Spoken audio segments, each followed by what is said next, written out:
All right, shalom everybody. Peace of the Lord to all of you. I hope my voice coming good and clear. Please invite your friends. And today our topic is again about Allah. And whatever Muslim they say about their God, the first thing today we will notice that Allah butt is so big, and I'm not joking. And you will see how big the butt of Allah. It's so huge, it's so massive. But we will figure out how big it is when we get Muslims to join us. So if there is any Muslim would like to join us in Discord, we are live in Ramble and in YouTube and in Discord as usual. Now the link for Discord is in the info of all videos, all streams. So if you are interested, you can just click at the link and you will be with us in a second. If we search in the internet for Allah, or you search for Allah throne, now the Muslims, they give you this throne like this is a drawing, Photoshop, imaginary chair. Even the Quran use word which is very weird. It used the word kursi, which is not even Arabic. But the second you ask a Muslim about Allah and the size of Allah, the Muslim, he got dizzy immediately. He freak out. All Muslim will freak out, will never dare to speak about this topic. And you will notice with me, as soon as we have some Muslims to join us, and you will notice why the reason. Slander when I talk, again. Let us see what slander want to say to us. He's a Muslim. And you will see in a second that Muslims, when they, when they jump to answer a question, they don't know. Go ahead, slander. What do you know about the size of Allah?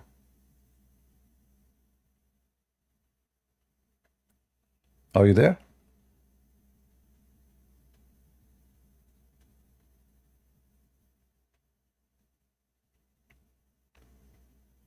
Abdul, are you there?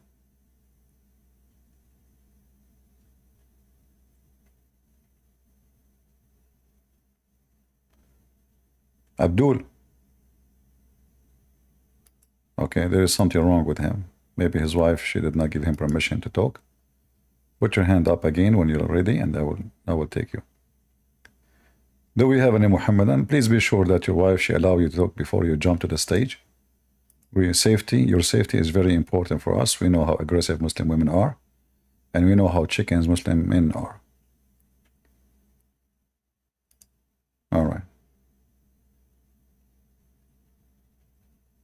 Hey, can you hear me now? I hear you, Slander. Do you hear my question? You said, what's the size of Allah? Yeah, what is the size of Allah? We know there's no limits on the size of Allah. There's no limit. Extendable. All right, that's a nice one. This is why, this is why I say that Muslim men, Muslims, but they call them Muslims. They are funny. They don't know what they are talking about. What do you mean? What do you mean there's no limit? What do you mean no limit? Who doesn't know what you're talking about, man? Like, are you asking about the size of Allah? Like you've ever seen God or you've ever seen Allah? Well, you Muslim, you say that Allah is Akbar. Akbar mean bigger. So that's just one of his personalities. So it's like Allah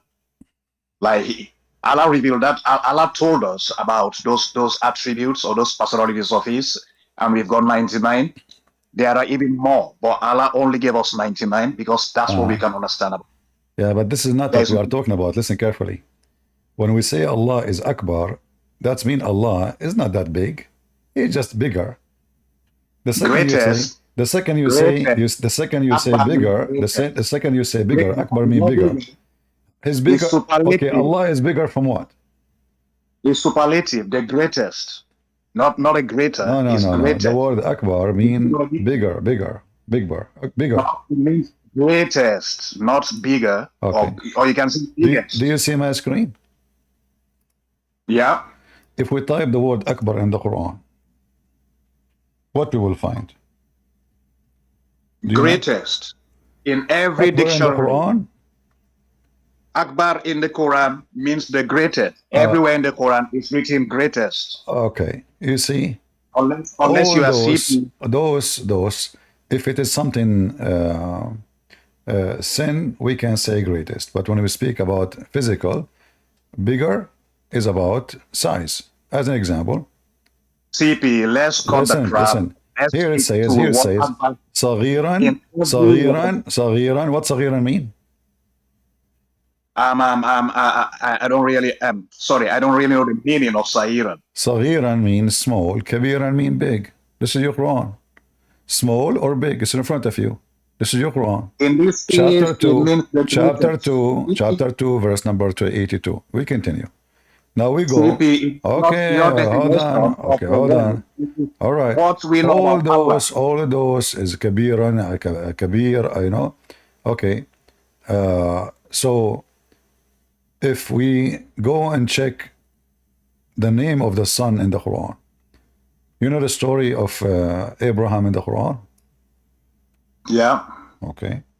When Abraham he saw the sun, what he called the sun? Akbar, the Akbar. greatest. No, Because Akbar. at that No. time, he think the sun is the greatest thing to ever exist. How he can think that? Because at that point of time, he's seeking. He No, was on a no, that because the he was sun on does a not. journey. The sun does not look bigger than the moon.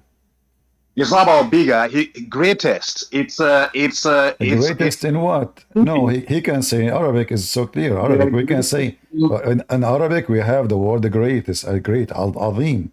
So there is no need to say so. The Muslim translation says here, this is my God, this is a greater, but this is false because in Arabic it says هذا ربي هذا أكبر. This is my God, this is bigger. Now listen. CP, your audience, you owe your audience a duty to give them. All right. Who is the one? Who is talking here? Who is talking here? Abraham is speaking and he's thinking the son is the greatest. No, the one is talking is Allah. Allah is quoting Abraham. Is that correct? Allah is quoting exactly what Abraham used to think about the son. So Allah quoting wrong, or he is quoting what is right?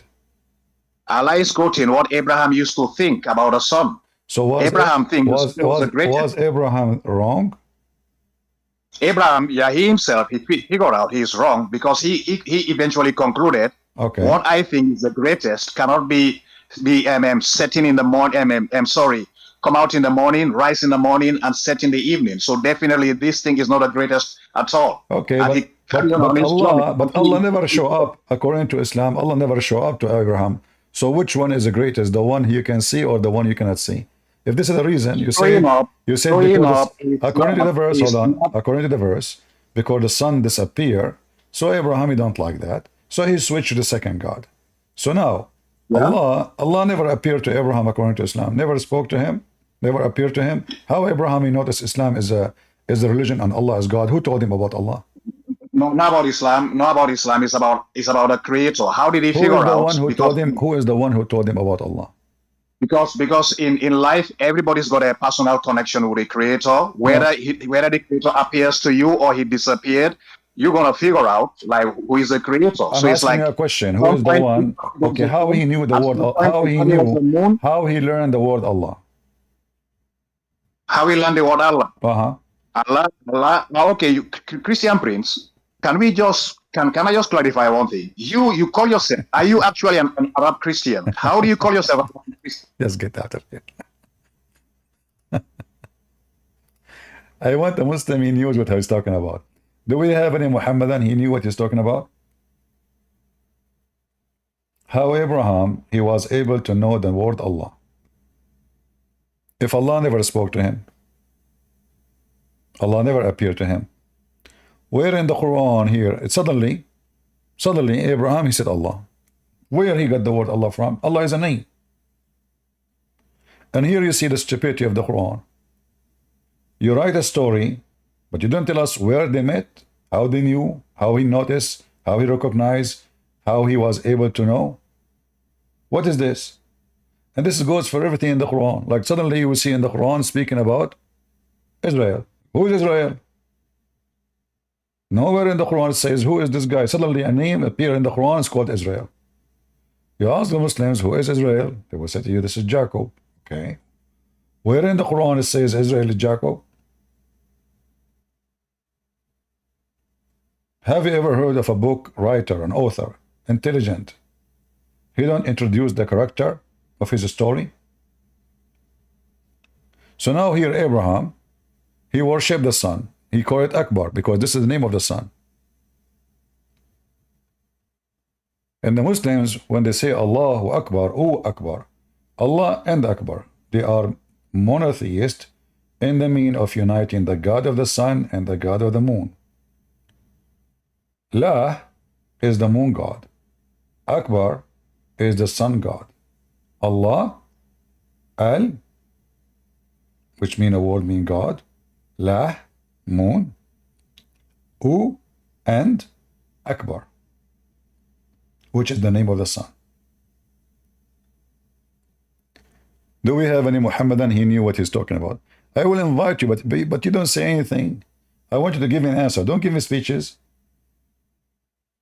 All right, I will invite you one more time.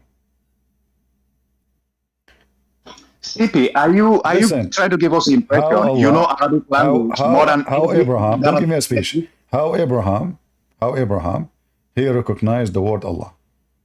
Do you want to ask Abraham? Go and ask Abraham. You can ask Abraham. Why are you asking me? Why you put your hand up, you idiot?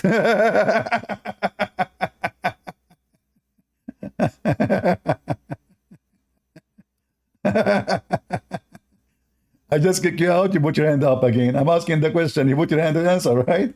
Why you're asking me? What a stupid cult. They don't know what I'm talking about. They don't know what Abraham. They don't even know what Abraham means. They don't know what Ishmael means. They don't know what Isa means. They don't know anything. They don't know what Allah means. If you ask any Muslim what Allah means, you have no idea. Everything is a theft from other belief, other religions. Don't even Allah have a chair. Where they get this first from? Who is a Muslim can tell us the description of the chair of Allah and why Allah butt is so big? And today we are going to kick his butt. You like it or not? Who is a Muhammadan there to join us and explain to us the stupidity of the author of the Quran? Anyone?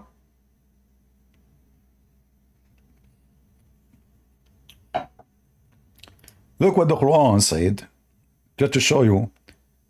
Let us close some pages. Funny stories from the previous debate with the Muslims. By the way, if anyone have the last 2 hours from the previous broadcast, if you record it, please give me a link.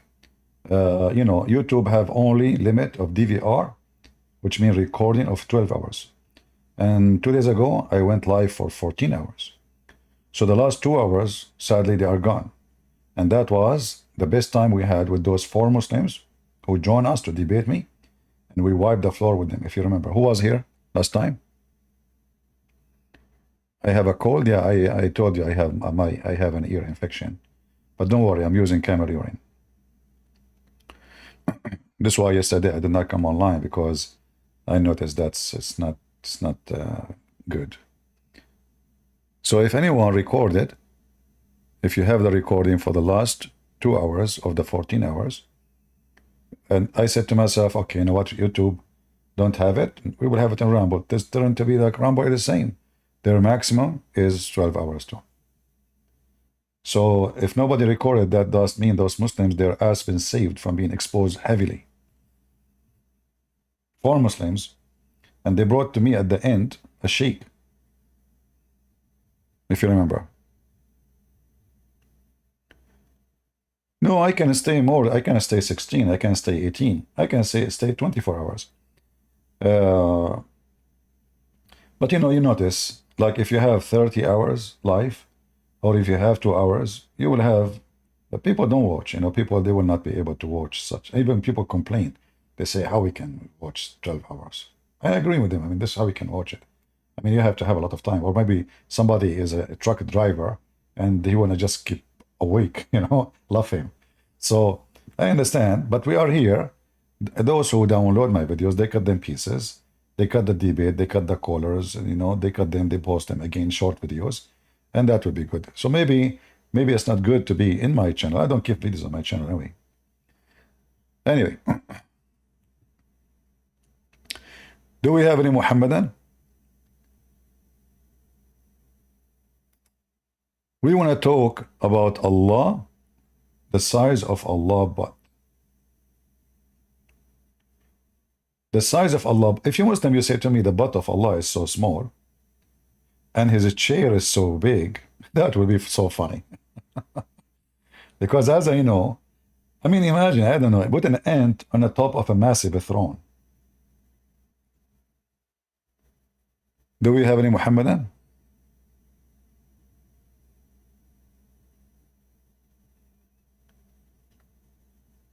Anyone?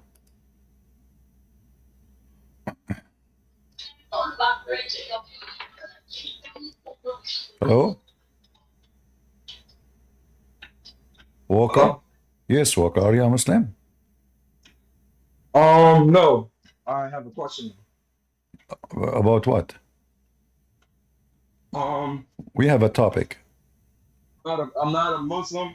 Been called to interrupt or do anything out of order, but I just wanted to ask a simple question because I read the Bible myself and I follow the King James Version, 1611, and I've been a Christian since birth.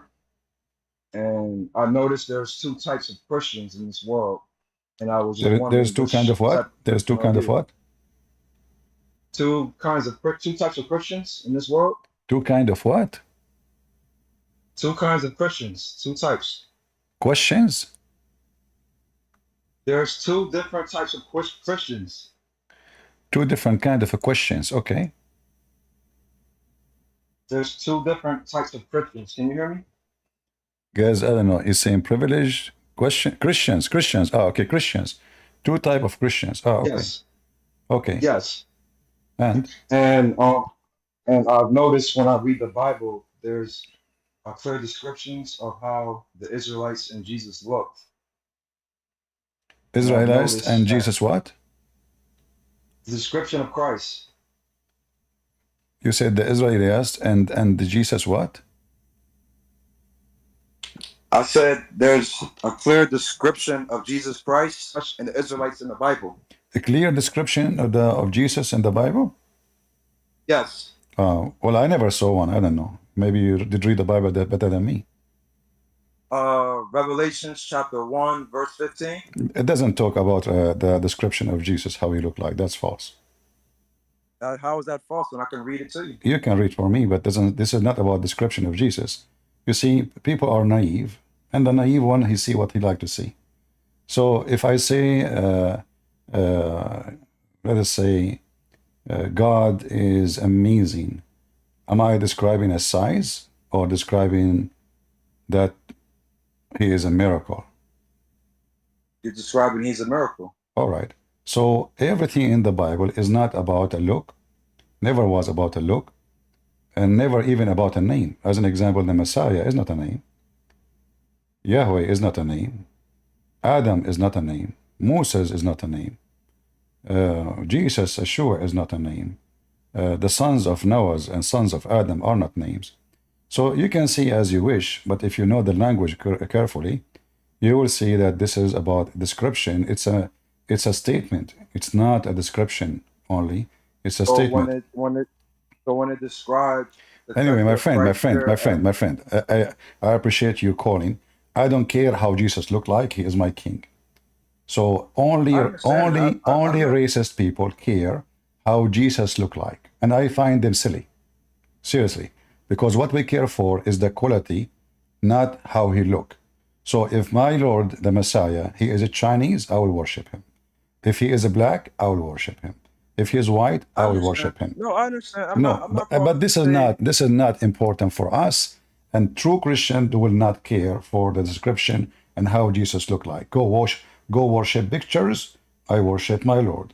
When the Lord he come, we will know him by his glory, not by his look, because he will be glorious. It's not about a look. It's about something nobody can have. So only naive people, they focus on those things.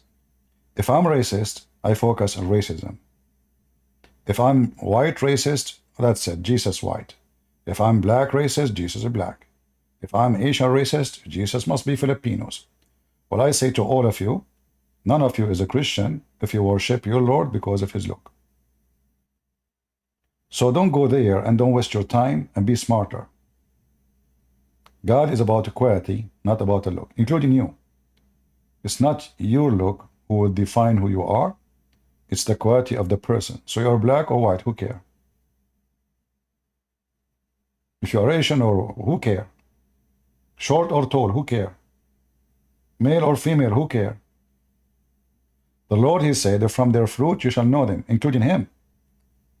How we know Jesus? From his fruits, not from his look. Don't you think the devil, he can come in a good-looking way? People are naive and people are silly. And the book of Revelation never speak about such a topic. The book of Revelation have deep meaning. The naive one, they take it literally.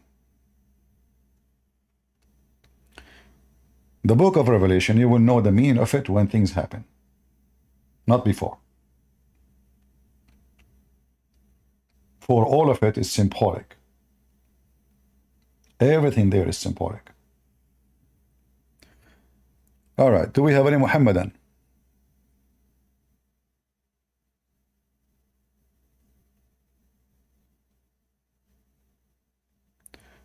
You are talking to someone Christ taught him how to read? Oh, okay, that's good. Well, I went to school to learn how to read. This guy, Christ, taught him how to read. Okay, what I can say.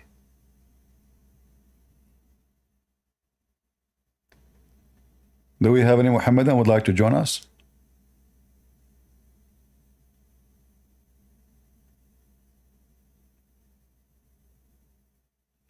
There is two kinds of Christians. Yeah. It's depending on your shoe size. There's only one kind of Christians. There's no two kinds. You are just being a fool.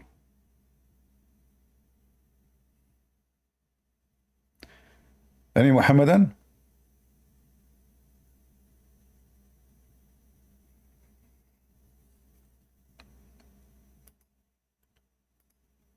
Do we have any Muhammadan? I know this topic is scary for you Muslims, but come on. One of you will have the courage. Anyone?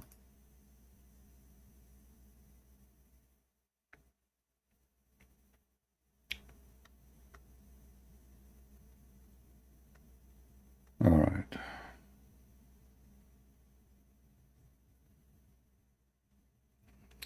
You know, the guy he is saying to you, go to Revelation number 1. This idiot, you do not know that the brass is symbolic for the temple.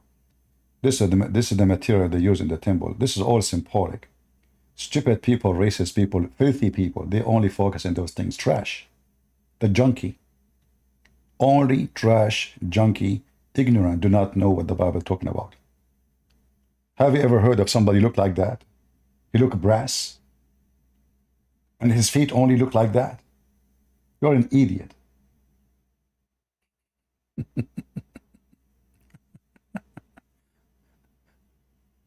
All right. So there's people, they read the Bible by their heart. And there's people who read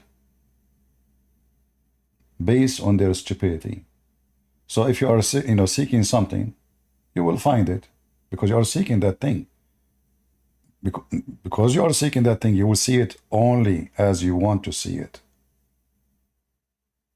It's like an ant looking for the word sugar.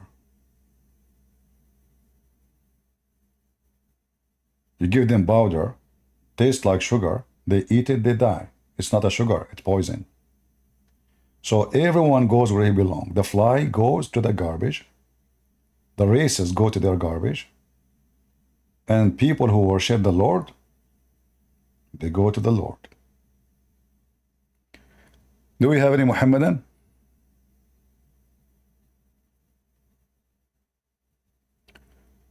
Who is a Muhammad that would like to join us? Come on. We are talking about Allah, but an Allah chair.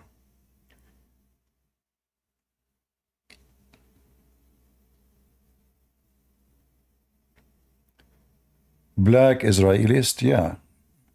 Well, I am from the Middle East. I never saw an Israeli as a true Israeli is black. There's Israeli now, they have citizenship. Yeah, because those, Israeli, they are desperate to have citizen to overcome the size of the Arab. So they brought Ethiopian, they brought, but those are not really Israeli. You cannot be the son of one father and one mother, and then one is blonde and one is black. And we're not talking about middle, we are talking about one is totally African and the other one is white. It's impossible. The only reason for that, there is people who converted to Judaism in Africa, and because the Israeli are desperate for citizen, the Arab population is increasing so fast, their population is declining. There's many reasons for that. Many Jews are converting to Christianity. Number two, they are not having too many kids. Number three, many they flee Israel, hoping because they don't want to go to war.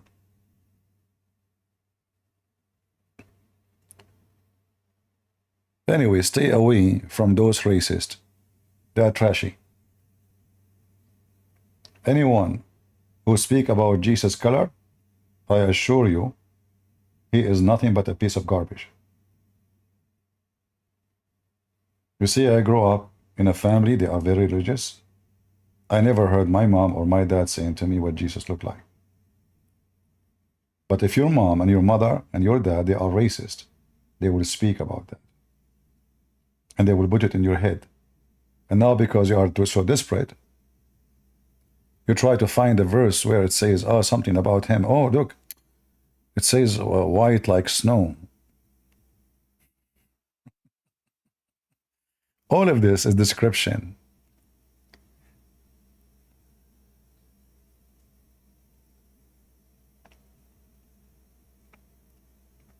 When it says like his hair were white like wool.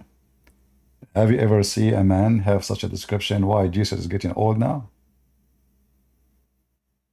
Is that the guy from the Holy Buddha? Weird people. Every color there have connection either to the temple or to the practice of Israel and the connection with the Old Testament. Every word there. Any Muhammadan?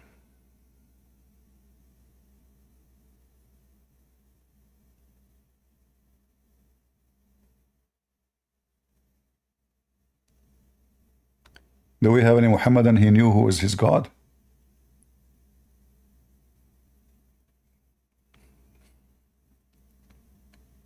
And I advise you, never associate yourself with racist, because racism is like rabies, like Islam. It's rabies. It's a disease of dogs. The purpose of it, so we can bite each other. So the white will hate the black, and the black will hate the white, and the black will hate the Asian, and etc. Rabies. Let us bite each other. Christ, he came for one reason. For God, he loved the world.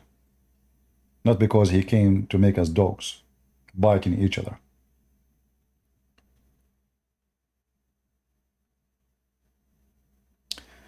There's 3 people raise their hand. I don't see them. Where are they? Put your hand up again. I don't see anyone raising his hand. All right. Are you a Muslim? No, I'm not a Muslim. So how can I help you?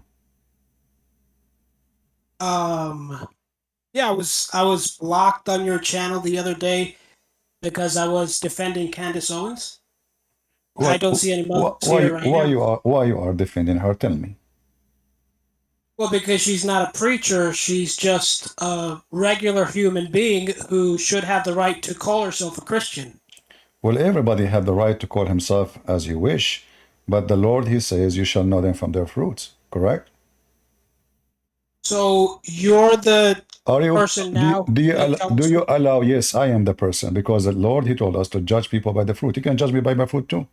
Who said you cannot? The Lord says that. From their fruits, you shall know them. So if my fruit is bad, you can judge me. Why not? You're not judging me as a person. You do not know me. You're judging my fruit. So are you against what Jesus said now? From their fruits, you shall know them? Okay. Let me I'm judge asking you. So let me judge are you. you, are you, let me judge you, right? are you willing to allow your wife to go and meet with someone? His name is Andrew Tate. He's a pimp. He's a rapist. He is under investigation. He don't pay his tax, as he said in the videos. He lure women into sex to do porn business. Would you allow your wife to fly all the way? And not only that, she agreed with him in everything he said, and she is asking him how we can save generation. Is that what a Christian woman she would do? She will ask. She will ask a whore, because whore is not only a female. A whore is a male. He is a whore. First time I type his name, I never heard of him before. I type his name. I saw a video of him masturbating. The first thing I saw about him, I type Andrew Tate. I click. All what I see actually is porn website. Like now you have articles, you have a news, but first time I heard about him, it was just porn. So now, are you going to allow your wife to fly all the way to Romania for a guy is under home arrest, to meet with him, and she agreed with him about everything he said, and she defended him, and she said they are judging him for something he said 10 years ago? Well, this guy, he say those things every day. So she's a liar. She's a fraud. So you're gonna let you're talking yourself. I want you to answer me. Or do you allow your wife to go and do that? Go ahead. So okay, yeah, 1,000,000%, because she's a journalist. She can talk to whoever she wants to talk Well, to. but she agreed. But she agreed with him. Do you agree with the pimp and rotates yourself? She's a young woman who has. She's a young woman who can grow because she's on her path. I'm she's asking not you. on your You claim to be. You are a Christian. Do you agree with someone like that to be your guideline? She's not on your path. She's on her path. This is not my business. That's not what I'm talking about. Get out of here. What? I mean, stupid people, man. I don't know. What path? What path? You know, she's deceiving people. She have 1.5 million people watching. How many of them Christian like you? Stupid idiot. Now she took the Christian to listen to Andrew Tate. You don't know how stupid you are. Your daughter now, she will go and listen to Andrew Tate, and tomorrow she will open her legs in front of the camera, because Candace, she said he is the best example for mankind. This is how stupid fool you are. You are a whore like them, actually. The one who defends a whore is a whore. Whore, and the Bible says it clearly, whore is not necessarily even about a physical human being. The Bible in the Old Testament says that the earth committed adultery. The earth. Have you ever heard of earth having sex? No. Adultery in the Bible is not only a person having sex with someone. It's about committing a great sin against God. And the greatest sin is to deceive millions. Her bath? Well, her bath is to make money. She noticed that this guy, he have a lot members of fans. So let me go there. They have no bath except money. She worked for the Jews for 20 years, made millions of them. And now because the Jews, they don't want her no more. And now she claims she became Catholic. Do you know why? Because the Protestant, they spit at her. She is speaking against Israel. And we know how the Protestants support Israel. So she said, okay, I'm Catholic now. But we know that she is no Protestant. She is no Catholic. She is no Christian. She is just a piece of garbage. She is asking all the business. It's about business. And this stupid you coming to me, he says, yeah, so what? She have her path. No, she don't. She don't.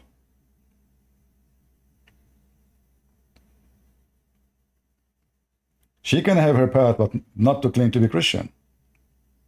She can say I'm an atheist. She can say she's lesbian. She can say she is a LGBTQ. She's a free. We live in a free country. You can fly and interview anyone. And you say to me she is a journalist? and the journalists agree with the person who have 10,000 videos teaching men how to lure women into pimp business, how to hide your tax, is that the Christian honest person inside you? Let us teach people how to hide their tax. Who is the one is inviting this slander? Don't invite him. His name is slander. I want to talk to someone have a brain, not just a kid. So this woman, she is a very bad woman, the same as Tucker Carlson. I call him Sucker Carlson. And the naive ones consider them conservative. Conservative, he support a pimp. He agree with the pimp. She said to the pimp, so how we can change everything, how we can fix it? She went all the way to Romania and she agreed with him. You see, if he is just like a Muslim guy, I say, okay, well, he's a Muslim guy. But the guy is literally a whore. He used, he abused, and he fooled millions of people to steal their money. $300 to teach you how to open a pimp business. Just join my class. The guy didn't have high school, and suddenly he became a philosopher. Because of donkeys like you, and a liar like her. Do we have any Muhammadan? Muhammadan, please. Going.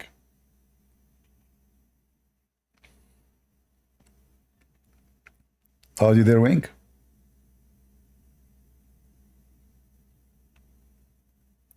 Push to talk.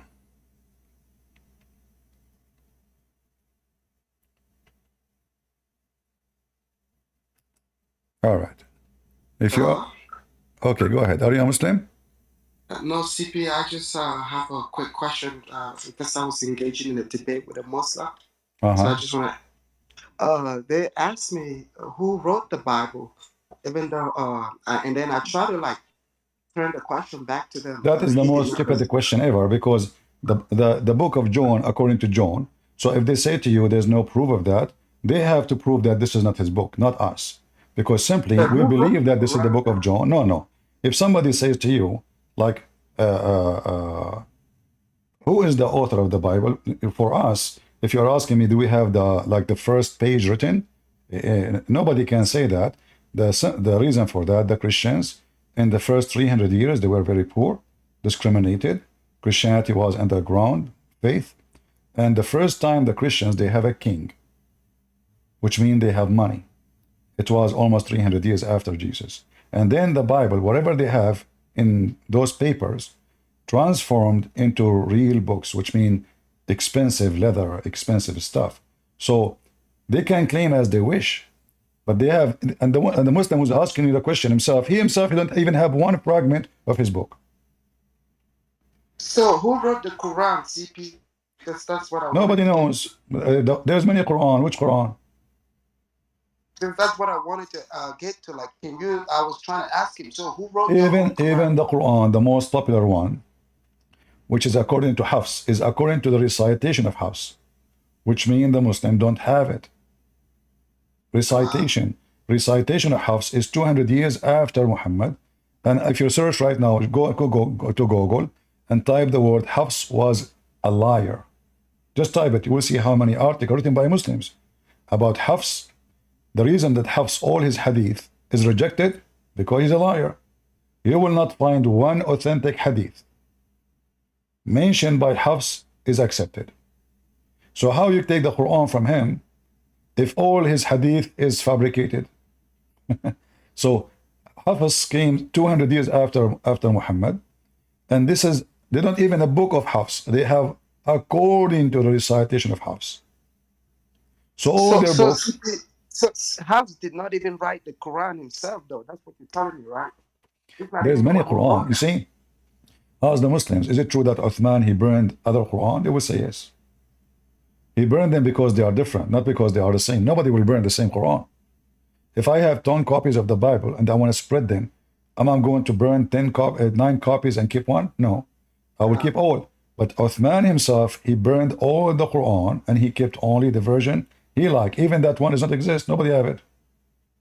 Nobody have a Quran. All right? Yes, yes. Thank you, CP. Thank you. Yeah.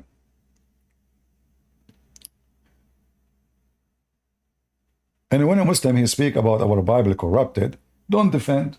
Just laugh at him, says, oh, the book of Allah is corrupted. Aha. Then you will see the Abdul, he shrink like a cockroach. His face change, and he go in his hole. If the Bible is sent by Allah, isn't this the duty of Allah to preserve his book? Isn't it the Quran says nobody can change the word of Allah? Look how many times the word Injil appear, Torah and Injil, Torah and Injil. In the Quran, it's all over. So if Allah, he sent the Injil, it is the duty of who? To preserve the book of the author. Isn't it the author?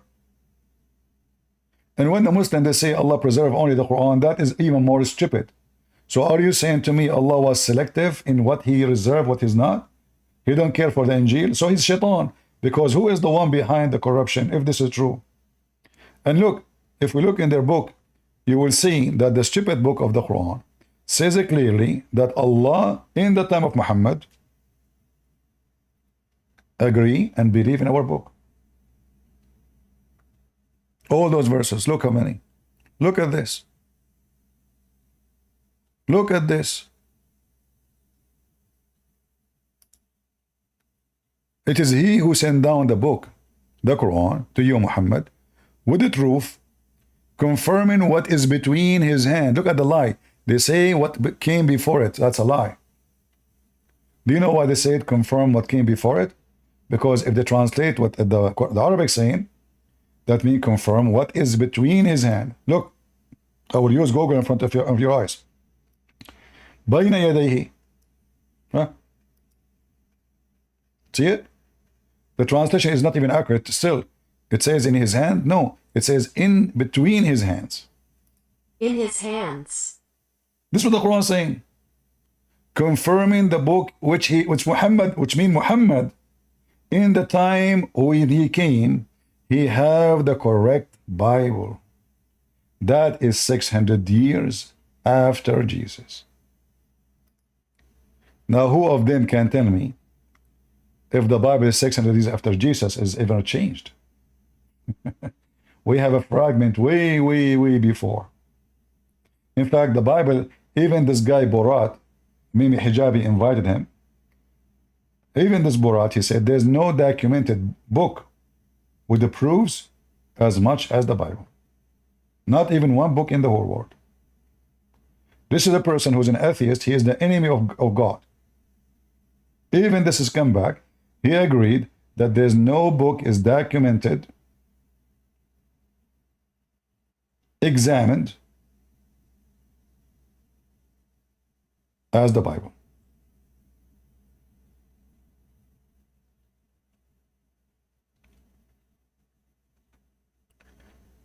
Do we have any Muhammadan who want to join us and tell us about Allah chair as a start? Don't put your hand up, Slender. I want to talk to adult. You're just a kid. Let your dad talk to me. If your mom, she allow him to talk.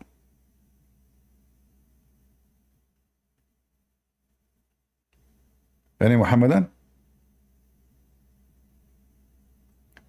People in the chat who they are busy about Protestant and Catholic, I will ban you. We are not here for this. We are here Christians. All of us we are united.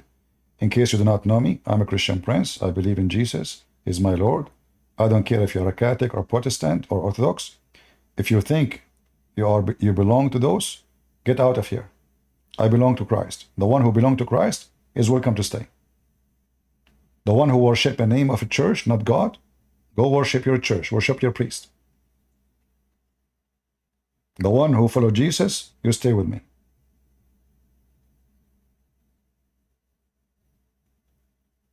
Don't be like the Muslims, a fool.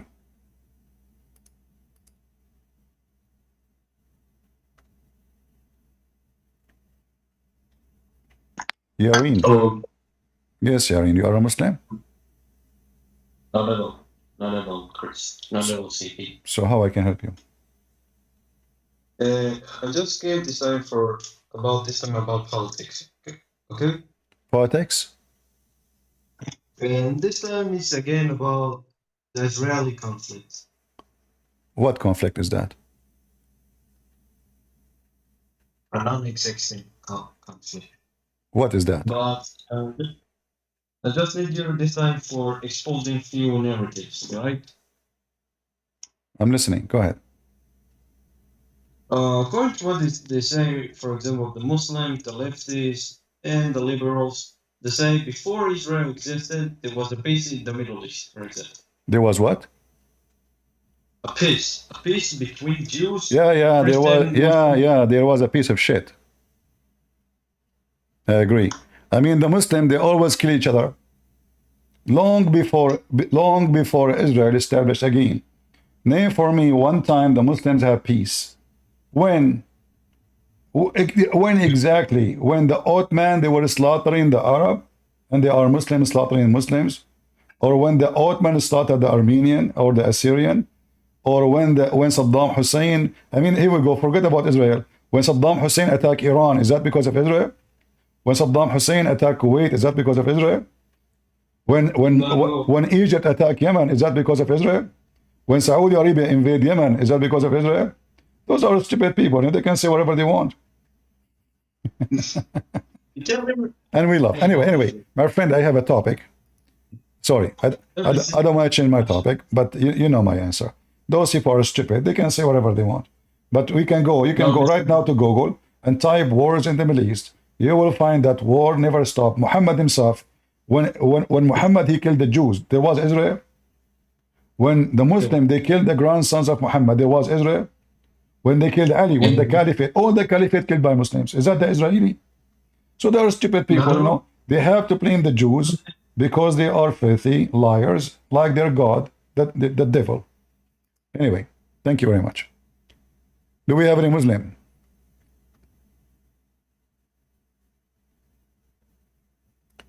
Any Abdul?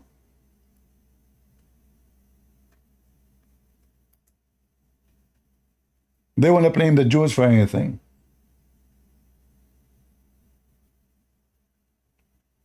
I grew up in the Middle East. Why we don't have electricity? Israel. Why Israel? We have a lot of oil. What do you mean Israel? We are not even at war with them. Why we don't have electricity? Israel. Why we don't have water? Israel. Why we have a dictator? Israel. Why nobody have a freedom? If you say one word, you disappear, you and your family. Israel. Even the filthy Muhammad, he said, if there is no Jews, no women betray her. So if there is no Jews, no meat will decay. He blamed evil things to two: women and Jews.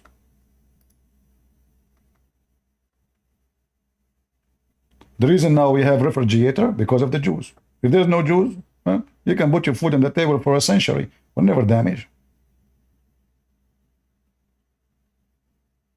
All right.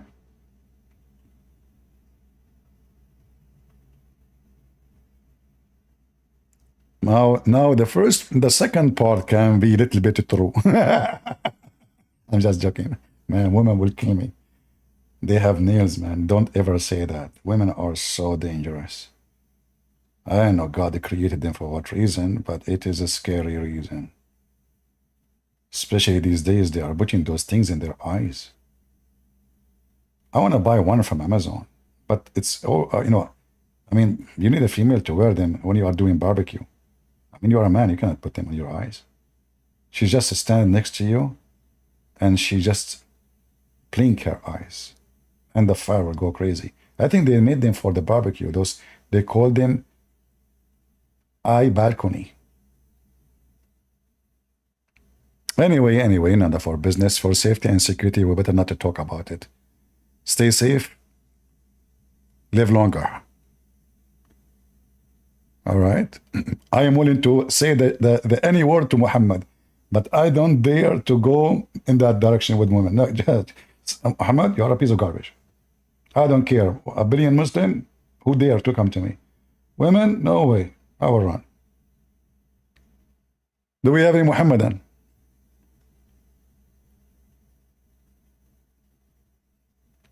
Anyone?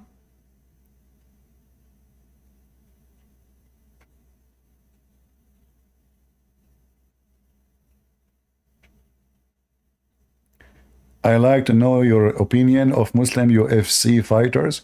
You know, one of the hypocrisy of the Muhammadan, they say, yeah, it's okay, but according to Islam, you cannot. According to Islam, anything is connected to gambling is the work of shaitan.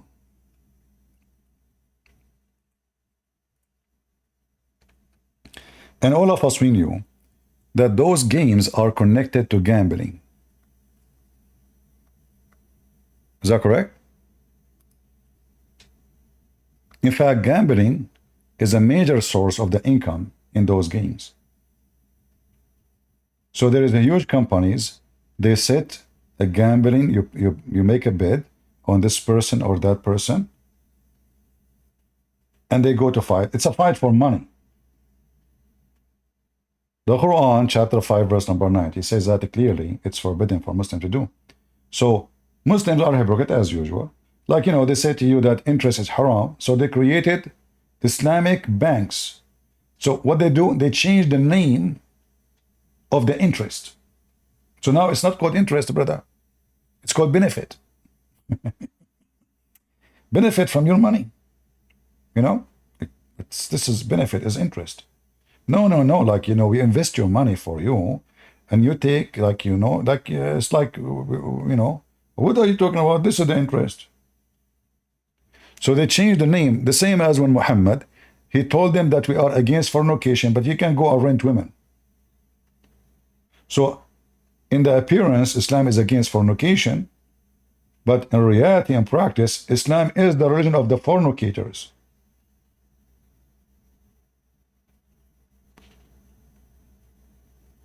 Do we have any Muhammadan? Anyone?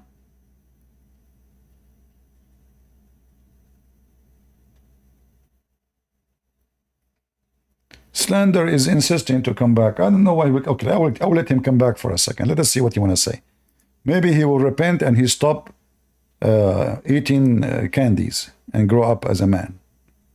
What do you want? CP, using excuses to evade me is not going to help you. Me, I'm very patient. Okay, I'm going to tell. I'm not going to ask you a question. Hold on. I'm not going to ask you a question. I'm not going to ask you a question. Can you choose a topic? You are sure you can answer? Because each time I say to you something, you say, oh, go ask Abraham, go ask Allah, go ask Muhammad. If there is something you know, you want to talk about? Why do you bring subjects like how big is the throne of Allah? Like any Muslim has ever seen. It's like I am not interested in the throne. I am interested in his. I want to know the size of his butt. So basically, are we in a kindergarten playground, or yes, you are talking to some audience who are much more educated? The Quran says. Do you know what the Quran says about Allah's throne? Yeah. What it says? Tell me. It's actually bigger than the heavens and earth. False.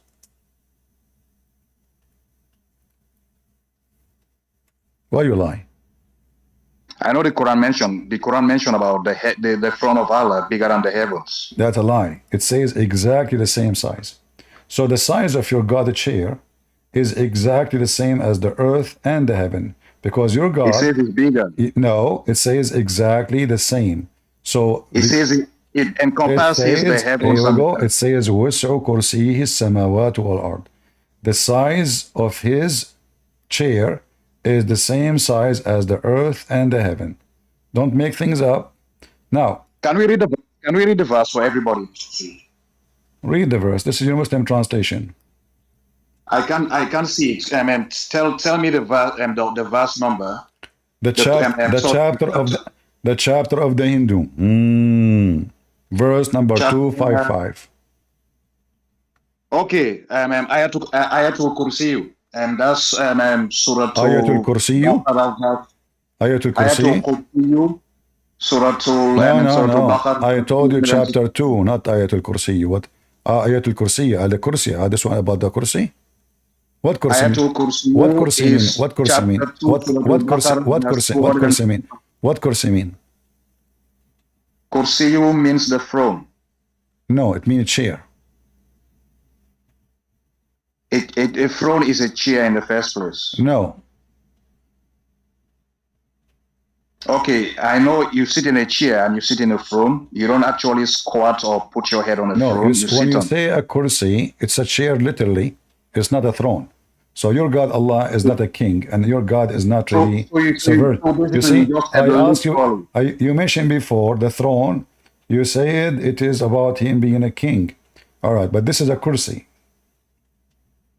This is Okay, just a, this is a chair. I'm Okay, trying now. to share So what is the with you. size? What is the size of Allah's chair?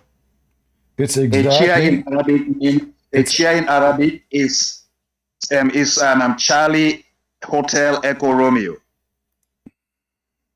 First of all, potato. This is not an Arabic word.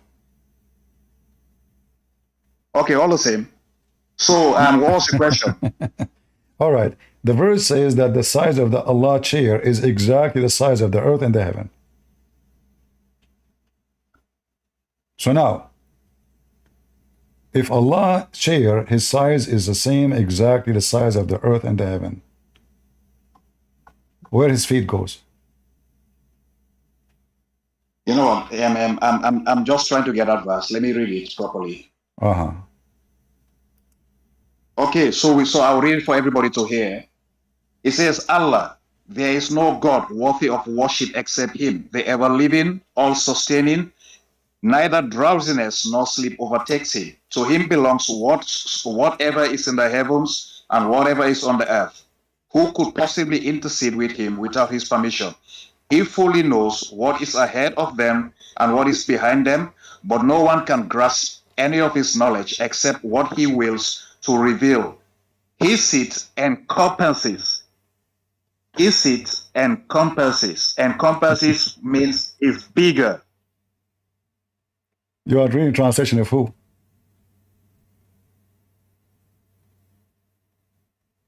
The translation of who? I'm reading Quran.com. All right. Is the rooster bigger than Allah chair or smaller? What question is that? You're talking about hadith now, or you're talking about the word of Allah? I'm asking you, is a rooster bigger than Allah chair? A rooster is something I can grab with one hand. So how comes it's something which has just been described to you? It encompasses the heavens and the earth, can be compared to a rooster. So how come the one is carrying the chair is a rooster if it's so big, and this rooster, his feet is in the ground? Can we read the hadith, please? Yeah, you want to read the hadith? Are you sure? No, I don't mind. Oh, okay. Let us see. The only thing I want you to promise, CP, I would love I would love it if I can speak to you for just 10 minutes. You constantly kept telling me, I don't know, I'm a kid. I don't mind. I'm very patient. As far as I'm concerned, CP, me, I went to Cardiff University from 1997 to year 2000. You cannot tell any of your audience. You are what? You are what? I went to Cardiff University, right? You can contact Cardiff University Registry and mention my name. I can send to you. From 1997 to year 2000, I was there doing maritime studies. You are not in a position to mention to anyone here which university you attended. You can only brag and lie that you've got a degree in Sharia law. You can never disclose any other detail. Me, I've just disclosed to you now. I went to Cardiff University from 1997 to year 2000. You cannot do that because you don't even have a high school certificate. Okay. If you do, okay, hold on. You know, okay. Hold on. Listen. You see, I don't have a high school. I don't have a high school certificate, but yet I know more than your religion. Look, I just asked you about the chicken of your God, and you do not know. So I am the one who No, have no, high no. school according to CP, you. I'm I know tired your of you religion. cutting me off Okay, because now, you are okay, trying listen, to listen. evade I don't me disclose, scrutinizing you. Abdul, I don't disclose anything about me. And you CP, know you have why? been trying to evade me for a You long are just a time. piece of, you are just a Now piece of promise shit. the You are audience. just a piece of, you are Listen just me a for piece 20 of minutes and see you what are a happens. piece of shit, and you are Listen me trying for to 20 say you minutes and know. see what happens. No, you do not know. And everybody knows why I don't disclose who I Listen me am for 20 and what minutes I, and see what will happen no, to shut you. up. So now, is this No, no, hadith you in have front to of shut you? up. Listen to me for 20 minutes and see what happens. Can we Get, carry on? get out Go. of here, son of Muta. Can you disclose which university you are from? So if I tell you, what does that would do to you? My knowledge is my proof. It's not a degree. And let me tell you, everything learned about the shit of Muhammad is not from my degree. I study law. They never taught me those things. Like, do you think when you study law, they will teach you about your God, he sat in a rooster? This is my own study. This is my own research. This is my own work. In a school, the teacher Muhammad is amazing. The stupid Quran is the source of law. That's what you study. You are just a piece of shit like your prophet. And if you are a person who claims that you have knowledge because you have a degree, well, why you follow Muhammad? You cannot even read. Now let us read. This is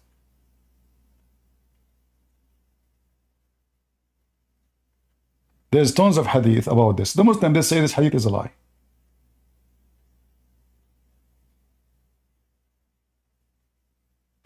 This is what they will say.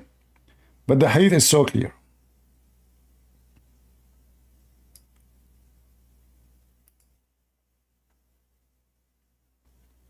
And the one who is reciting the hadith, he says, be careful. Allah, Prophet, he says, the one who lie about me, he will be punished. So this is a very authentic hadith. At least according to some. On the authority of Abu Hurairah, may God be pleased with him, with a chain of transmission traceable to the Prophet, God has permitted me to narrate about a rooster whose feet have touched the ground and whose neck is bent under the throne, and he is saying, Glory be to you, how great you are, our Lord. Then he responds to him, no one who swears by me will know that.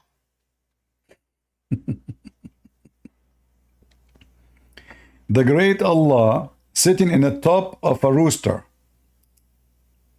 Isn't this amazing and beautiful?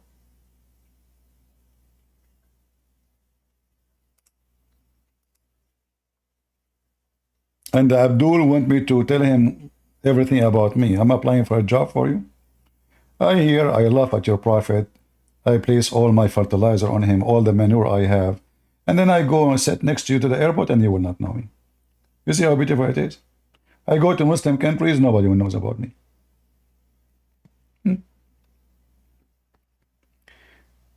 Any Muhammadan?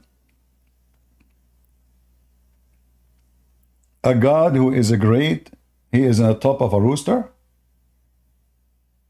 Is that right? Is that the rooster who lay eggs? And look, this is hadithun sharif, which means it's an honorable hadith. This is authentic, brother. An honorable hadith. Authentic hadith. Do you see it? People, do you see what it says? It's what? It's an honorable hadith. Authentic hadith. An honorable hadith, authentic hadiths, by Sheikh Mustafa Al-Adwani on the authority of Abu Hurairah, may God be pleased with him, with a chain of transmission traceable to the Prophet, God has permitted me to speak about a rooster whose feet have touched the ground and whose neck is bent under the throne, and he is saying, Glory be to you, how great you are, our Lord.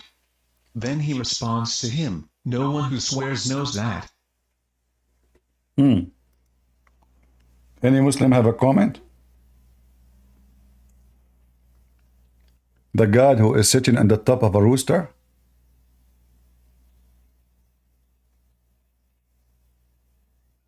Are you sure?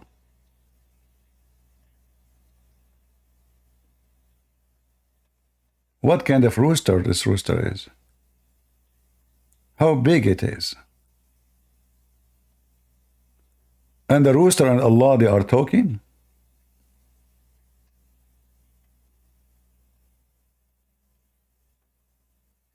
And Abdul, are we making things up? Are we fabricating?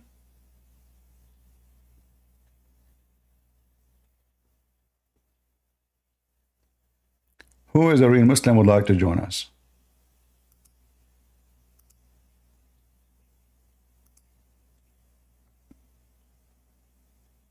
Muhammadan?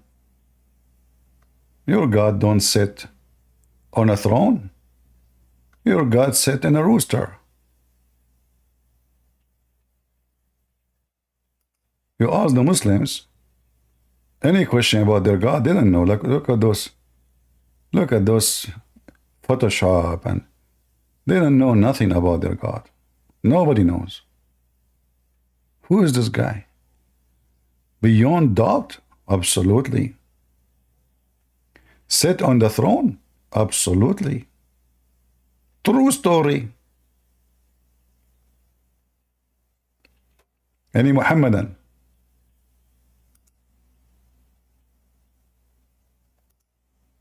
From those who follow the rooster God.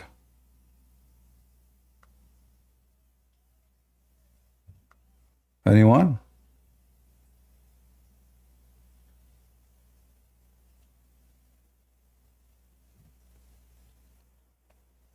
Any real Muhammadan? The only one who come here is this guy slander, because he liked to slander. He have no answer. He get upset. He want to know where I graduated.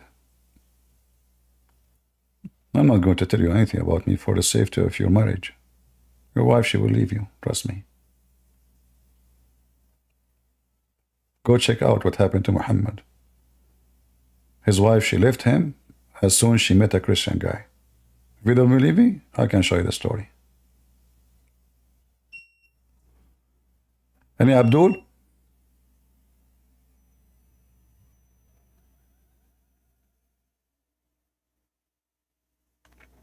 Where is the Muslims?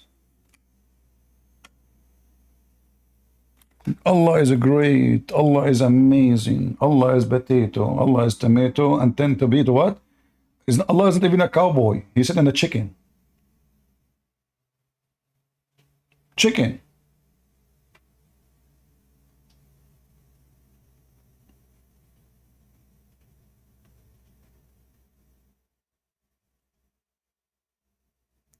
And then the rooster speak to Allah, and Allah answered the rooster. And what a nice conversation.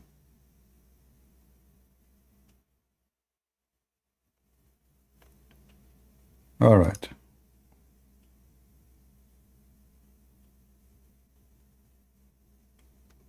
If you are a Muhammadan, put your hand up.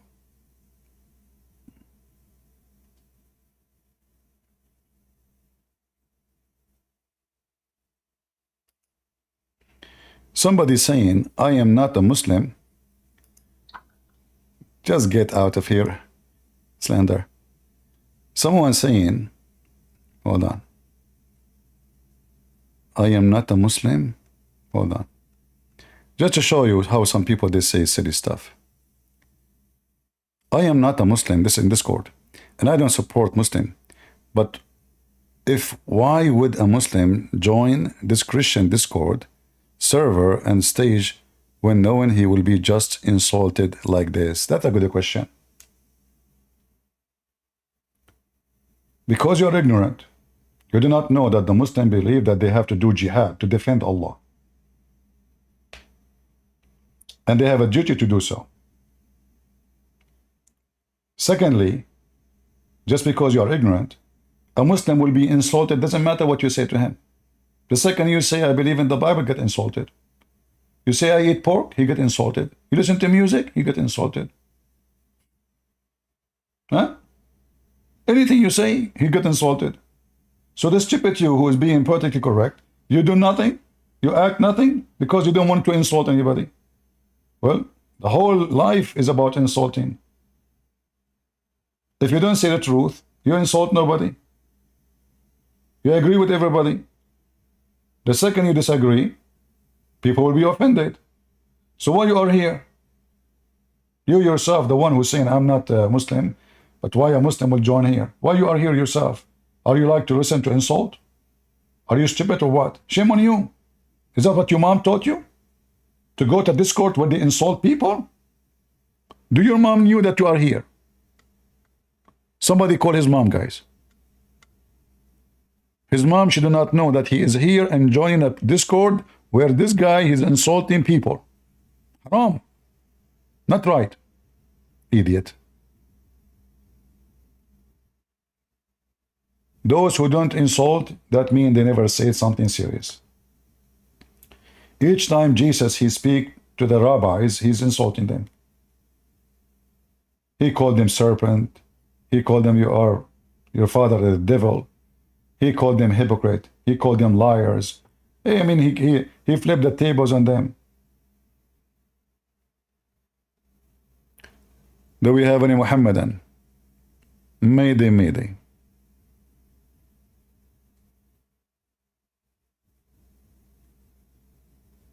Anyone?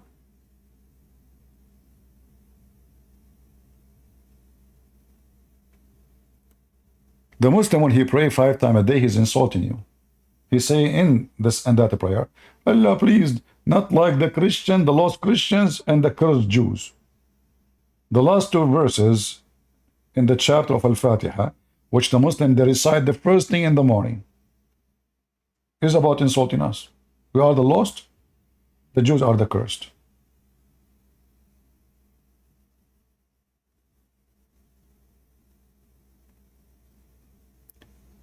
Those who they are in the Discord, I have a warning for you. In my chat here, we don't have Catholic and Protestant. You want to talk about this topic, get out of here. Here we defeat Islam. And here all of us, we are Christians. Anything else, I will wipe the floor with you.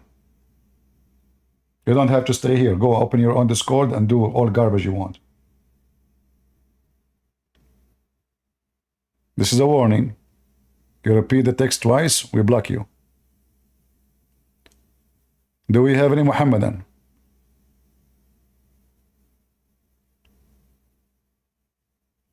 Who is a Muhammadan? He have a beard, would like to join us.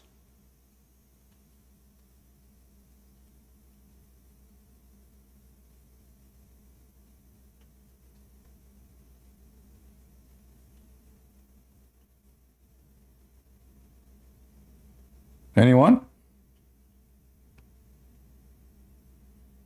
I want to convert to Islam and I want to have an endless penis. Because I want to get rich. I want to sign a contract with all oil companies to supply oil to Mars and beyond galaxies. In fact, we can just piss there. You know, water will go there. I drink from the ocean and I piss in the other galaxy. And then we can have a new planet full of water and have life.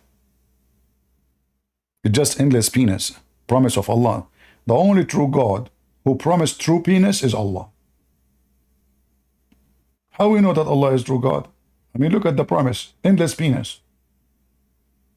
Not 6 foot, 10 foot. What? Endless. Nobody can see the end of it. It's like Allah himself. Is Allah endless?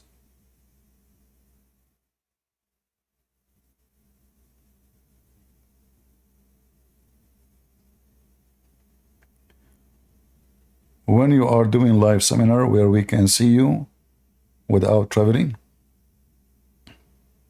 when I go live, we don't, you know, I mean, when I do seminar, I don't, we don't post in the internet.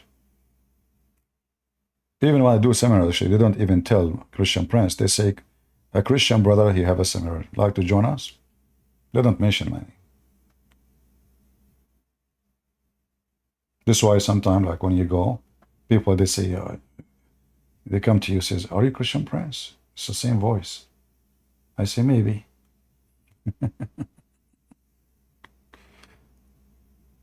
Any Muhammadan?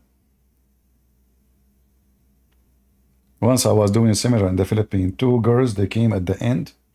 They were not, like, they did not came right away, but they are standing waiting. A lot of people coming shaking hands with me. So, like, finally, like, people almost left. And those two girls, one of them, she came, she is pushing her, one of she is pushing her. Like, talk to him, you know? So she came and she said, I have a question. I said, sure. I said, are you Christian Prince? I said, maybe. She said, see? I told you this. This is him. But thank God I was safe, still alive. You never mentioned that to women. Very dangerous.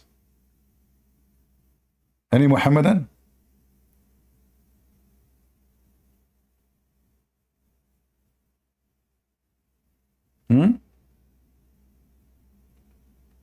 Who is a Muhammadan who believe Allah sit on a rooster can join us? Get out of here, Salander. You will never be in my stage again. Coward liar. You want to know where I graduated, you potato?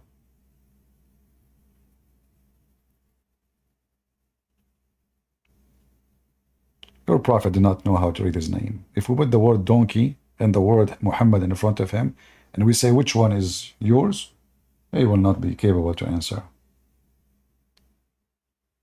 I have to read for him.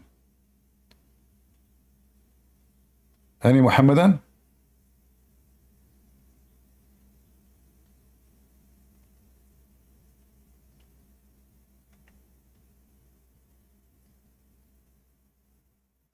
No?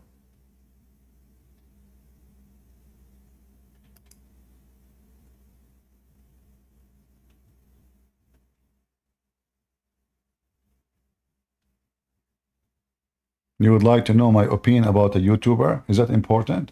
Here we give our opinion about something important, not about a YouTuber. Here we wipe the floor with Allah and His Prophet. Who care about the YouTubers?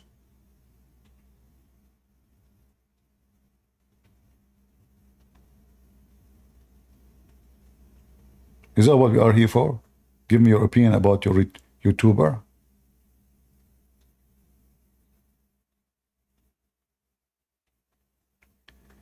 Did you ever speak to an ISIS or any other Daesh fighter? All Muslims are ISIS. But there's some of them, they are brave to go and join for war, and the rest are cowards. Otherwise, all of them are ISIS. Trust me, each time the Muslims attack somewhere, all the Muslims, they dance and they praise Allah for what happened. The difference is there is some they are brave to do it, and there is some they are coward, and they stay home. And the majority of them, they are the coward one. If a Muslim, he says to you he's against ISIS, it's possible because he is not a Muslim, which means maybe he is a Shia. Because ISIS want to kill the Shia, and they kill Shia. If a Muslim, he says to you is against Al-Qaeda, obviously, because, you know, the Muslim, they kill each other too, because they are competing with each other, right?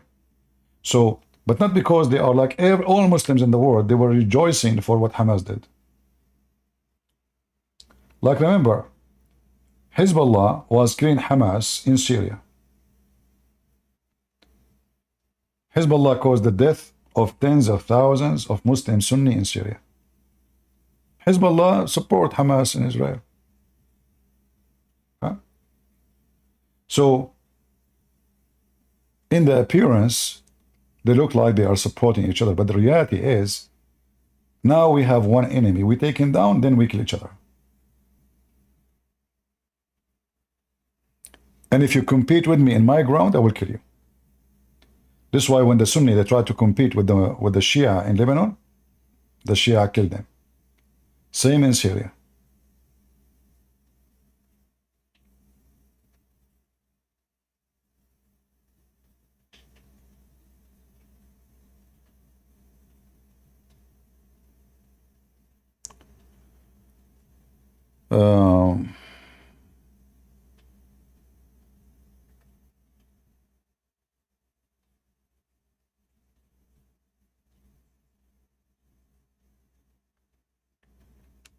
Well, you know, politically correct people. If he is praying and I will walk, I will push him, you know. This is not the time for prayer. And even according to his religion, he is doing it for a scenery and purpose. It's the stupid airline, they allow him to do so. A Muslim, when he is praying, he should not even pray. This is according to their religion. So this guy is just making a movie, you know. And people are coward. They don't want to get in trouble, including the airline. Do we have any Muhammadan?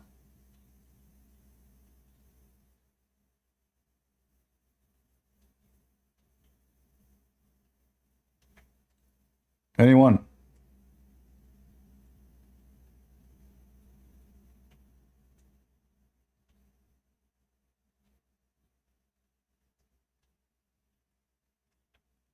Who is a Muslim would like to join us? All of them, they are Muslims by name. No true Muslim left. Again, just a reminder, if you have the last 2 hours of the video we did, the live we did 2 days ago, please send me the link, because YouTube DVR only catch 12 hours, which means because we went live for 14 hours, the last 2 hours, especially when those 4 Muslims, they came to debate me, sadly, we don't have any recording of them. So if any of you record them, make a video of it and send it to me. Mayday, Mayday, any Muhammadan?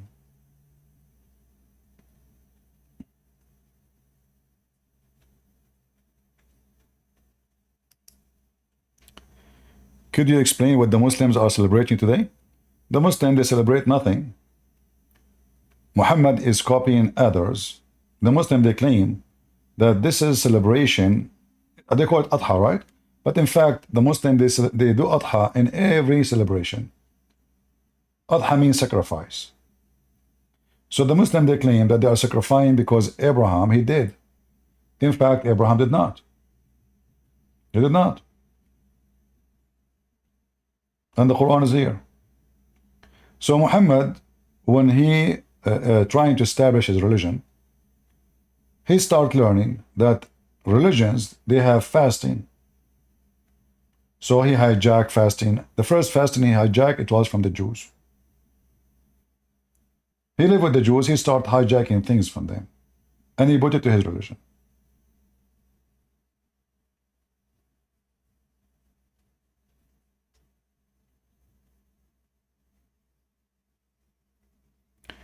Any Muhammadan? Happy Father Day? Well, I don't celebrate those things. I believe they are stupid and they are just made for commercial reason. What a Father Day? Father Day, Son Day, Daughter Day. It's just to make you buy stuff. If you care for your father, make him happy every day. Like now you decide to make your dad happy today. What about the rest of the year? All those garbage things is just to fool people. Mother Day. What is Mother Day? Women Day. LBGTQ Day. And how many days in the year? Trust me, they will make them full. Just wait. Cockroach Day. Cats Day. Animal Right Days. Chandelier Day. And the fools are all over. Just slide your cat card. Yeah, foolish people. In Japan, they have a penis day. If you don't believe it, go search it. They go in the street, 1,000 men, they are carrying big penis. A human being, weird, stupid creature.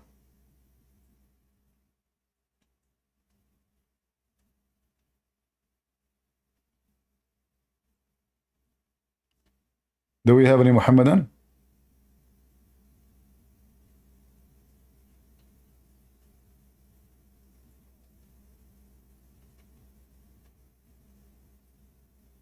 Anyone? I know you people, they get offended from what I say. Guys, I say naturally. I don't know. I don't. If you get offended, don't come here. You ask me something, I answer.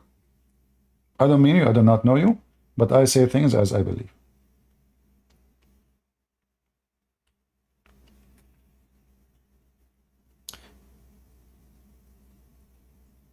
There's many things a human being he does. It's so stupid.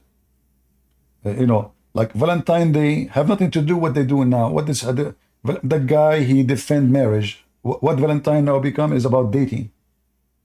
Is that what Valentine's Day is about? What is this?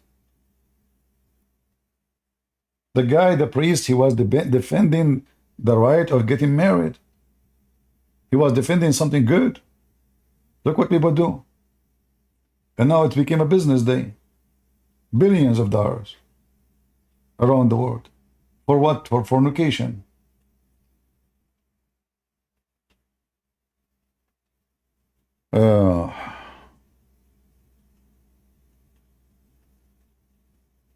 Yeah.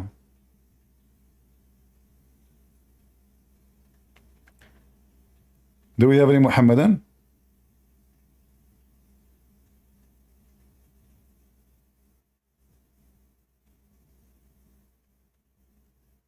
What about counting age of birthday? It's not mentioned in the Bible. This is not about mentioning in the Bible or not. Birthday, you celebrate your birthday because of what?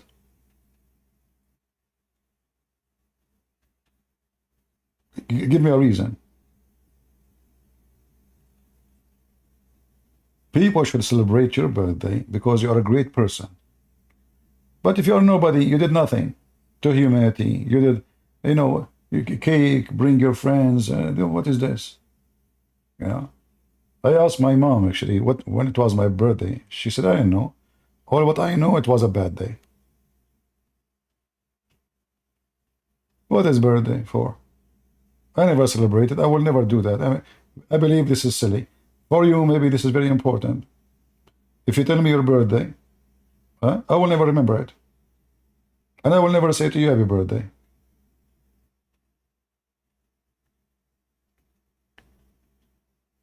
Do we have any Muhammadan?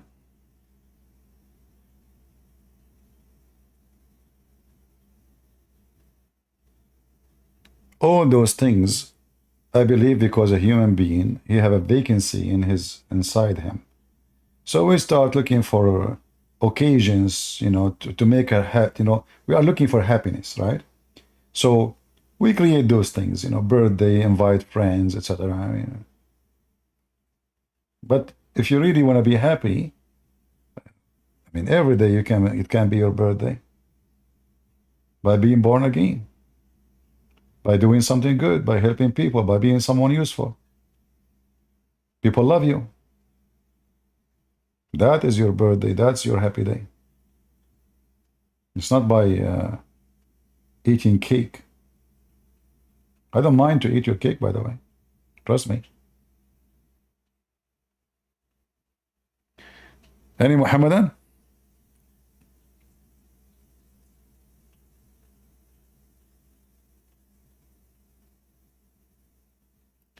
I don't celebrate anything. I don't like to attend wedding. I don't like to attend any kind of party, birthday, especially something personal. You know, society is based in many fake things. You invite your friends to a party, half of them, they gossip about you.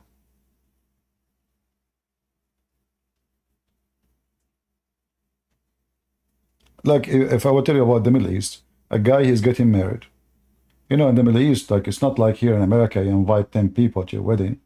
There we have 10,000. I mean, if your family is small, we are talking about 500. So you make dinner, you make lunch, you send cards, you know, it costs a lot of money. Even they borrow money.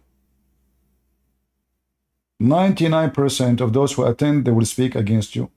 Look how cheap. Look at the meat. Look at the hummus. Look at this kebab.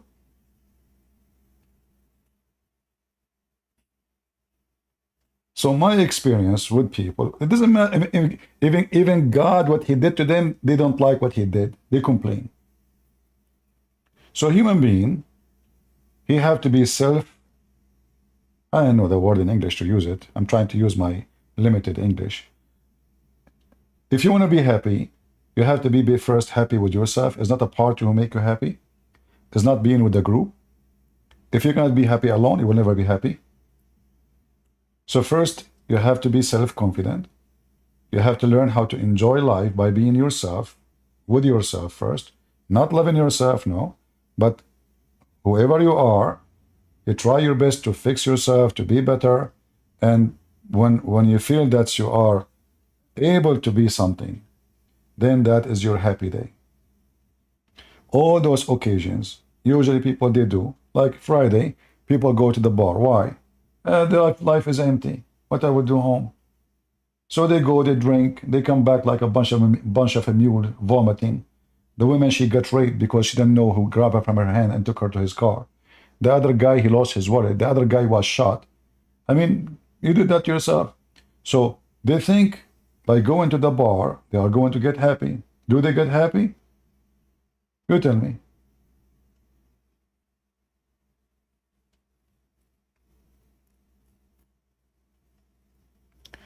Anyway, you don't have to agree with me. But I believe everything is based in you being empty inside.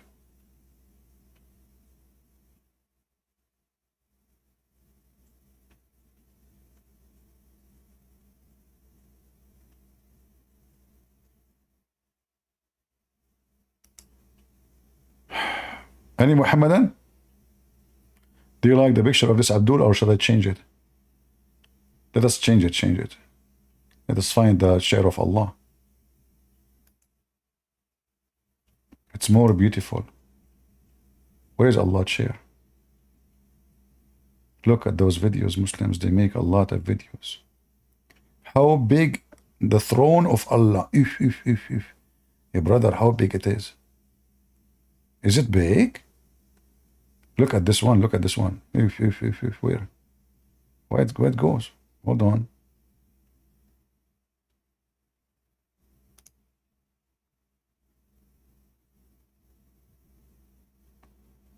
Throne of God. Somebody trying to copy my book, maybe.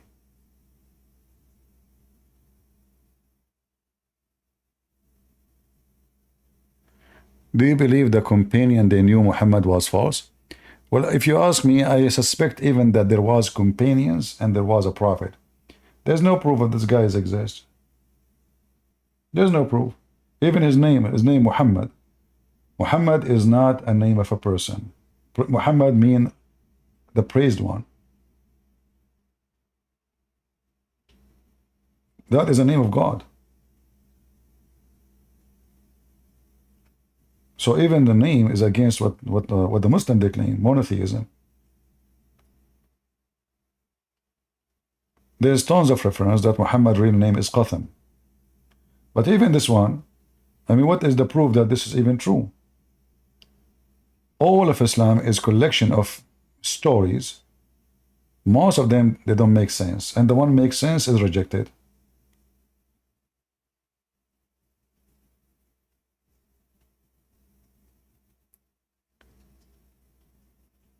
What Islamic ruling about women genitalia? Okay. Well, Muslim, they practice circumcision for women. And Muhammad, he commanded them to practice that too during his time. Do we have any Muhammadan would like to join us?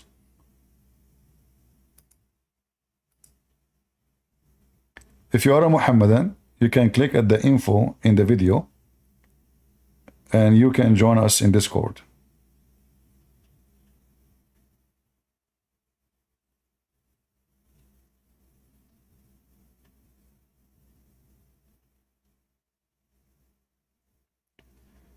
The recent death of Abdul Qadir Munir. I don't know who is Abdul Qadir Munir. Who is the guy?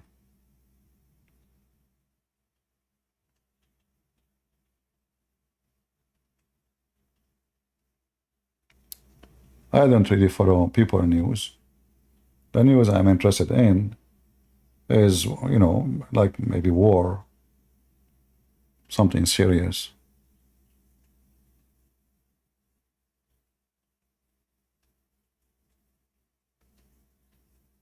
Any Muhammadan?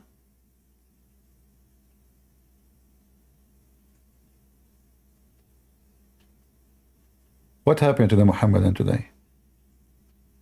They ate kebab because it's Eid?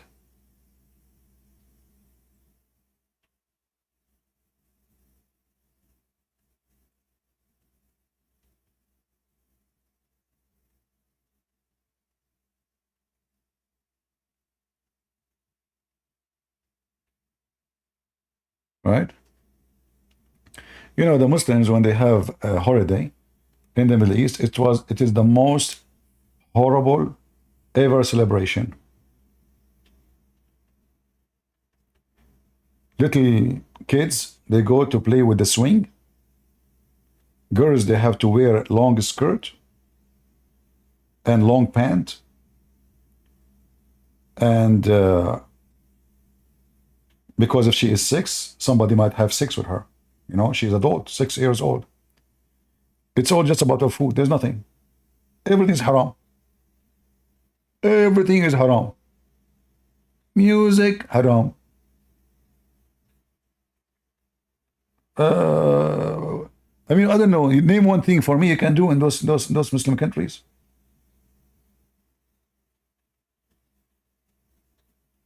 This is why the only thing they have is food.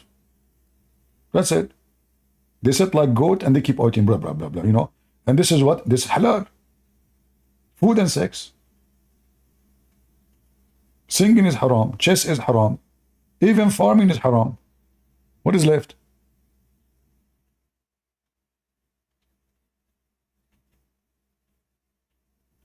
Do we have any Muhammadan?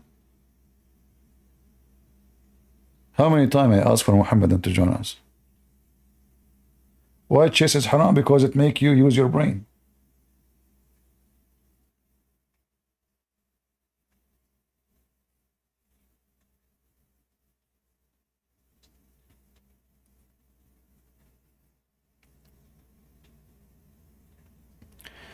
Why Shia and Sunni killing each other?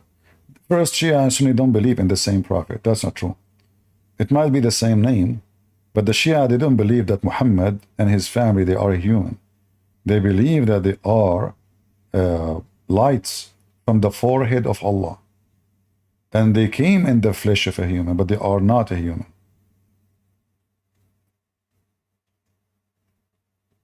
So there's a huge difference between what Shia stand for and what Sunni stands for. Like as an example, when the Shia, they use certain words in the Quran to prove that Muhammad is light, like Allah. Why? Because Allah in the Quran, actually, this is Muhammad describing himself. So he described himself as a light. Chapter 33, verse number 46.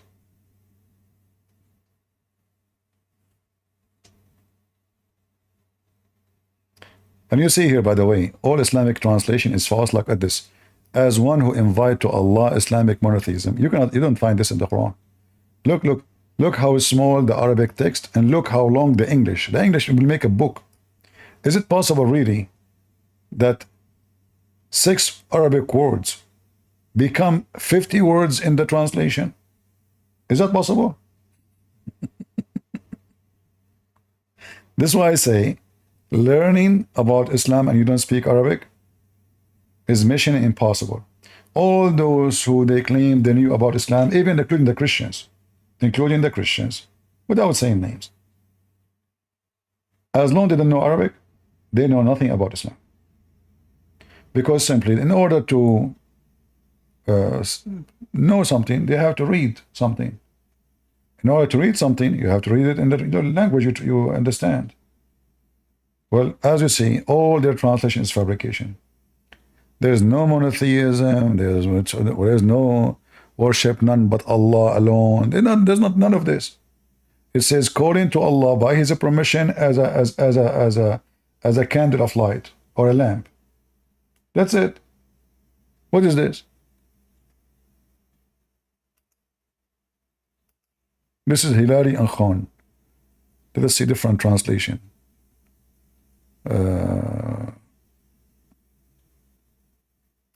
Shakir. Look how Shakir is small. Shakir, he went in diet. He might lose weight. So the verse in the other translation was long here. And one invite to Allah by his permission and as a light giving torch. So the Shia, they say this is a proof that Muhammad is like Allah, because Allah, he can describe himself as light. So Muhammad is light, Allah is light, so Muhammad is from Allah, and his light and his family, all of them, they call him in Arabic Anwar, which mean lights.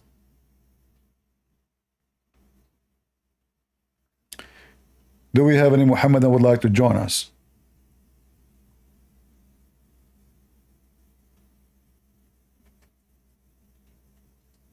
Anyone?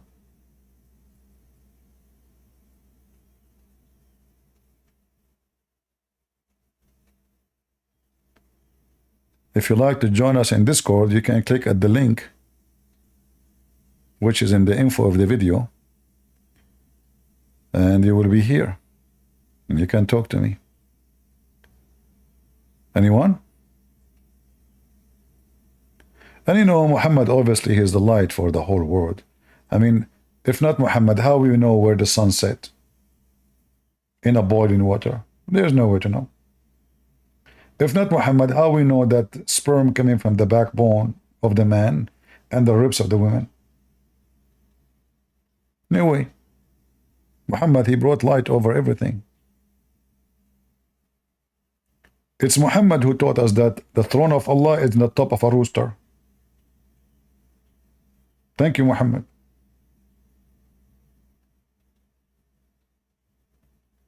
Right? Yeah, exactly. خلقت من نور محمد من نور محمد.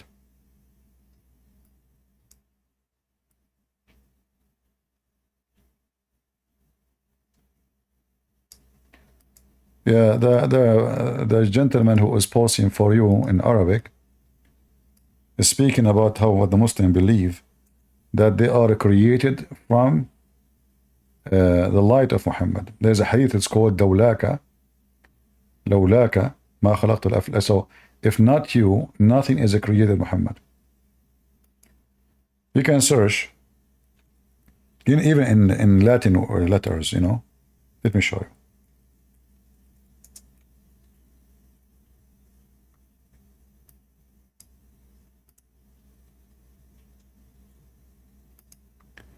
So if you type this in Google,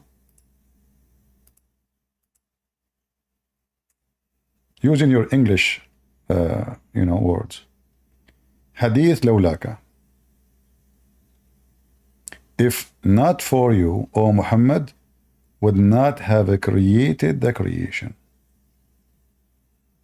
So the Muslims, in the appearance, they say they worship Allah, but in reality, their God is Muhammad. And the reason for Allah to exist is just to serve Muhammad.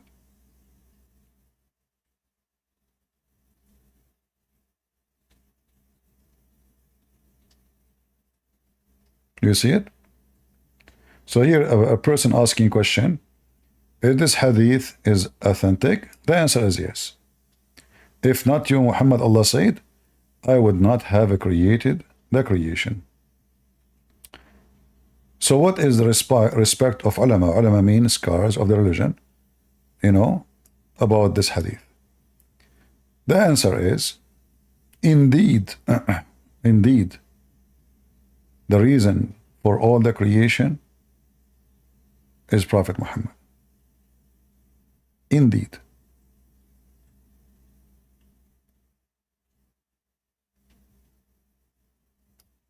You see it? Indeed, the Prophet of Allah, even they say, when they say Sallallahu Alaihi Wasallam, they lie to see you in English, they say to you, it means Allah bless him. That's a big fat lie. It means Allah pray on him and salute him. Imagine the God, he salute Muhammad, not Muhammad, he salute Allah. Like I serve in the army, so depend in your rank. When you meet someone, he's higher than you, you salute first. All right? So, in Islam, Allah, he salute Muhammad and he pray on Muhammad. Not Muhammad pray on Allah or pray to Allah. No, Allah, he pray on Muhammad and Allah, he salute Muhammad. So indeed, the reason for the creation of Adam, peace on him. You see, by the way, here you notice when they speak about different person, when they speak about Muhammad, they say Sallallahu Alaihi Wasallam. Do you notice? When they speak about other person, even though supposedly he's a prophet in Islam, they don't say Sallallahu Alaihi Wasallam. They say Alayhi Salam, peace on him. That's it. In the case of Muhammad, Allah pray on Muhammad. In the case of Adam, peace on him. That's it. Allah don't pray on Adam.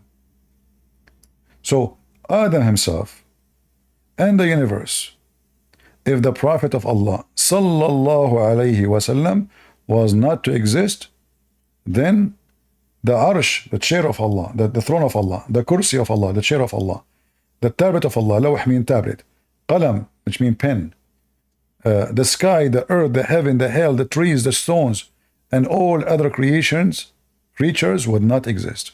You see it? So Muslims, they lie when they say that they believe in monotheism and Muhammad is just a prophet, but in reality, the true God for them is Muhammad.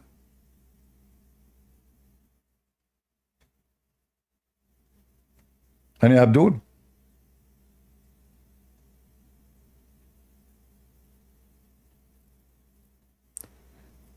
Is Kursi an Arabic word? No.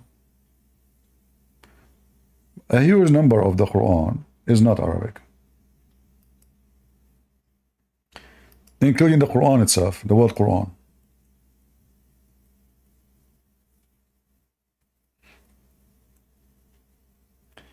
There's an author, he study like Aramaic, he speak Aramaic very well.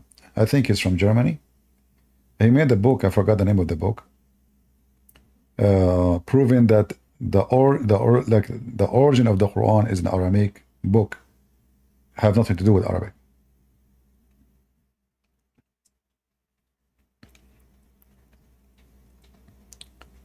I can agree with that, you know. However, we don't have that book,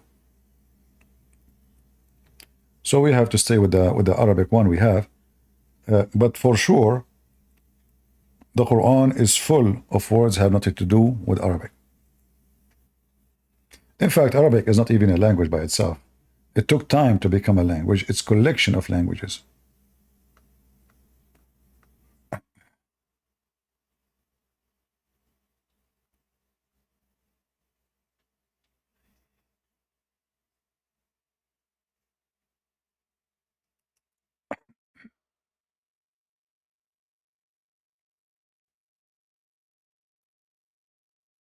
Any Abdul?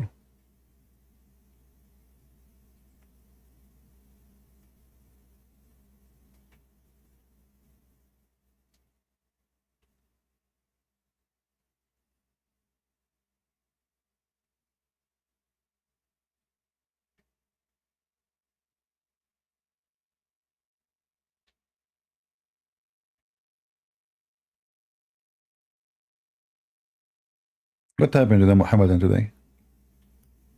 Where do they go? They are eating, celebrating.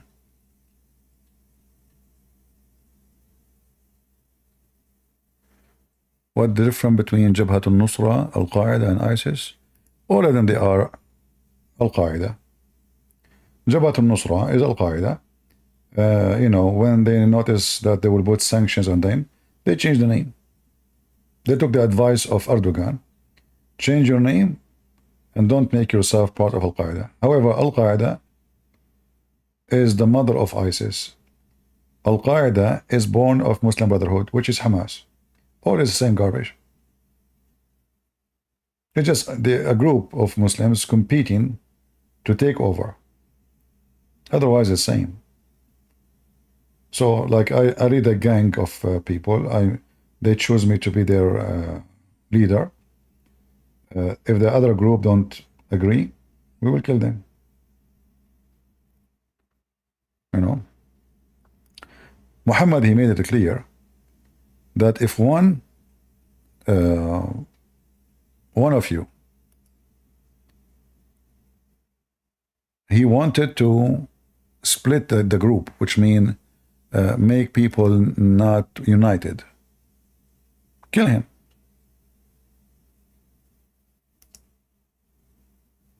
As simple as that. So Muhammad says, فَمَنْ رَأَيْتُمُوهُ فَارَقَ الجَّمَاعَةِ, whoever of you see him dividing the Muslim group, kill him. Let me find the hadith.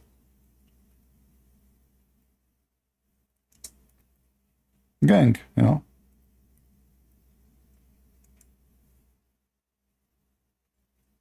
See? All of those are sahih. Whoever of you try to do that, kill him.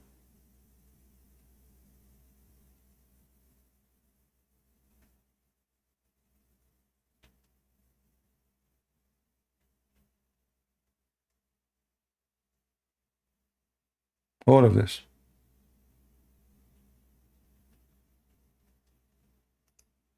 This is why ISIS and Al-Qaeda and other group, they kill each other because they have legitimate reason based in their prophet teaching. So each one of them, he said to the other one, you are the one who left the group.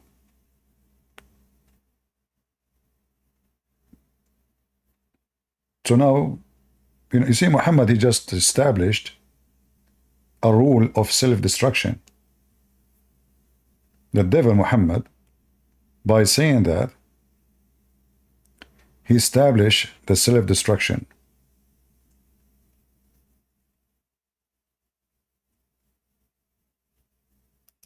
Like here in this hadith,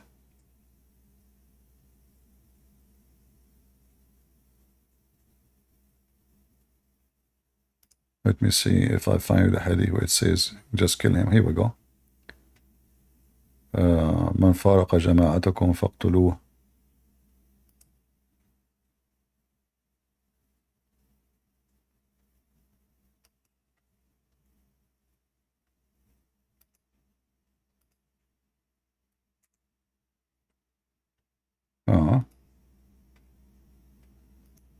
Let us try again. All right. You see it? Kill all of them. Who? All of them. Those are Muslim killing Muslims. I heard the Messenger of Allah say, when you are holding to one single man as a leader, as your leader, you should kill who seek to undermine your solidarity or disrupt your unity. Kill them all. All right?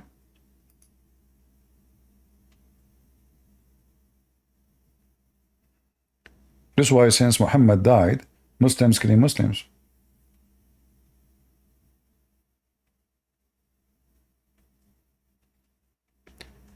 Do we have any Muhammad who would like to join us?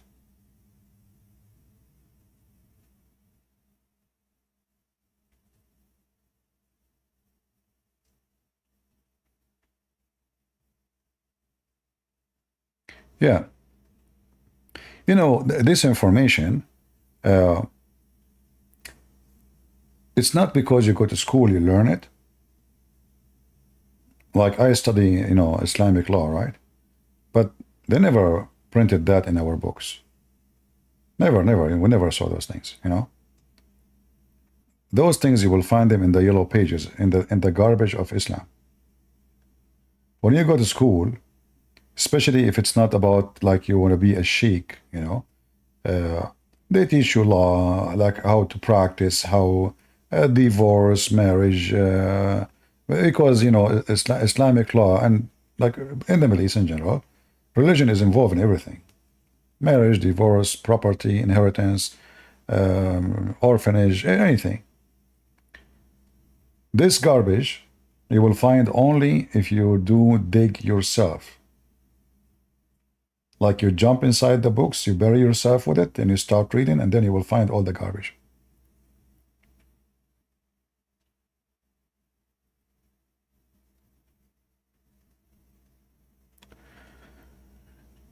Do we have any Muhammadan?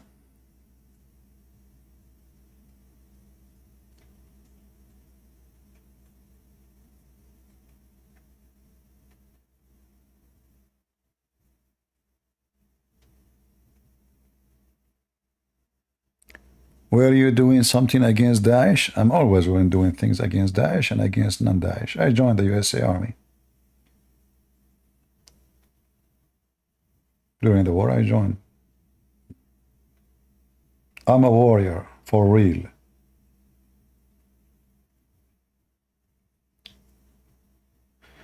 Do we have any Muhammadan?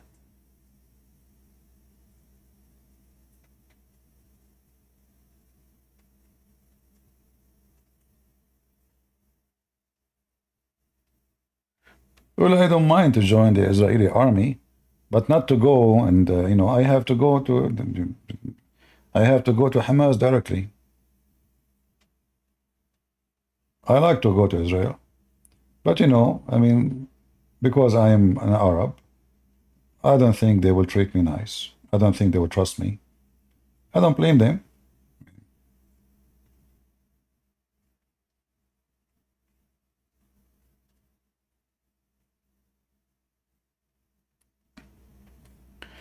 I don't know, all documentaries about Daesh are not really realistic. I remember once I saw, I was invited by a Christian minister. He said to me, there's two people from, I think, Australia, and they were making documentary about the same topic. And I noticed how much those documentary full of lies. It was a shameful, actually. So if you learn about what's happening in the Middle East from documentary, I say to you, you are mistaken. Everything you hear in the media is absolutely a lie. Even the one who speak, you know, like negative supposedly about Daesh. Everybody have his agenda. Some, they want to make money. It's about money anyway, all the time. But the media never say anything truthful.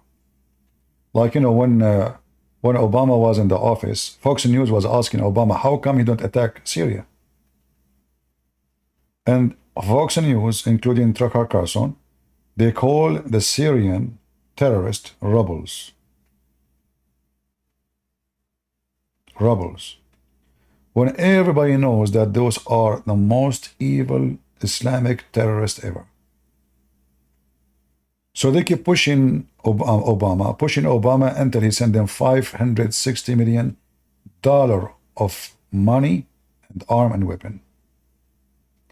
And even the filthy John McCain, he went to Syria and he met with them. So in your TV, those are rebels. In reality, they are slaughtering Christians, burning churches, raping women. That is the truth. So it's about who is your friend in your media and what is your agenda. Osama bin Laden himself, he was a hero in Washington Post. Go and search. The title says, a hero left his country to fight the communists in Afghanistan.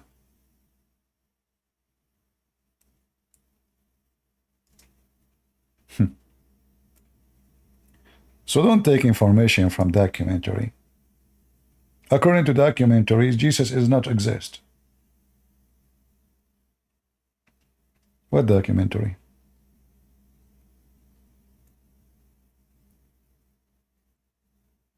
Is that how we get our knowledge?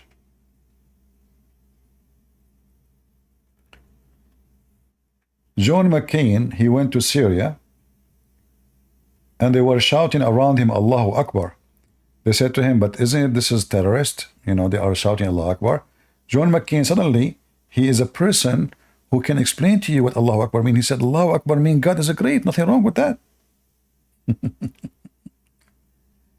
The scumbag John McCain. If they see one Christian guy in front of them, they will cut him pieces. Why they welcome John McCain? They want the money and the weapon. It's halal in Islam, taqiyya. So the devil of America, John McCain, and the devil of Islam, Al-Qaeda, they are friends. And who is the one who is paying the life? The Christians there. Did you hear the American want to send any support to the Christians in Syria? No. Any help? No. No. Anybody mentioned them? No. Nobody mentioned them. Who cares for the Christians there? Yeah. And this is the leader of ISIS. Look, he is next to him. This is the leader of ISIS, the one in the with the circle next to him. This is ISIS leader.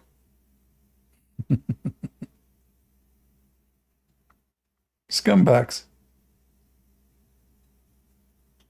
Yeah. But you watch TV, you listen to them, you believe them. Even the scumbag Netanyahu, he supported them. Do you know that? Do you know that Israel supported those criminals too? Do you know that Netanyahu, he opened a hospital for them in the Golan Heights? Do you know that if the Syrian army, they try to catch them or shoot at them, the Israeli army have command to protect them from the Syrian army? Do you know? This is the truth.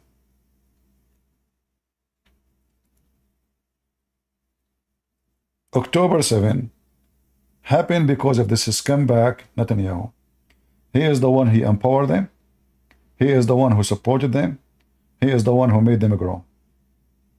And now he claimed that he is the one who is going to finish them.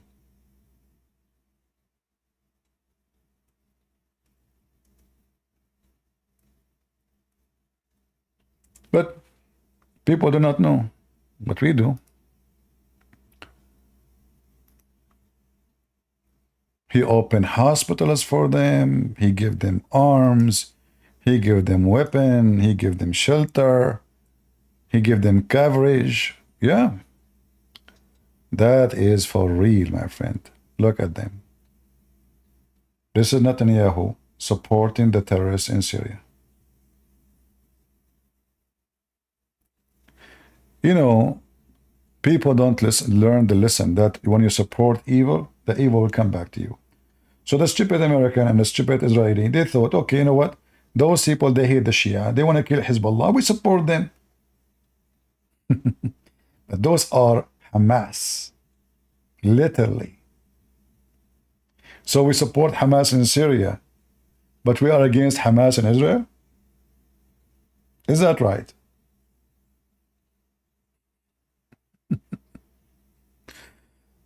Yeah, I mean, but people do not know how people know. I mean, people they see what the news says, you know, like, and people believe in news. They open hospitals for them. He give them arms. He give them weapon. He called them honorable people. You know, yeah, they are good people. Good people. And now Israel is paying for the stupidity of this scumbag Netanyahu. Anyway, what we can say. The same mistake the American did with Osama bin Laden. They sponsor him, they feed him. The dog became bigger, he bite them. Always remember this. You support evil, evil will come back to you. Just remember that. And look at the news here. Syrian rebels. Those are Hamas. What's Syrian rebels? Those are Hamas. Those are ISIS. Those are Al-Qaeda. Rebels? They are rebels. That's a good one. Yeah. Yeah, for sure he is supporting the rebels, man. He's a good man.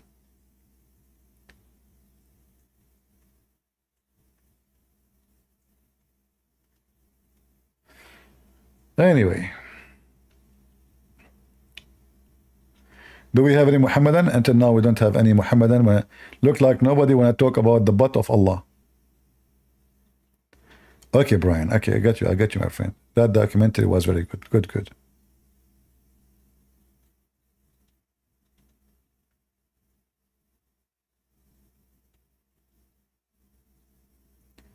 The Israeli, they made a huge big mistakes in their politics. They have a very stupid leaders, extremely stupid leaders. They withdraw from the south of Lebanon, and that made Hezbollah look victorious. Overnight, they withdraw. Suddenly, they gave the whole land to Hezbollah, and Hezbollah became a hero, and the Israeli ran away. The same what happened with Joe Biden. Afghan, Allahu Akbar, we took Afghanistan back. We know that they are going to, the Israeli did the same stupid mistake.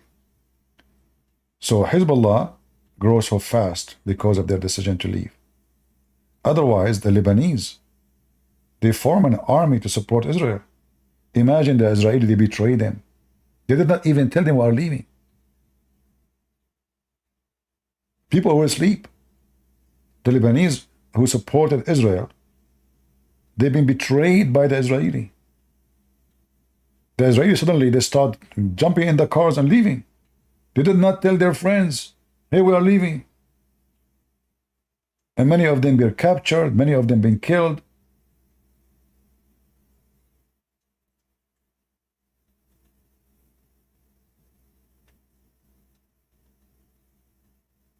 This is why now, who is going to trust the Israeli anymore in the Middle East?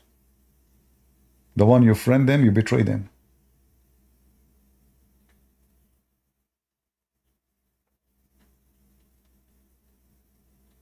Yeah, I know who is he.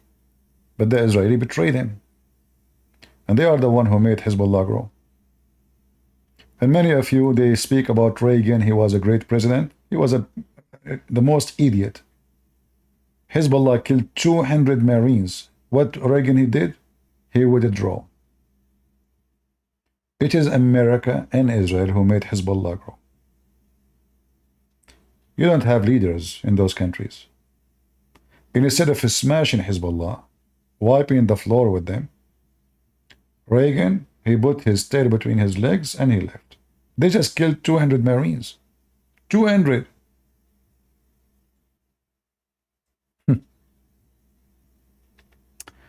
Anyway, but they say to you that Reagan was a great president. That's what they say. I laugh.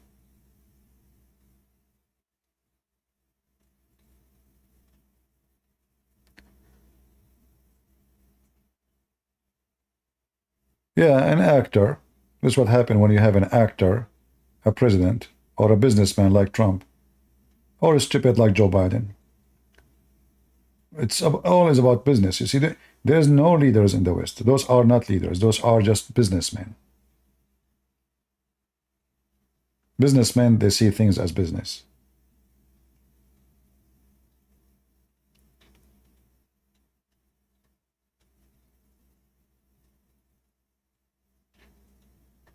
Have you heard of a human, Khalil?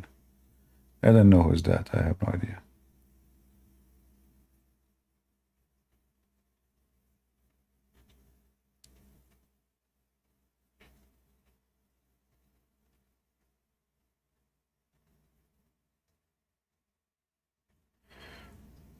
UK and Denmark and US starting to deport. Well, I don't believe those things is true. UK, they will never deport anyone. They will deport someone who have no papers anyway. I mean, they might get in like a little bit serious now. But as you see, the Muslim, they ramp in the street. I saw a video of Mimi Hijab saying he want to kill the Jews in front of the police guy. What UK? There's no country in UK. What UK? UK is a farm. There's no police, there's no army, there's no king. Did you hear the king's speech? When he became a king, he's a crown prince, he says, this is a country of multi-faith. Here we go. UK is gone, long time ago. The only way to take back the country, if you get rid of this filthy so-called royal family and overcome those liberals and give the land to the conservative again. Otherwise, this all is garbage. What, you want to send 2 back home? And you open the door for 1,000?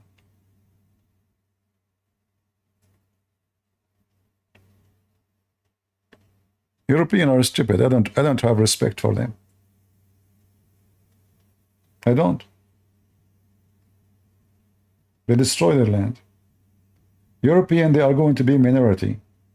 Maybe in 50 years from now. I can go in London and I will meet Middle Eastern like me more than I will see English people in the street. Where is the British people? I don't see them. I went to Germany. I did not see German. I saw people from Bosnia. I saw people from Albania. I saw people from Iran. I saw people from Lebanon. I didn't see German. Where is the German?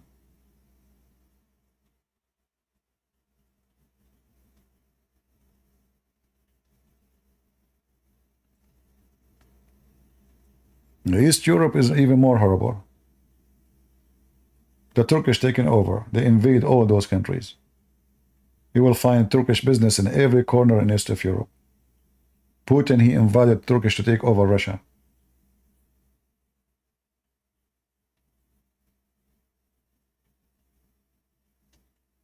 I mean, there is a small country, Hungary. Hungary is a small, tiny country. Only maybe Poland and Hungary. But the rest of Europe is doomed.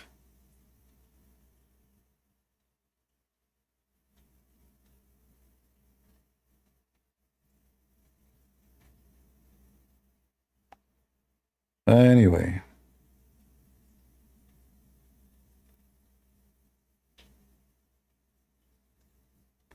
Yeah, they will take over South America. Oh, yeah, open your borders. Because South America, they have a very easy visa. Anyone, they give him a visa. Anyone can open a business, anyone. So sure they will come. In their countries, they have no business. They go there, they fool you. Like now, the president of Salvador is a Palestinian Muslim. He claimed that he's a Christian, but I know that I know better. He's a Muslim. He keeps saying, my Lord Jesus Christ. But we know better. Argentina, they have a Syrian president before. Mun'im, corrupt man.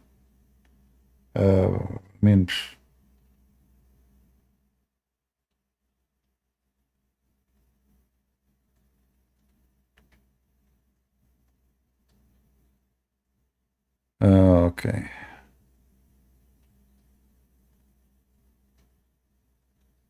Yeah, in Bulgaria, when they free their land, they keep the Turkish over their land.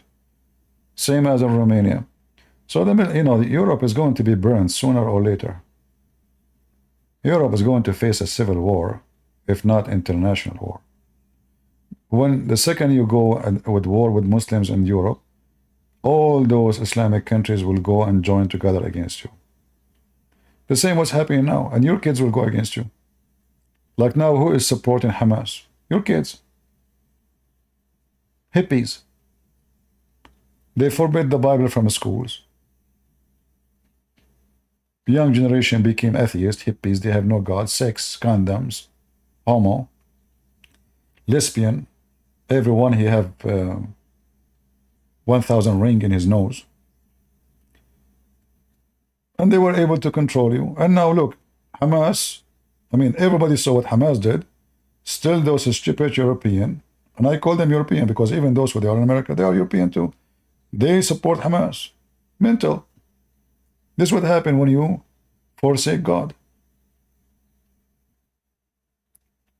Your ethic became awkward. There is a KGB agent. I don't know if you guys saw it. He spoke exactly what the Soviet Union did to America. If you watch the video, everything he says is true.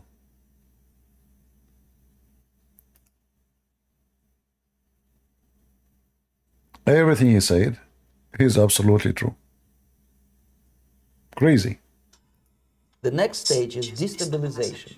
This time, subverter does not care about your... Let me show you.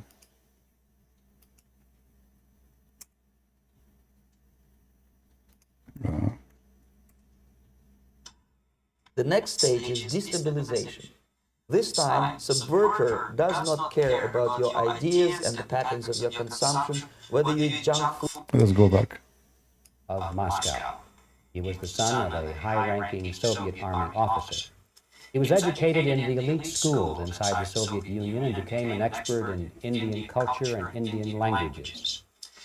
He had an outstanding career with Novosti, which was the, and still is, I should say, the press arm or the press agency of the Soviet Union. It turns out that this is also a front for the KGB. He escaped to the West in 1970 after becoming totally disgusted with the Soviet system, and he did this at great risk to his life. He certainly is one of the world's There's echo? Guys, you have echo? Really? Okay, let's see. I don't know why. You have echo. Okay, I will try to mute my microphone so you can hear. You tell me in the chat, please, if you still have echo. Experts on the subject of Soviet propaganda and disinformation and active measures. Well, you spoke several times before about ideological subversion. That is a phrase that I'm afraid some Americans don't fully understand.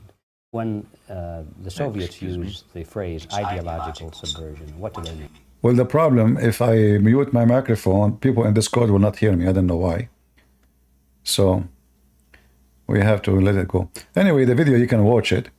He will explain to you that the agenda is to make the people hate their country, dislike their country, dishonor their country, and go in denial.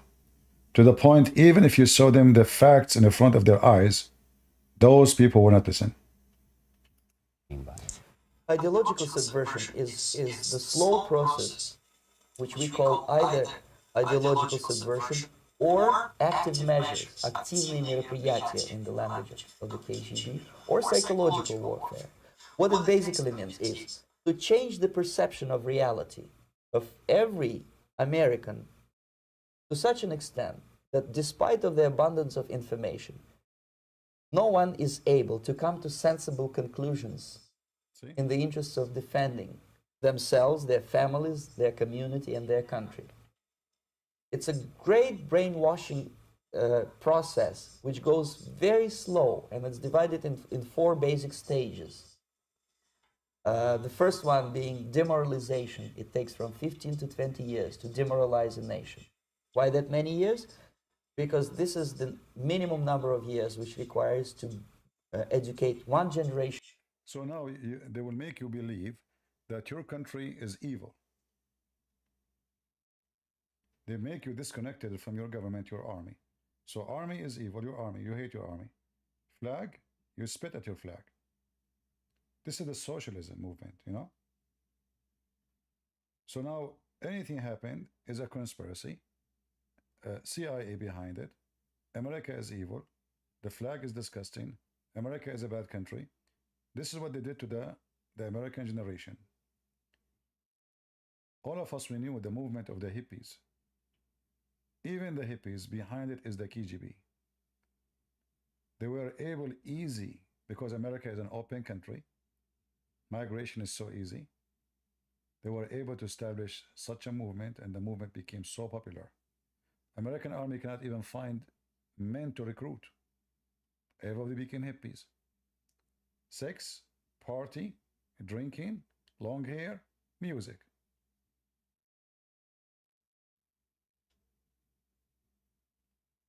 You can't hear me? I don't know what's going on. Okay, what about now? I will repeat again. So what he was talking about,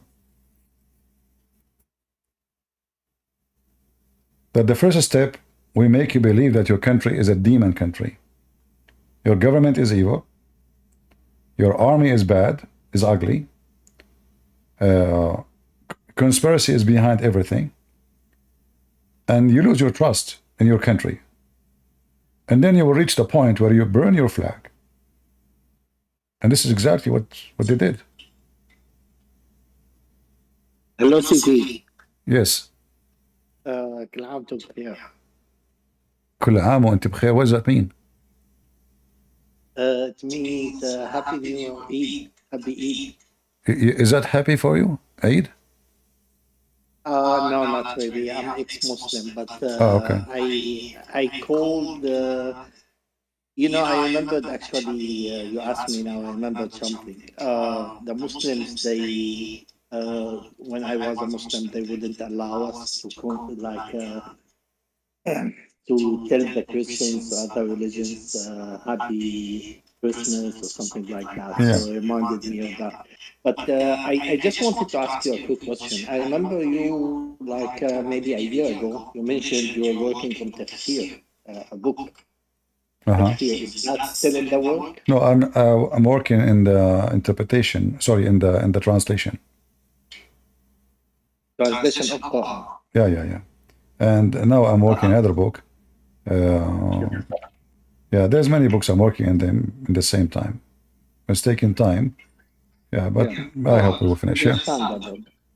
Yeah. I just wanted. So it was like a translation. Yeah, because we struggle to find any translation we can trust. So I want to finish a translation so people can, if they trust me, they can trust. I will never lie. I will say it as it is. Yeah. Understandable. Just one last comment. I just want to mention that you said something that like 6 words got translated to 50 words. I've seen tafsir where like one line is like 2 A4 pages. Yeah, you see, tafsir is fine because, I mean, this is tafsir. You are trying to explain something. So depend. The Quran is a stupid book. That's why it could take a lot of writing to explain one word, maybe, because it's a stupid book. Otherwise, if the book is written by a smart person is someone who delivers his idea easy and simple.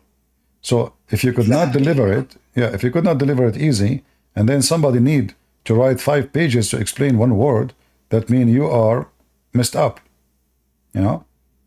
So yeah, so this is exactly what happened in the Quran. And not only that, like even when they explain it, is it explained? No, because they say at the end, and Allah knows best, and everyone he disagree with the other one, right? This is the most idiotic thing ever. Yeah, and even everything they have, they disagree. Yeah. Even the hadith, one scholar say this is sahih, the other one says this is da'if.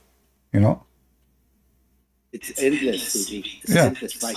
And that's why you can never win an argument with these people, because you tell them, hey, this is what your scholar said, and then they say, oh no, this is only one opinion. Well, the best way. The other day, I told my brother,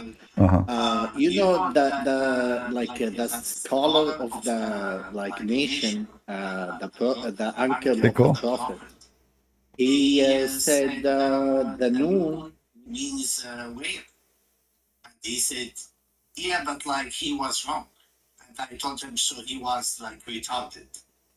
They said, no, he's not retarded, but the beauty of Islam or the glory of Islam, it doesn't depend on a single person. So you can never catch them. Yeah. Well, no, you can't catch them. You see, the Muslims, in order to catch a Muslim, you have to get him busted, which means you make him agree upon something, then you show him that what he agree upon is really horrible. So, you don't give him the question and then you wait for the answer. Try to get the answer before the question, so he cannot take it back. CB, I disagree with you here, because I remember one time I met an African gentleman, and here in Canada, you meet every different type of person. And I told him he was a Muslim. So I told him, I'm your religion, and be at. and your prophet is like he slept 9 years old and married 6 years old. And he started looking at me as like I'm stupid, right? So once we finished work, we went outside and I opened internet and I showed him. And CB in 5 minutes, less than 5 minutes, he found like explanation, right? So like you can't. Yeah, because no, because you did, that's what I said to you. You did it wrong way. So you need to tell him. If you tell him, what do you think if a person he have sex with his children? He will say to you, this is bad. This is disgusting. Then you show him that his prophet did that. So what you did, you showed him his prophet did that, and for sure he will give you the explanation. You should get the answer. So I say to you, you should give, like, you tell him, do shit smell? He agree. He said shit smell. His shit is dirty. He say yes, it's dirty. You don't say to him the shit of the prophet is smell or not. He will say no, it doesn't smell. So you have to make him agree first about the common sense before you give him the question which is about that common sense. So a Muslim right away he will turn into defense. It's like playing cards. Do you tell the guy in front of you like what cards you have? So this is what you do when you speak to a Muslim. You are giving him the cards, so he go in defense. You don't do that. Try to have a conversation. Have nothing to do with it. Have nothing to do. Don't make him think that you will mention such a thing about his prophet. Let him agree with you about the idea, because this is what they would do. They would agree. But the second he feel that this is about his prophet, he will say nothing wrong with it. But CP, like I listened to you for like over maybe 4 years, and we heard so many callers talk to you, and I know you've been doing this for ages, like way longer than like since Paltalk. I think people here, some of the people who listen to you weren't even there when you were started doing this. Okay. And probably I would like estimate you talked to 1,000, and you showed them. But unfortunately, like it's very few cases when you find someone listen to you and like accept what you say.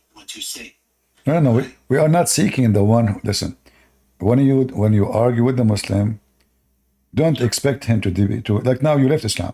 So I'm talking to you, do I expect you to leave Islam? No. I am not expecting you to do anything. I am here to show that Islam is stupid. You leave Islam, he stays as a Muslim, that's not the issue for now. This will take time. Many Muslims, they come and they argue with me, and they debate with me, and they call me liars. They call me names. And then later, they become admins for me in Paltalk. You mentioned Paltalk. Yeah. So, there's a guy from England. He have a chat room, 3 years. 3 years. The name of the chat room is my name, Christian Prince. Christian Prince is a liar. So the whole chat room is just to attack me. 3 years after, suddenly he came to my chat room, and he told him whatever Christian Prince is saying is true. We thought this is fake name because, it's Paltalk. People, you can create a name look like somebody. So they told me, look what he's saying. I said, there's no way this guy is going to say that. It turned to be him. So they asked him to come to the mic to hear him. Yeah, it was him. So he take the mic. He's a doctor. He left Islam. He said, everything he said is, I check it out. I was lying to myself all those years. I was angry. I was upset. But you know what? Not a single thing he said is not true. So fighting the devil is like, a faucet, and the faucet is dropping water. The water might be soft. It might be weak. But by time, the water will make a hole in the rock. So it doesn't matter how hard the rock is, the water is going to win. So they can deny, they can claim they are, you see, all those Muslims, they say we don't agree, and inside them they knew, trust me, they knew that this is what's happening. So he denied in front of you, he go in denial as a defense. It's like somebody, you say to him, your sister is a whore. Yeah. But he will not accept that somebody says, even though he knew his sister is a whore. He will be upset from you. What do you expect him to do? So this is what you are saying to him. Your prophet is a whore. So what he will do? He will go in denial. He will fight back.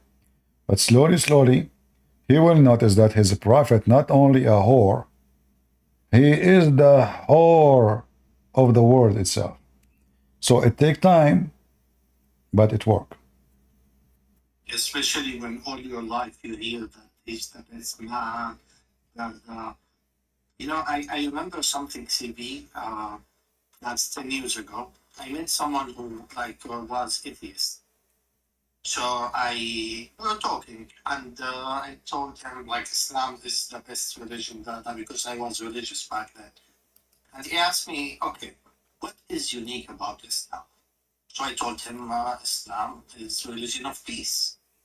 And he told me, so you think, for example, Christianity is a religion of like aggression, for example, or like let's say Buddhism or Hinduism.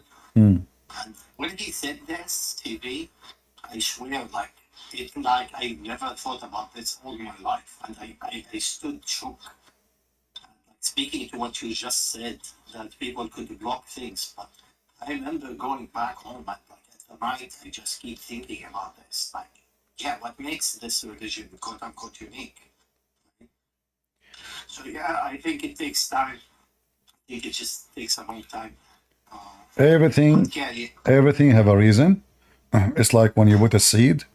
Sometimes the seed they can germinate in 10 days. Sometimes it might take it a year. You know, it might never germinate. So a person who is working for, let us say, doing farming, he have to do seed regardless which one is going to germinate or not.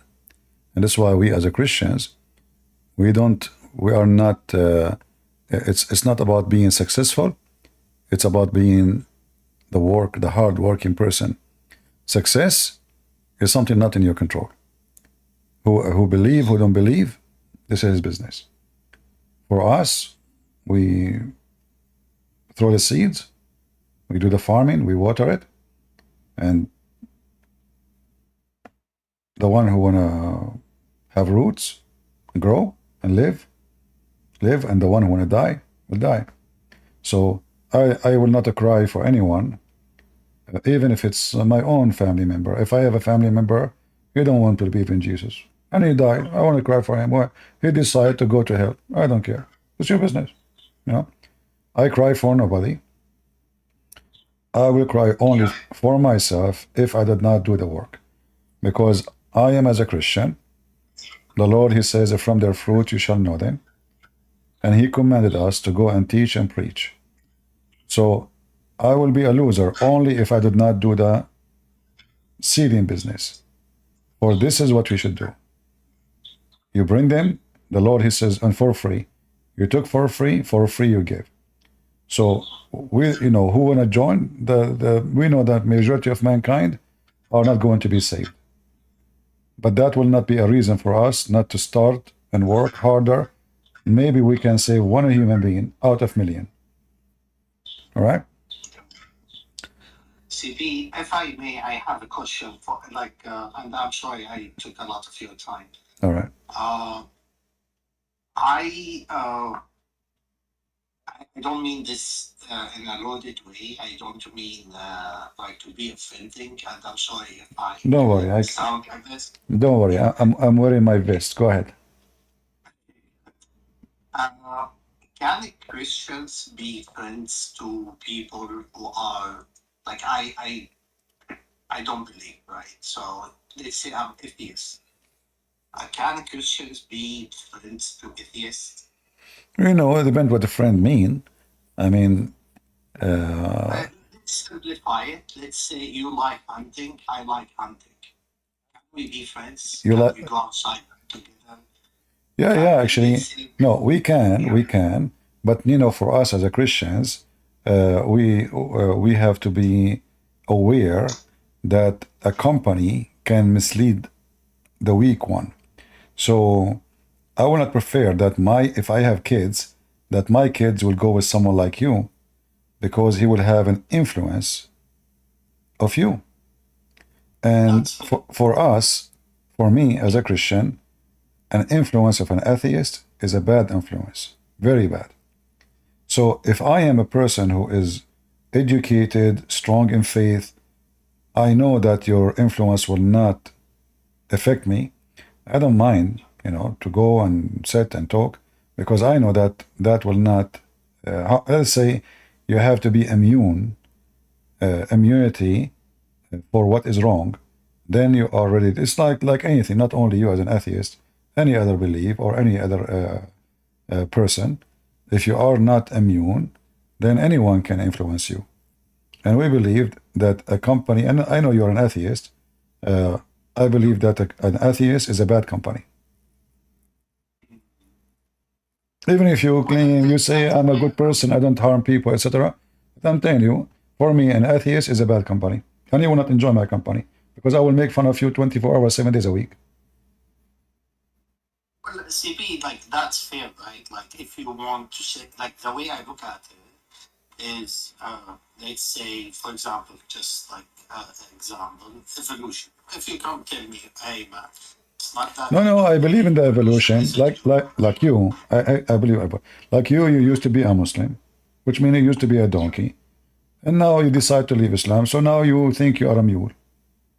Huh? Evolution work. Yeah, in that sense. But like, yeah, I don't want to take more of your time. I certainly can't talk more. I'm just being honest with you. That's why this is why I say to you, if you go with me, you will not enjoy it, because I mean, we can go and have coffee with you, but you say to me something, I will give you the answer which you don't like to hear. So here we go. All right. But CB, like, we can disagree on ideas, but like, how is it? Like, you could tell me, for example. Yeah, we can be civil. We can be civil. Being with a Christian, we agree, we disagree. Yeah. Evolution is stupid, yeah. Right? And that's fine, right? Like, yeah, I'm not gonna be offended. Like, I believe that's true.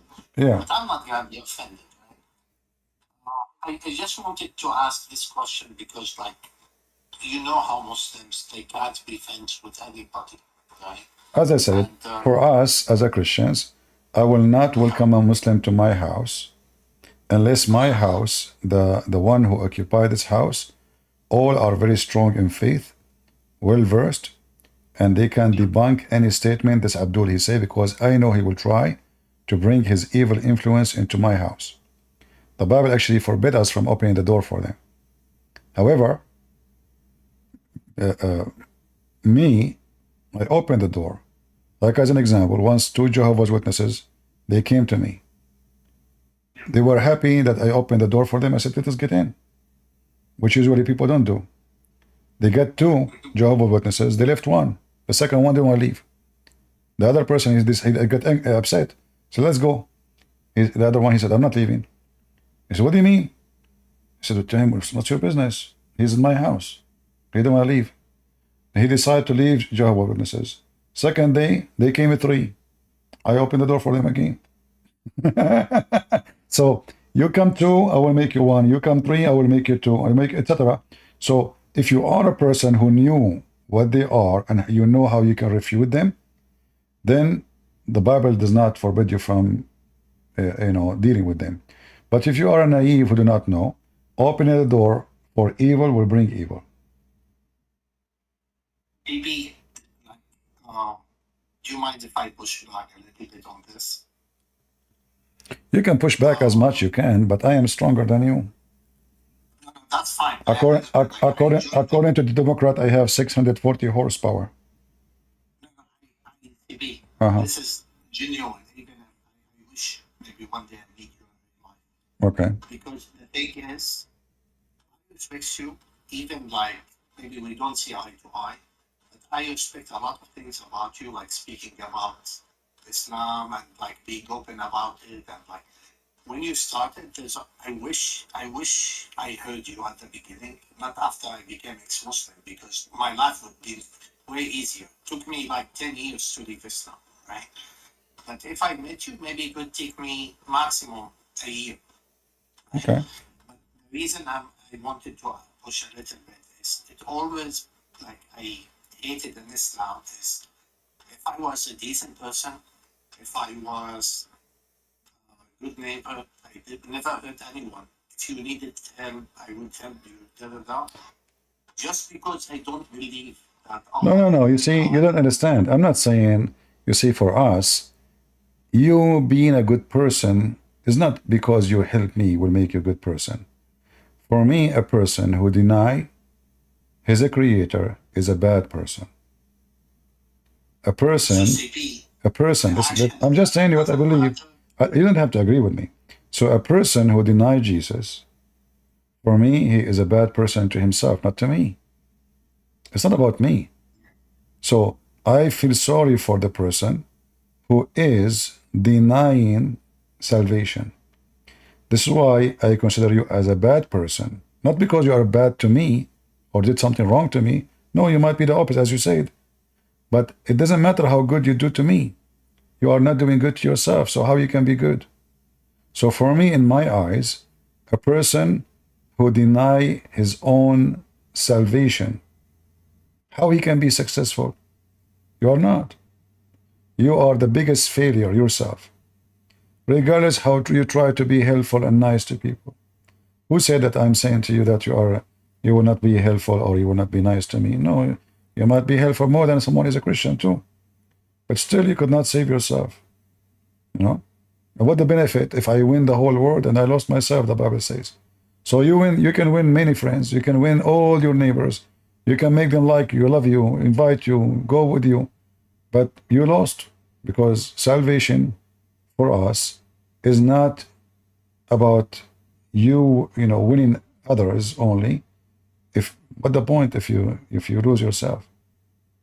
The Bible says, don't be worried about those who destroy the flesh, but those who destroy the spirit, the soul.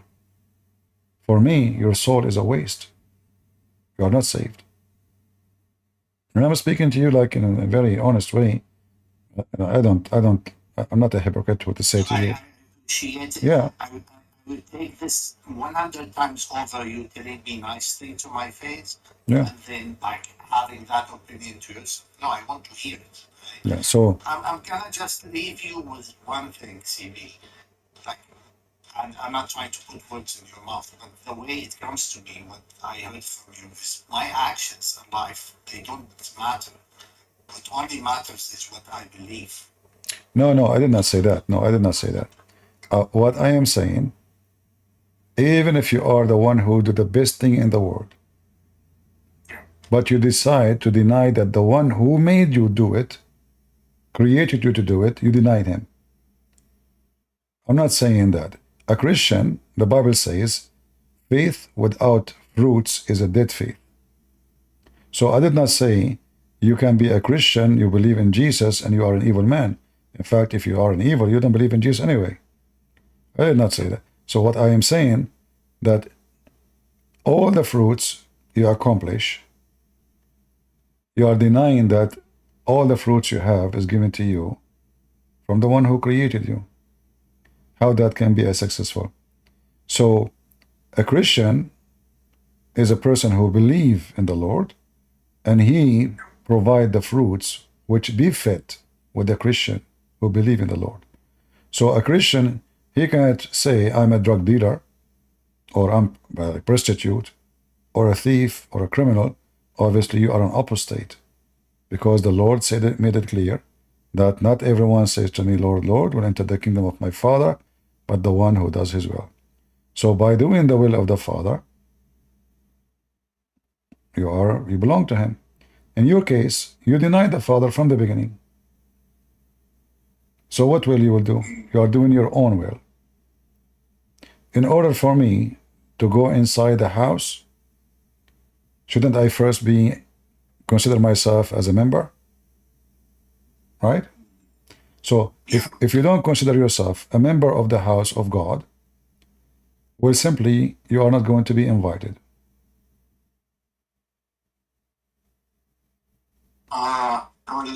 TV, what if someone listened, but he wasn't convinced? It's your choice. It's like I come to your house, I say there's a fire. Let's say I'm a firefighter. I come to your house, I see a smoke coming. You say, I don't see anything. I say, I can see it clear. Please come with me. You say, no, It's your choice. You burn yourself. Nobody burned you. You see, hell, it's not God sending people to hell. It's not true. People, they send themselves to hell. It's like somebody, you say to him, if you go sleep around, fornicate, you will have AIDS. Still he will do it. Okay, you got AIDS. You got sexual disease. Okay. You know, you get a drunk, drink alcohol like an elephant. You might, you're killing yourself. You drink. It's not God who killed you. God, he created all those things. He created a grave, but not to kill you. God created the ocean, but not to drown you. You drown yourself. So, what a human being do, usually atheists, they say that God is not fair because, he did not give me freedom to believe or not. No, he gave you. He gave you freedom. He gave you all the options, and you chose on your own.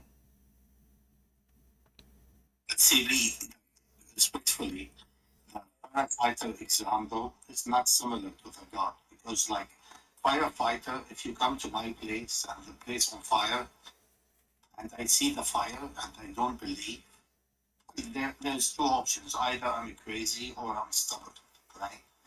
But like if I look at like I want to make it more realistic, let's say you're the firefighter. I come with you. I see there's fire in the house. And then I say, okay, I'm not leaving. I see the fire, but I'm not leaving, right? Because for me, I know this sounds for you crazy, and I totally respect that, and I'm not here to change your opinion. But like for me, the idea of God, I'm not convinced, right? I'm not denying God. It's not like that. I know there's a God, and I'm denying it. I'm not convinced. I read that. I heard what the argument, but I'm not convinced. You see the word fire, when I give an example, it's not literally. However, I will make it now literally. Do you believe that a firefighter, he is more expert about fire than you? Oh yeah, of course. Yeah. Do you think he have tools which you don't have? He can find out that your house is going to be in fire soon or at risk of fire? As an example, he can check your electric wiring. In 2 seconds, he will say you will have fire. All right. So what you are saying, because I don't see it, I don't believe it. Well, there's many things in life for you as an atheist you never saw, but you believe in it. Like what? Everything, like evolution, you do not see. You were not there. Millions of years, like they say to you, this animal 10 million years ago was like this and now become like that. You never saw that animal to see this animal to say this is the same animal. So you accept what someone he called himself scientist saying. He said to you, we measure the age of the earth because of the salt. So we measure how much salt goes every year to the ocean. But this is false because this is the average can change depending on how much rain in every year, how much, etc. So this measurement is false. Everything can be wrong. And you believe in the Big Bang, but the Big Bang, even now, they come to the conclusion that it's not true. There's a lot of things in the Big Bang theory is Big Bang in them. So you believe in things you never saw. But when it's come to God, you ask him to see. Here there is the double standard. Either you believe without seeing all the time, or you don't believe without seeing. So atheists, they believe blindly. They saw nothing. They trust someone. They call him scientist. They say something. They believe in it. Why this guy he die? They say, well, because there is a corona. We do not know really. Maybe he's lying. Maybe it's true. They make search center just to collect money. If you don't have a project, donation will not come. Global warming, we have to convince the population that the earth is burning, and then donation will come from government, from entity, from billionaires, from millionaires, so we can have a yacht and go in the ocean. And now we are the ones going to save the world by what? By having a bunch of blonde people wearing bikinis go into the ocean, We pay for their trip and they are enjoying their life. And they make a lot of money.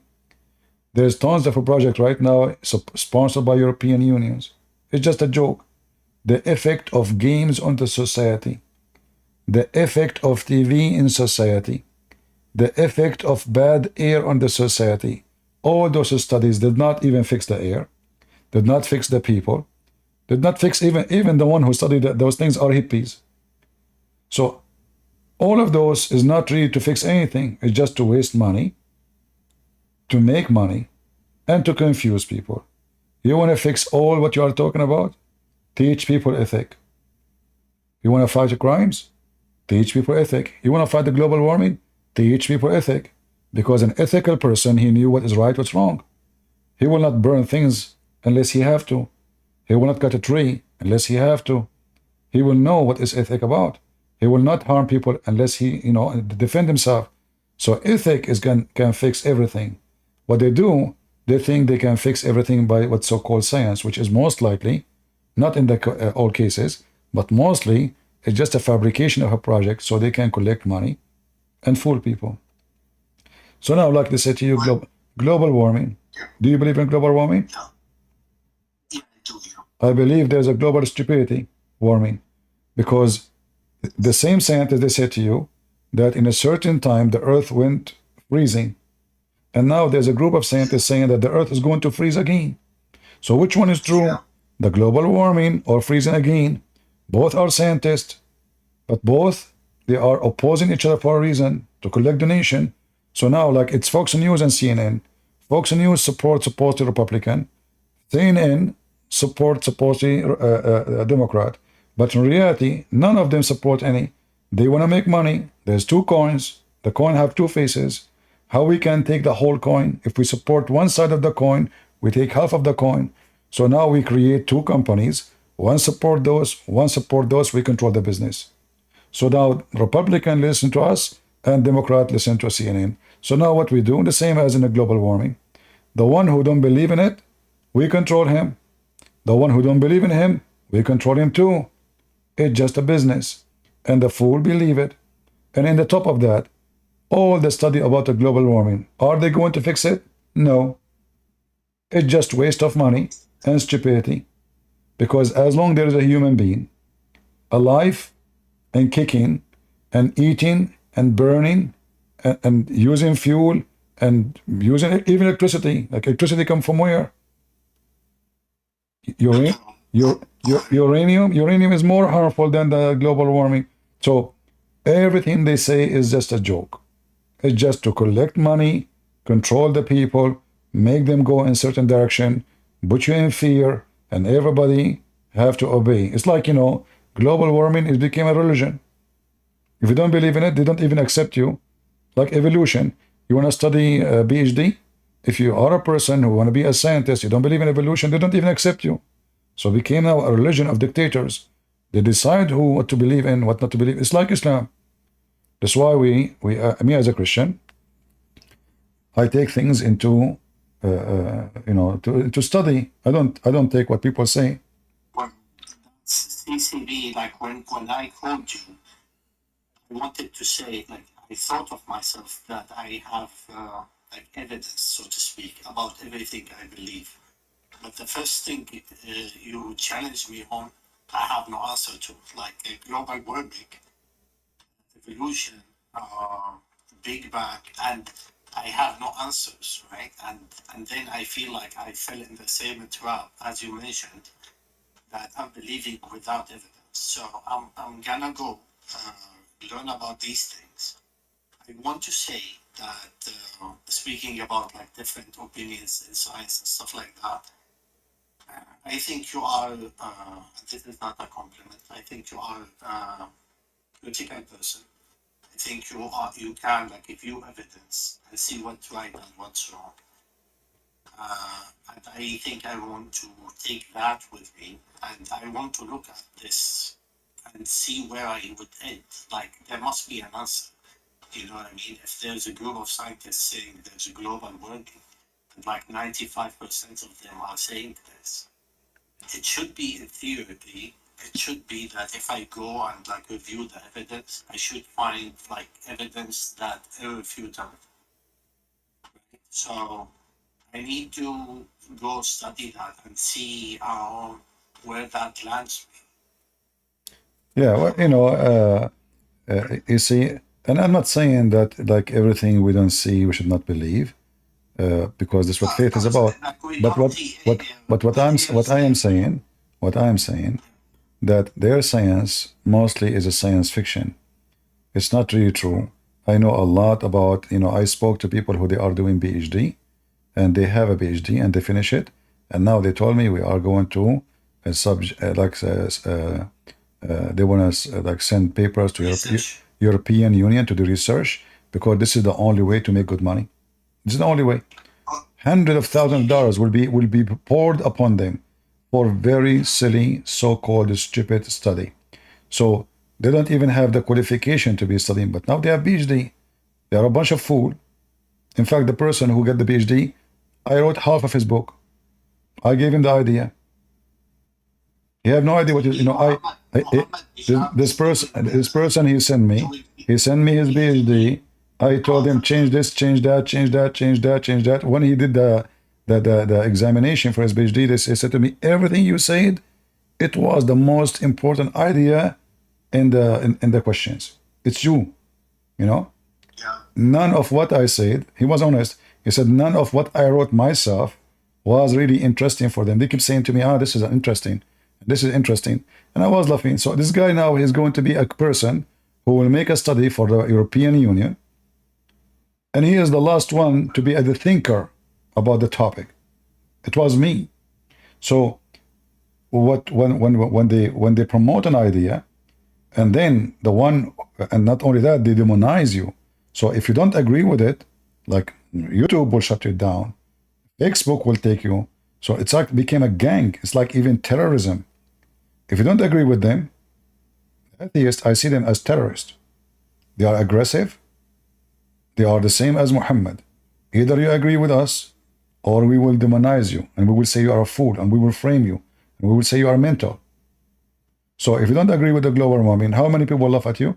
Everybody. But you know, I see that the whole Earth is the same. You know, I mean, the Earth, we have atmosphere. Where the global warming is going to come from, even if it's true, I believe the Earth can always correct itself. They themselves, they believe in evolution. Okay, that's evolution, fix it. As long as it's, you know, if it's get hot, maybe tomorrow we will become cockroaches. Cockroaches, they can handle 400 degrees. So as long as you believe in evolution, why you are worried? The Earth will fix itself, and the human being will become a rabbit maybe. So it's just the idea itself is against the idea itself. Either we believe in the evolution and we can adopt, and the Earth always do that, and this is what they teach in school, or you don't believe in that. So when they want, they don't believe in it. When they want, they believe in it. Will be phased out, right? That's the thing. Like when you have like yes, the nature, like okay, just this small like remark about like global warming. If you see the global emissions of carbon, CO2, and how it's skyrocketed, because I was reading. Where is the CO2 is coming from? It's from the Earth. It was exist anyway. One volcano explosion is bigger than all of those for years. So it's just a joke. The Earth, it's have it already. You are not giving it, and you are not taking it, and you cannot get rid of it. And as long as we have way more water than all what you think, then we will be fine, because 70% or more of the Earth is water. Yeah. So the whole idea, we have the biggest filter machine God gave us, the ocean. It's massive. We live in a small, tiny piece of land. The rest of the Earth is covered by water, so we are lucky. So do you know that those little tiny creatures in the water, they filter the water, the shells, seashells? So there is system. God created a system to fix things. The scientists, they can't point their finger at things which exist to fix it, and we can encourage people to do it. But to scare the people and to, you know, we can tell the people like there is bad habit, like we don't want to make the ocean dirty. That's good. We don't want to throw garbage in the ocean. That's wonderful. Let us use recycle. I support that. But this is about ethic more than about science only.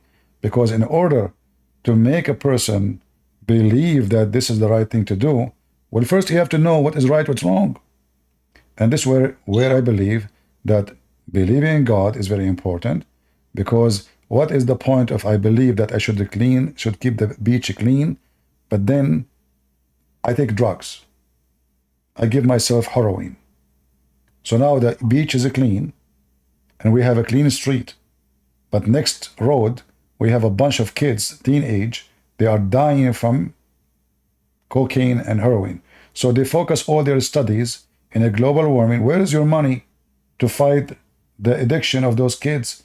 Where is your money to study why they are there?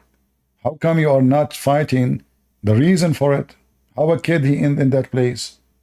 How come you don't? They want to defund the police. Okay, do you want to fight drugs or you want to support drugs? This is almost a stupid thing. Yeah. I So don't believe Europe, like the West in general, America, also is going backwards, right? Like here in Canada and British Columbia, yeah, they are, because they are decriminalizing the drugs as well.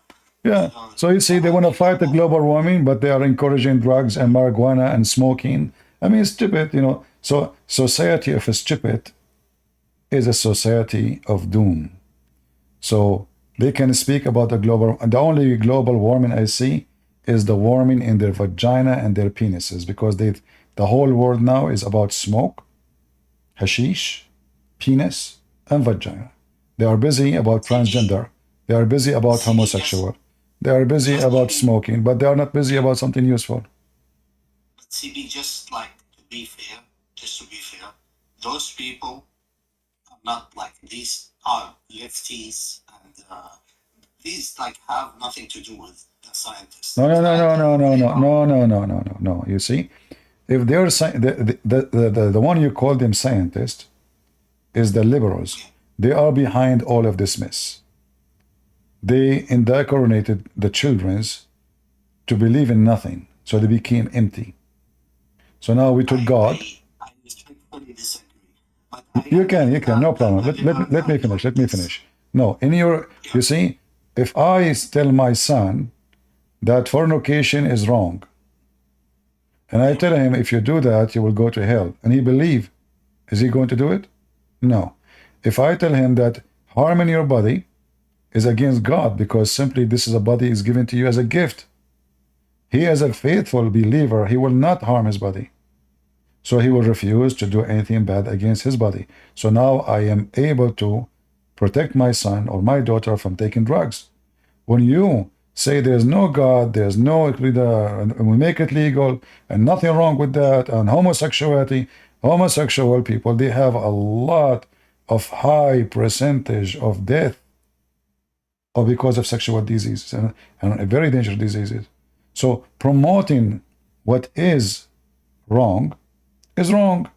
So if they are fighting, if they're fighting for the sake of health of the planet, well, all those things are connected. Everything is connected. It's not only you have a beautiful yard will make the world green. No. The world green if all of us, we are flourishing. And then the flourish people, they will make the earth flourish.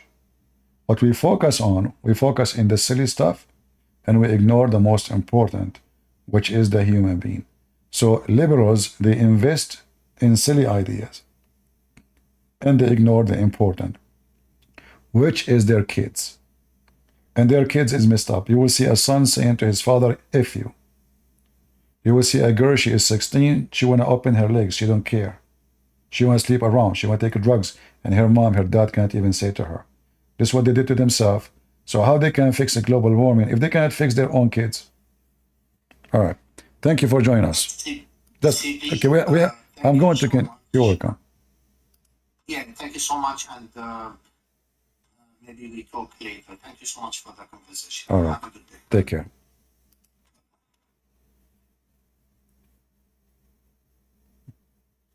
Yeah, global warming. Is that because of a global warming we have Joe Biden as a president and Kamala Harris? I think so. Too much fart. What her name? This woman Cortez from Puerto Rico. She wanna kill all the cows because they are farting. I mean, look who is even in charge of a government. A bunch of mental people. She wanna kill all the cows in USA and in the world. The Hindus will kill you. Don't even say that to in India. You go to India, you say that, you are in trouble, big trouble. Mental. And still there's people, they vote for her. This is telling you how stupid the society is. Cows must die? Really? Why? Because they're farting. You fart too.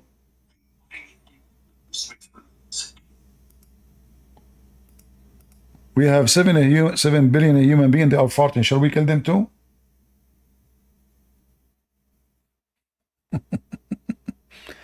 Shall we ban beans? We should make a law, anyone fart, he go to execution, you know.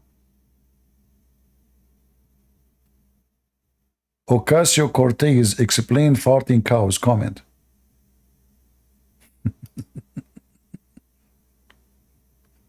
Yeah, really? You explain it? Mental.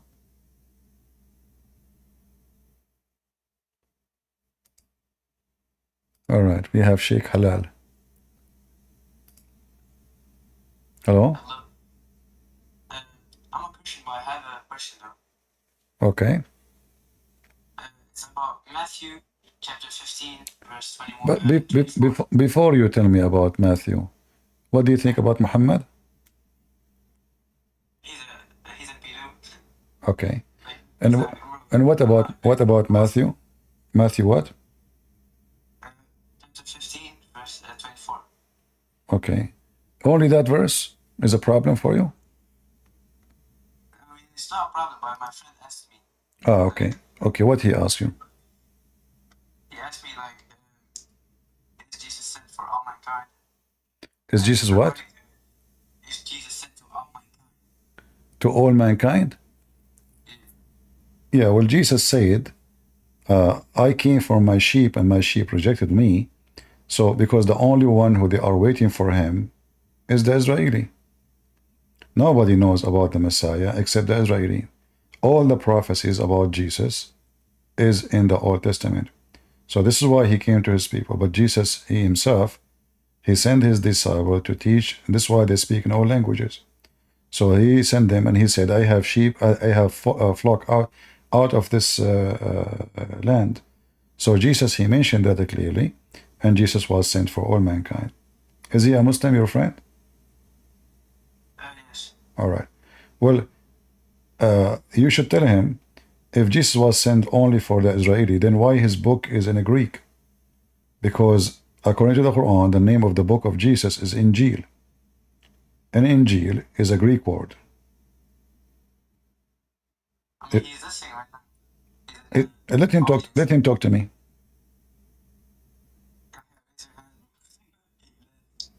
He left? Why he left?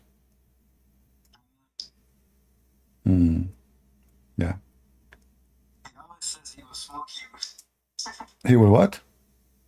He always says he will smoke you when he comes to life. He will smoke me? Tell him a Christian prince is sick now, you can smoke him easy. Tell him he is hungry and he is tired. And, tell him to come back. Call him.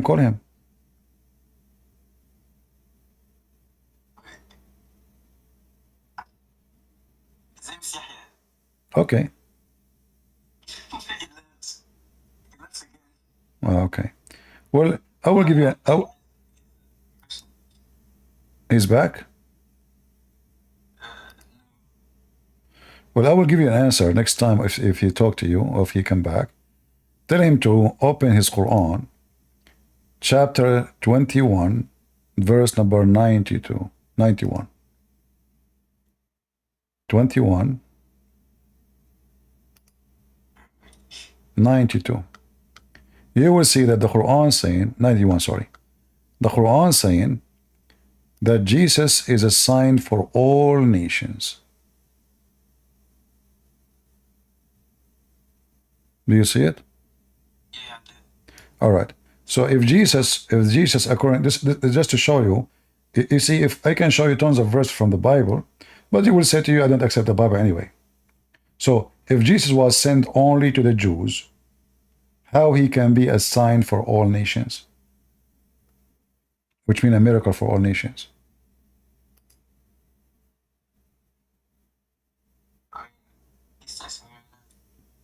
Do you understand? Do you understand me?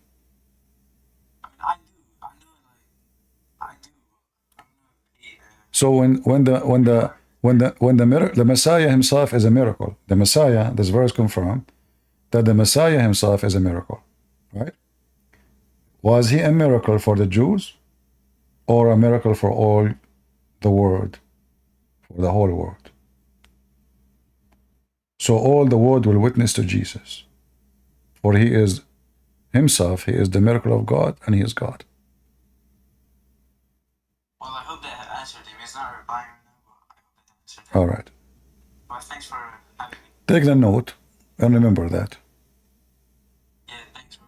Yeah. I love you. You're welcome. You see, when you show the Muslims from their book, I don't waste my time and show them verse from the Bible because they don't believe it anyway. Why I want to waste my time? But this verse in front of you, it just came to my mind actually. It says clearly that the Messiah is a sign for all mankind. So how Jesus is sent only to the Jews? Right?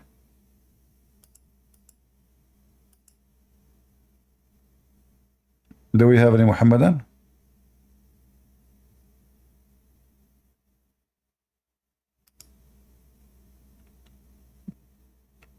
Any Muhammadan?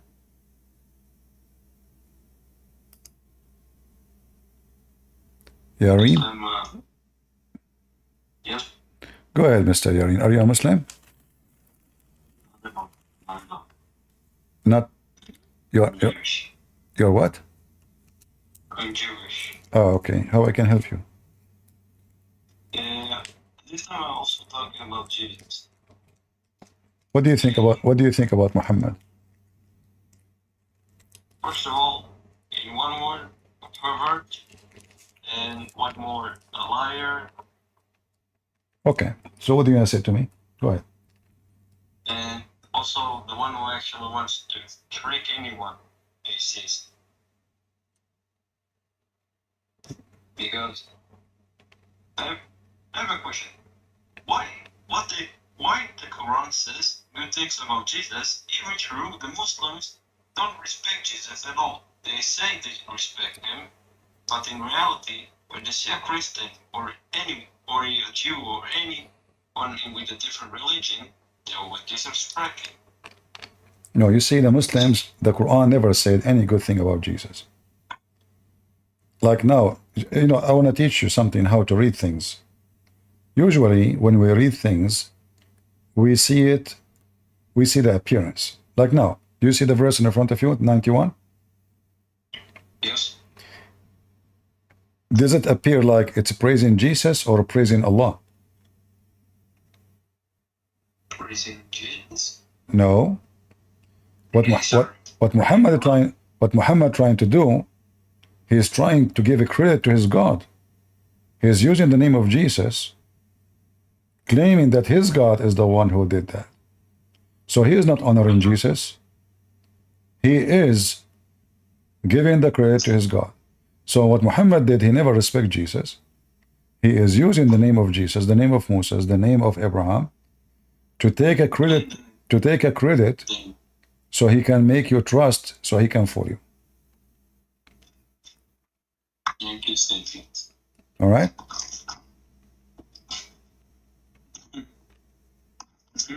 Yeah. So when when Muhammad he says he believed that Moses he crossed the sea, it's not because he support Moses, but he want to use Moses to give himself a credit. It's like, you know, you go to a bank and you want to take a mortgage. The bank they will ask you, do you have any property? Do you have any asset? Do you have any recommendation? Do you have any reference of a business you do? So now you give them all what you have in order to establish a trust so they can give you their money, correct? Correct. And this is what Muhammad is doing. He's an evil man. He tried to make the Jews believe in him, but they did not. That's why Muhammad he says, if only 10 of the Jews believe in me, the whole Jews will believe. So Muhammad he failed even to make 10 Jews, just 10, believe in him. What is the reason of his failure? Because simply he is a fraud. And actually, that's the reason why Muslims say the Jews betrayed anyone around the world. Anyone, they say. Well, you see, there is, if the Muslim want to talk about betraying, ask them who is the one who killed Muhammad's sons, the Jews or Muslims? Who is the one who killed the caliphate, the Jews or the Muslims? The only one we can say that the Jews, they killed Muhammad himself, but they did not betray. He's their enemy. So the one who betrayed really is the Muslims. It is Muhammad who killed the grandsons of the Jews who killed the grandsons of Muhammad, who killed Ali, who killed the caliphate, and they keep killing each other non-stop. And also making people. You live in Israel? You live in Israel? Yeah. All right. We'll say hello to the IDF and give them my support. Of course. All right. Thank you very much. Wait. I have a question this time. Other question? Here another question about how they speak about this conflict. When they say around before the British ruled the land, during the Ottoman time, they always keep telling about how the Jews were a minority. They never tell you why they were a minority. You know, my friend, doesn't matter who care about the Ottoman or not Ottoman. We have all the evidence that this is the land of the Jews. We can show them that the land of the Jews, even from their book. So the Ottoman, if there is Ottoman or there is no Ottoman, if there is a bridge or there is no bridge, this is the land of the Jews. Even in their stupid books, chapter 5, verse 21, Allah, He said, Now they're talking about the Canaanites. They're saying they are the Canaanites themselves. who? Those are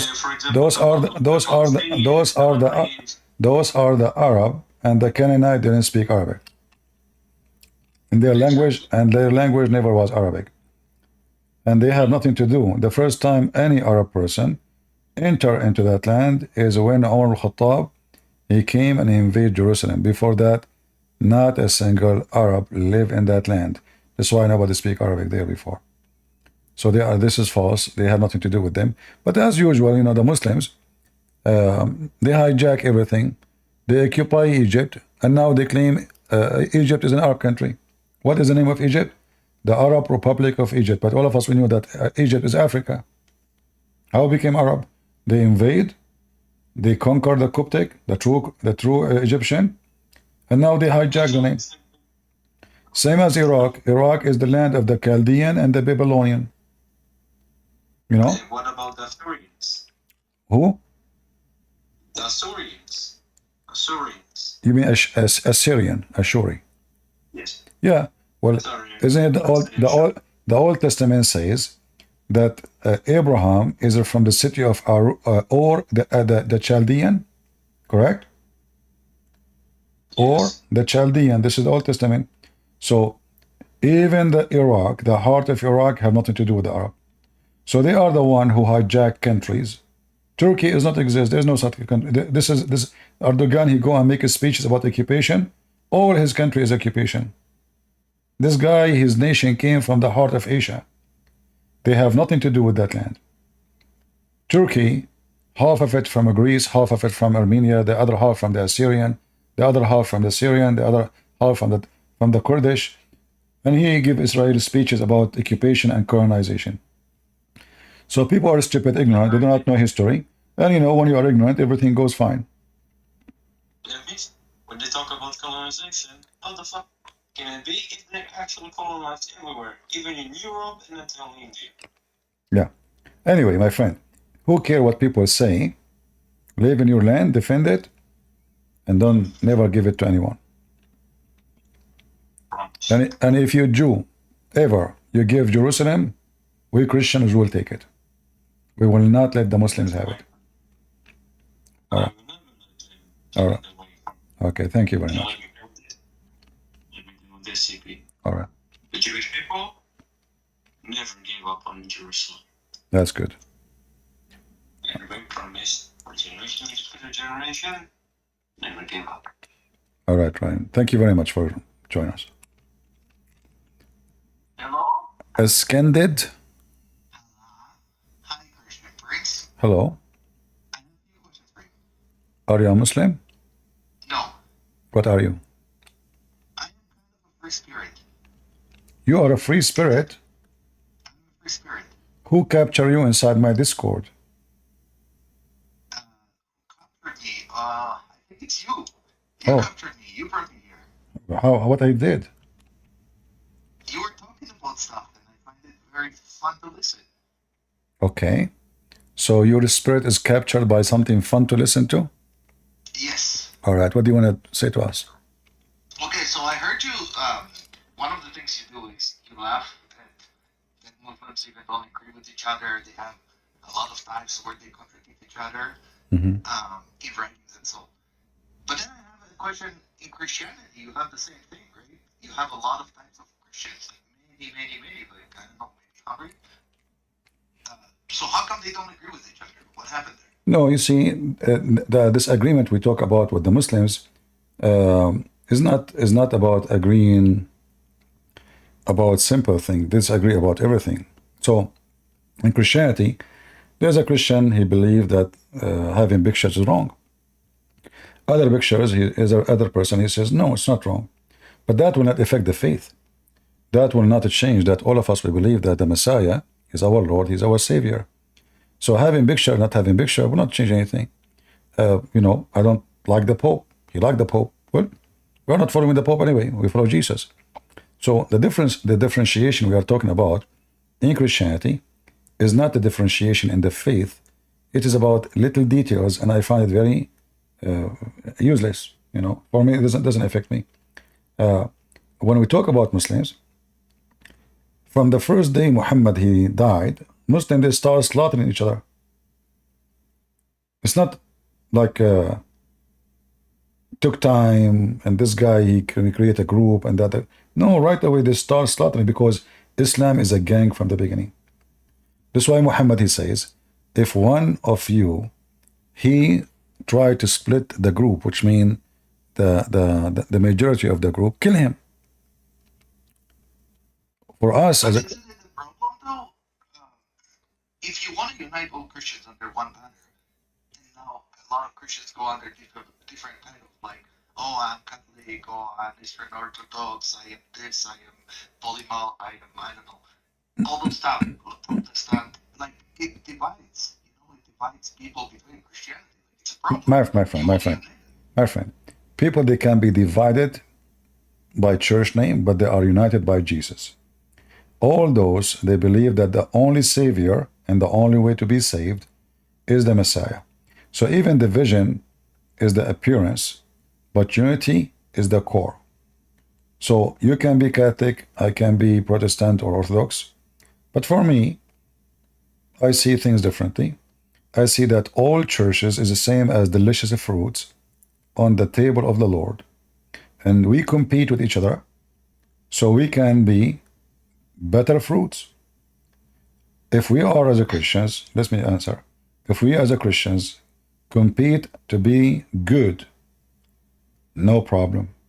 So now you are a Catholic, he is a Protestant, this guy is an Orthodox. Let us compete to make the world better. That is even can be more healthy, because having, I'm not talking about division, the division is healthy, no. I'm talking about competing in different way. As an example, you see that the Catholic, they were able to be successful to send missionaries around the world. And now hundreds of millions, they join and believe in the Messiah because of their work. Why other churches, they were, subdued by the communists like the Orthodox. So they were not able to accomplish the same thing. Then the Protestant came, and because they are more free in their movement, they were able to accomplish a lot of things too. So I find that all of them, they complete each other as long hatred is not involved. And we as a Christians, we know that our enemy is hatred. And the one who hate, he is no Christian. So the second a person he go into hatred level, then he is no Christian. As long I don't agree with you about certain things, but we agree, all of us, that the Messiah crucified, the Messiah died for us, the Messiah is coming back, the Messiah is a salvation, with the Father, the Son, the Holy Spirit, etc. Well, then we are Christians. So the division you are talking about is not really, you can't even compare it to what Muslims believe. Okay, that's fair. I have a more big question. But I wanna ask you about what you said about being a free spirit. What does that mean? I'm confused now. I'm naive. I'm naive and young. I do not know what does that mean. It means I believe in God. I don't subscribe to put myself to any specific religion because I believe there is flaws in every religion. What is God? What is God? God is just a higher being. Like we didn't come to earth by ourselves. So do this higher being have a higher being? It could. I see. We don't know that. So what you believe in him? The higher being. What he is to you? Like a big boss? I wouldn't say no. He doesn't have an image, but I wouldn't say he's guiding me. Like he's not guiding my life. Oh. Who's guiding yourself? Do you watch Joe Biden? No. It's we have an agreement with him. As long as he believes in me, I believe in him. Something like that. We believe in each other. As long he believe in you? Yeah, I believe in him. So you put conditions on the high being? I don't put conditions. But you just said. Just our relationship. No, but you just said, as long he believe in me, I believe in him. Yes, and he believes in me because he lets me lets me breathe. Okay. So letting you live, that is a belief. Yes, he believes that there is some worth. But as long you are a person who believes in such a philosophy, maybe this high being is just doing an experiment. So like you are a rat in the laboratory, he put you there, he give you some cheese, and then he try things on you, like different temperature, different chemical, different stuff, maybe? You're right. Okay. We could be in ants in a bowl that he created for us as Yeah. an experiment. Okay. Well, I say to you that, and I'm trying not to be offending, but I say that this is a very stupid idea, because you are believing that there is a higher being, and maybe this higher being, he have a higher being too. So now look like we are going to have an interview with Mr. Bean. For all what you want to say to me, that being, and you are being. So which being is being, I have no idea, and it's very confusing. And you are a free spirit, but in fact I see that you are captured inside a city philosophy. You have nothing to do with being free. You are just confused, and you are trapped to the point you just agreed that you might be a rat in the laboratory. I'm saying it could be an experiment. I didn't say specific rat. And also... No. I mean, no, I know. I mean, you don't look like a rat, but rat look like you. Because if you agree that you are in the laboratory, you are in the laboratory, and laboratory mean you're an animal to be tested. You're nothing. Your life, your soul is not important. The result is important. So when we speak about laboratory and you agree upon it, that means you agree that your life have no value. You are just a rat. The experiment is the important. So we make a study, we see the result, and that's what we need to know, not you. You don't count. So when No, I disagree with this. But you just said you agree with the right method. I said there is a value for me because he's letting me, he believes in me. That means there is some value for me being here. No, he believes in you that you are right. No. Ah. He believes in me for me being here, doing something. He wants me to do something in the world. I'm not sure what it is yet, but Oh, okay. I will find it. What is your education? Sorry? What is your education? I studied business. I mean, yeah, I don't think that will make you do anything in this world. Maybe yes. I still have Like a long what? life to live. Like what? You have a bachelor degree in business, College degree. college degree. You know, you want my advice? Sure. I'm always happy for advice. Don't waste your time. Go and go and learn how to be a plumber, because the degree you are studying will never feed you. Okay, thank you for the advice. I will take it. You're welcome. Let me ask you something. Uh-huh. Specifically about Christianity, there is some stuff, like especially the prophecy that we're talking about those that Jesus has not fulfilled. And when you saying, oh, he's going to come back and fulfill them in the future, and I'm not trying to say that in a disrespectful way. I'm just saying, like, let's say painter comes to your house, doesn't do the job, and then he says, oh, promote me to all your friends, tell them I'm good, I'm going to come back and finish the job, and I do that job. Tell all your friends this. And then he leaves and takes your money, let's say. Will you go around and tell all your friends, hey, this is the best painter when he didn't paint anything? So, you probably I don't understand. Say again from the beginning. I didn't understand. Go ahead. I'm saying Huh? Jesus have not fulfilled all the prophecies the Messiah needs to fulfill in the Old Testament. Do you agree with this? Mm-hmm. So, Like the ones about time. Yeah, like he was going to come back, so he will come back. Yeah, okay. but why didn't he finish them when he was here? Like, if he's the Messiah. Because it's not time. Everything have a time. So like you want him to like, you see, you just say that you believe in a higher being, and the higher being believe in you, and he is expecting you to do something. And now you are asking me that my Lord is expecting me to do something for him. So do you believe that your Lord expecting you to do something and you are right, but you believe that if my Lord expecting me to do something, he's wrong? You are contradicting yourself. So the Messiah, no, hold on. So the Messiah, when we believe he's coming back, because simply the whole world have to go through a process. Everybody, when the earth become the land of corruption, total corruption, which means when the earth is really so ugly, that means there's no hope left. Everybody get his chance. Then the Lord will come back and everybody will receive what he deserves. So in the Old Testament, when in the story of Sodom and Gomorrah, he asked God, if there is 70 people, they are righteous, will destroy the city? He said no. What if there's 10? He said no. Even 10 righteous. So what the Bible teaches us, that it's us.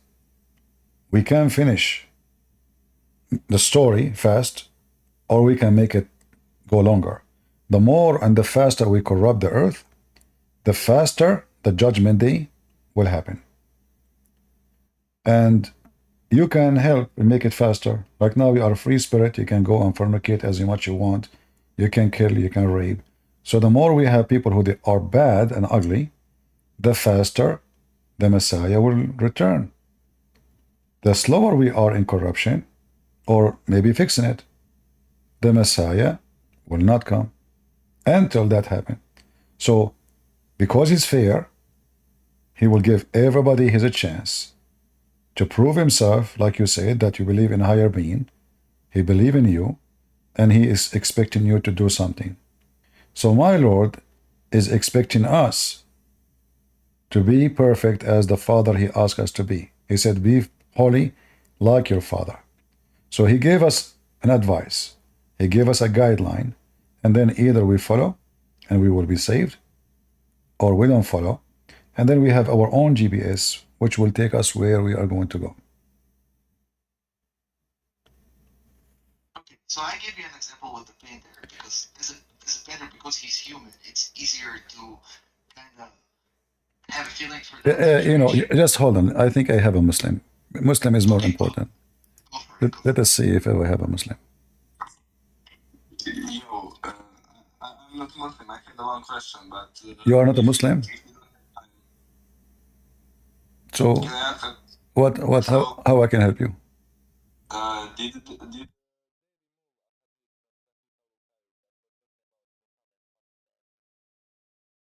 Don't use bad language. Muhammad sexual intercourse? All right. Anyone want to come to speak to me in the stage, don't use a bad language. All right?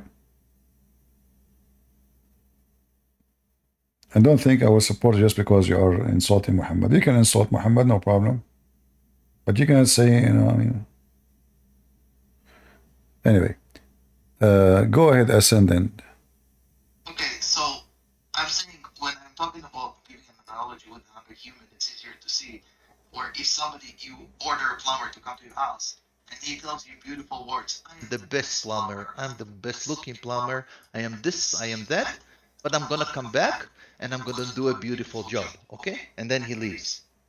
Do you think you're gonna be like going around telling your friends, oh, this is the best plumber, most beautiful plumber? No, you're gonna say, hey, buddy, first come back, do the job. Let's see you do everything that you said when I ordered you from the internet. And after you do all this, then I tell everybody you're the best. Let's see what you do. Why can't we look the same about Jesus? Hey, Jesus, come back, do everything you promised to fulfill as the Messiah. Once you do this, then I call you the Messiah. I follow you. No, you see, you are just being silly now. The Messiah, yeah, because the Messiah, he will fulfill all the prophecies as he planned, not as you plan. And about the plumber, well, Jesus, he made amazing miracles. He saved a life. He resurrected people from death. He made the blind see. So he is not a plumber. He is the creator. And now you are asking him to finish as you wish. He is finished already the first part of his mission. That's why in the cross he said, it's complete. So when you question, either you are questioning in a smart way or you are being silly. It's complete. And now the second stage will come when the Lord will come back to this earth. So there's stages, and the prophecies is being fulfilled as the Messiah he did. Everything is mentioned in the Old Testament happened and is going to happen more when he come with the glory of his angels.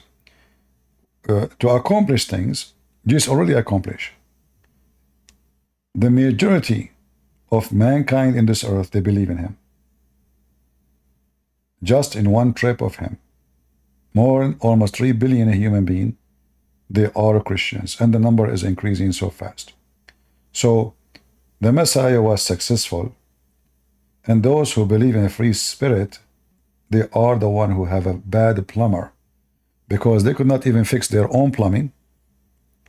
They could not fix their life. They are confused, and they are living like hippies because they have vacuum inside them. The Messiah, he accomplished everything. He made me confident. He made me strong. He made me able to be happy, even when it is sadness. Like if I ask you, or anyone who don't believe, what do you think about death? You will be sad.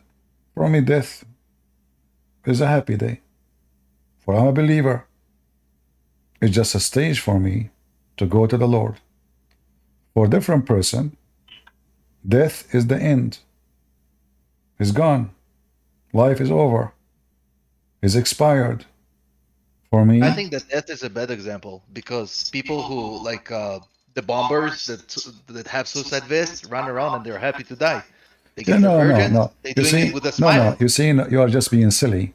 You are comparing between someone. Yeah, you are comparing between someone harming people, being selfish, No, and I'm someone. talking about death. No. Yeah, we are talking about death.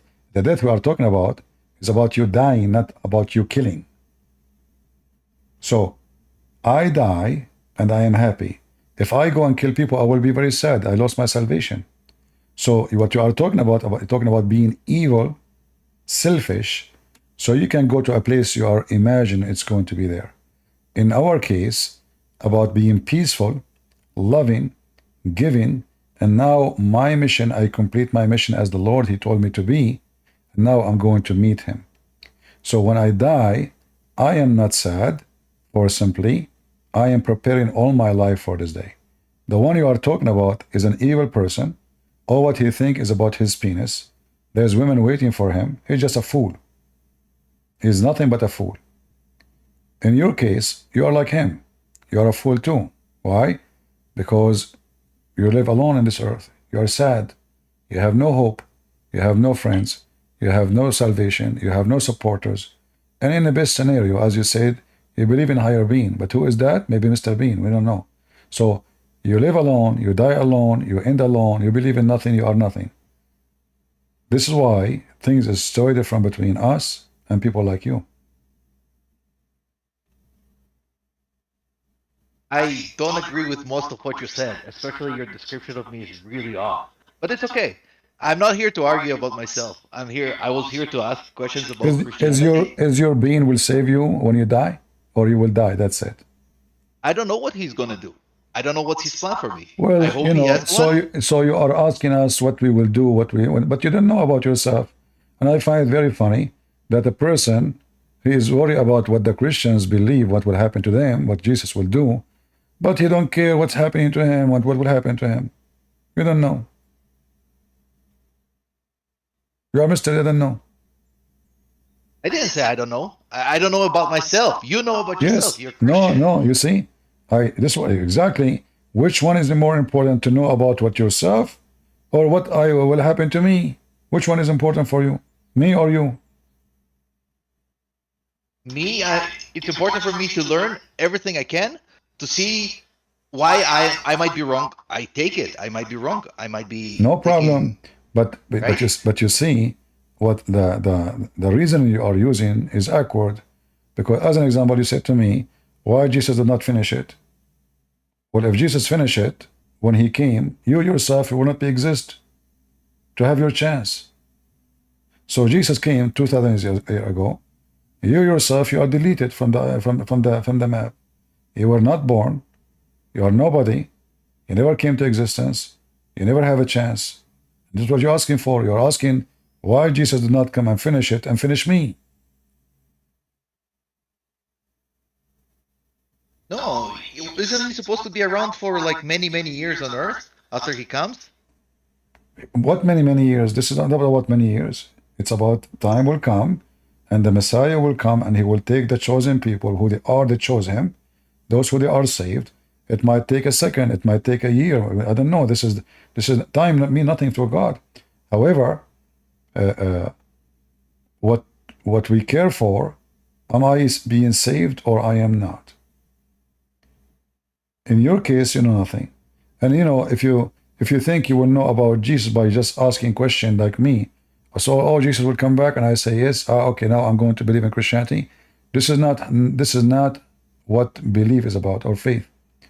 You have within you, you have to work in yourself and see if Christ speak to you, move you within you, not a Christian Prince answer moving you.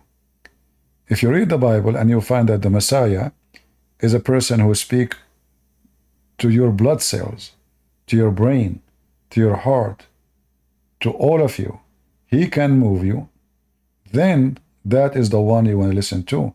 For me, I can give you answers about my belief, why I am a Christian, but the true question should be asked to him.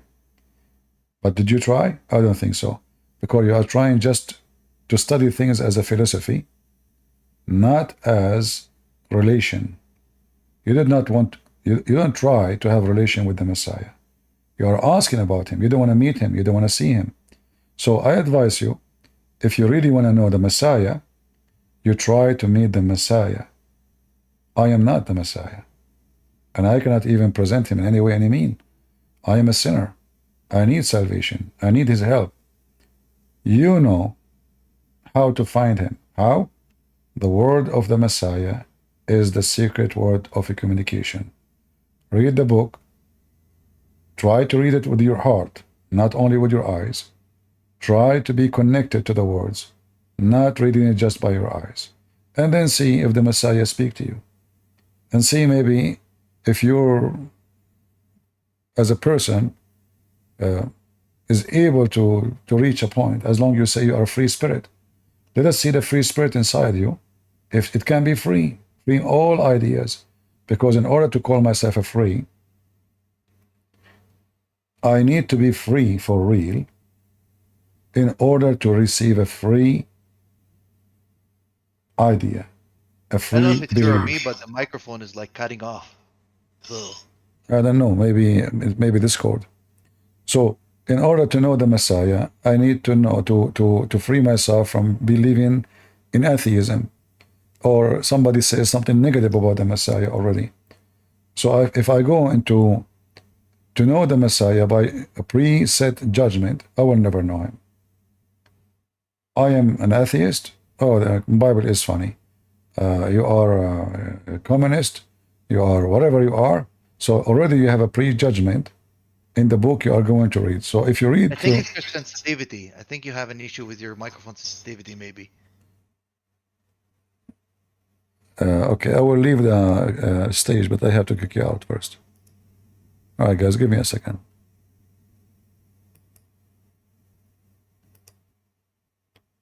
All right, is it better now?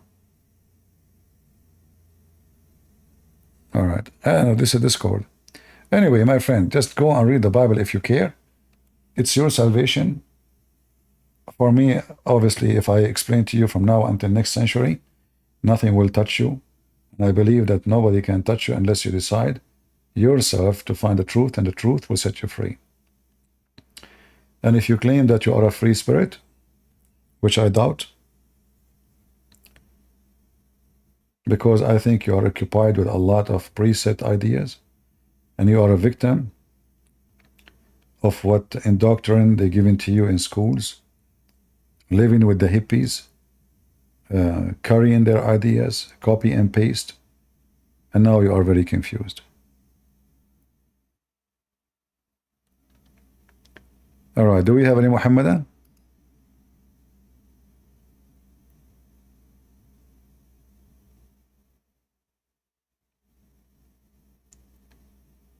Any Muhammadan?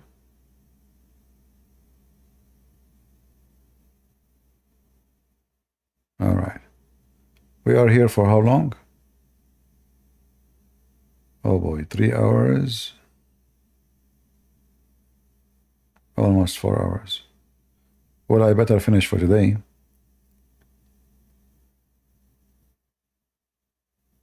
Do we have any Muslim?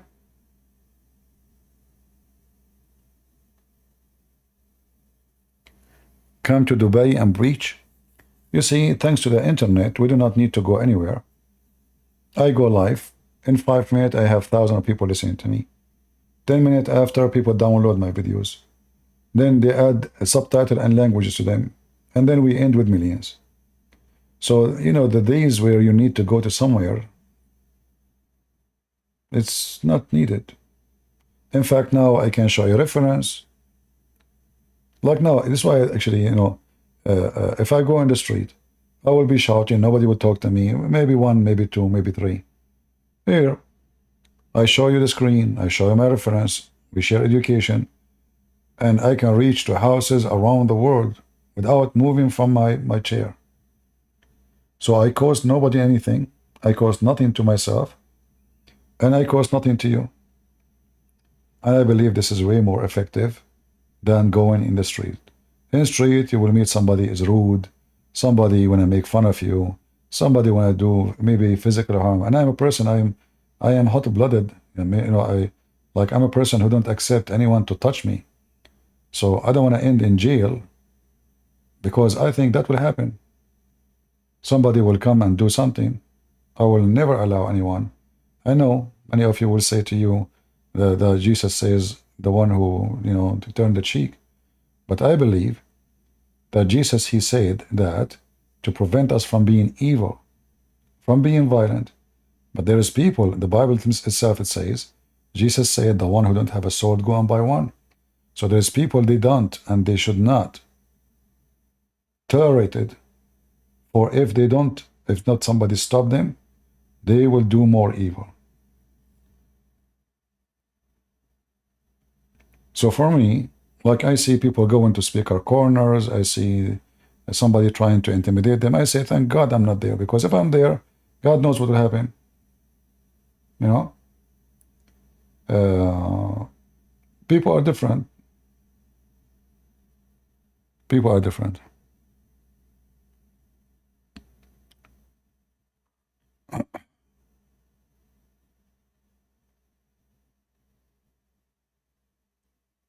All right.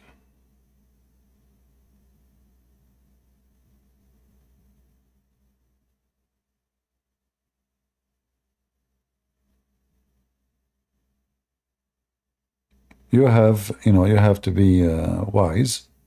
And wisdom says that here I'm doing better job than going in the tree, in the street. Can you do 24 hours stream, please? Can you stay 24 hours, please, Yusuf? Why you meant to stay 24 hours? What, I want to go to the bathroom, is that okay? You know, most of people, they cannot even stay without going to the bathroom every 1 hour. For me, I can stay like the whole day. Like 2 days ago, I was here for 14 hours, right? But you notice that a long video, people don't watch it. Because right away they say, oh, this is 12 hours. Like the one we did is 14 hours, but YouTube, DVR allow only 12 hours. You might make a video of 15 minutes, have way more view than long video.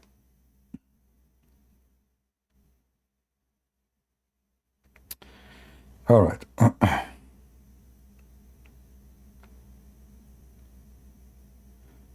And if I go long, they will complain. If I go short, they complain. Right? You will see a comment, somebody saying, are you serious? 12 hours? Do you think we can watch 12 hours? Yeah. Yeah. You know, for me, I have a passionate to help people. And I believe that the Lord, He gave people gifts. Every one of us have a gift. God knows what is your gift. I don't know what it is. And you better use it for His glory. You remember the Bible speaking about the talents? I can now, just instead of being here, I have an ear infection. I think you can tell from my voice. I can say this is an excuse for me, at least to myself. I mean, come on, you are sick. I should not come.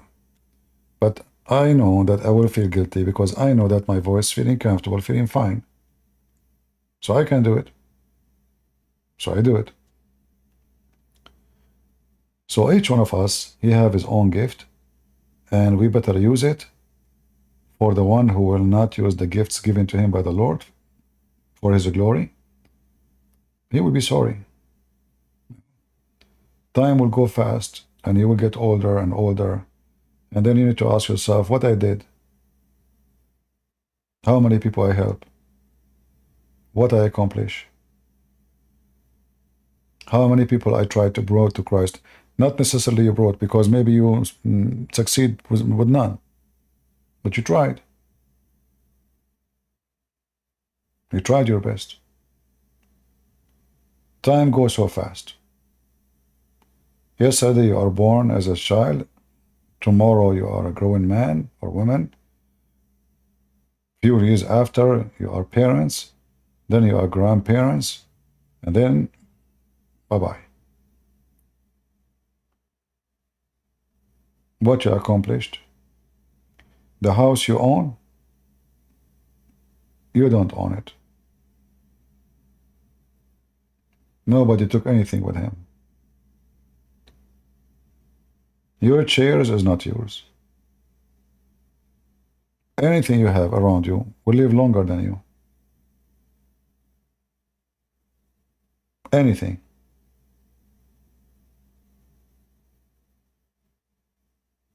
Even your family will forget about you. They cry a day too. Oh, Dad, he passed away.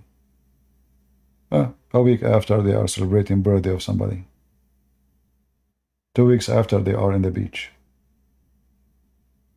There's only one person. He will never forget your name. That is the Lord. So always you better remember that the one who loves you for real is not necessarily a family member, is not necessarily a daughter or a son. For a human being have a very short memory. Extremely short. That's why we see a son, he ignored his mother after all what she did to him. That's why we see people cursing their parents, even hurting them. Human beings have a very short memory.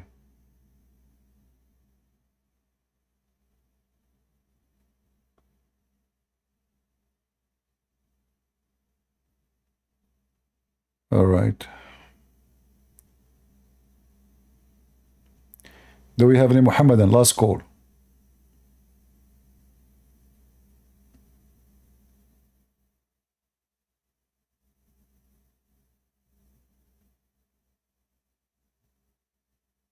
Anyone? Any Muhammadan? Hey CP, can you hear me? I do hear you. Hey my brother, God bless you. I'm Christian and I would like to share 3 things if that's okay. 1 thing for you, 1 thing for ex-Muslim, and 1 thing for the Muslim. Is that cool? Go ahead. Okay, for you, my brother.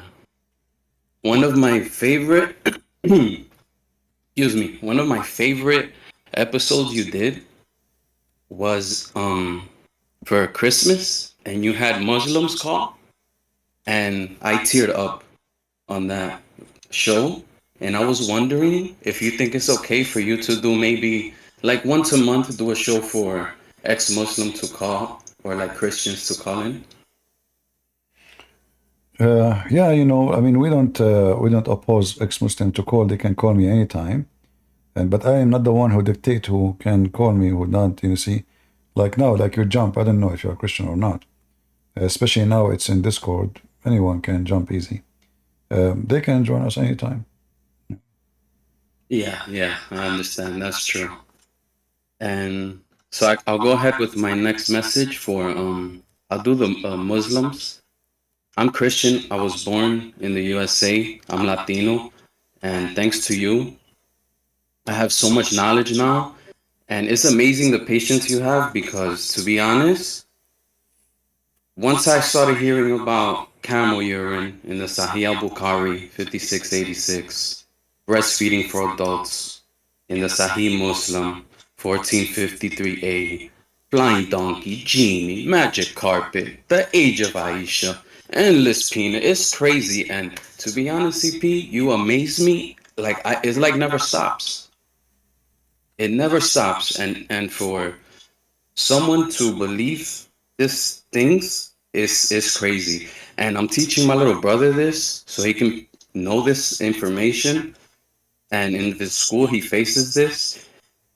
The best thing a Muslim could have done is be humble and quiet, but they want to go crazy on the internet, and now we onto them. And I want the Muslims to know that.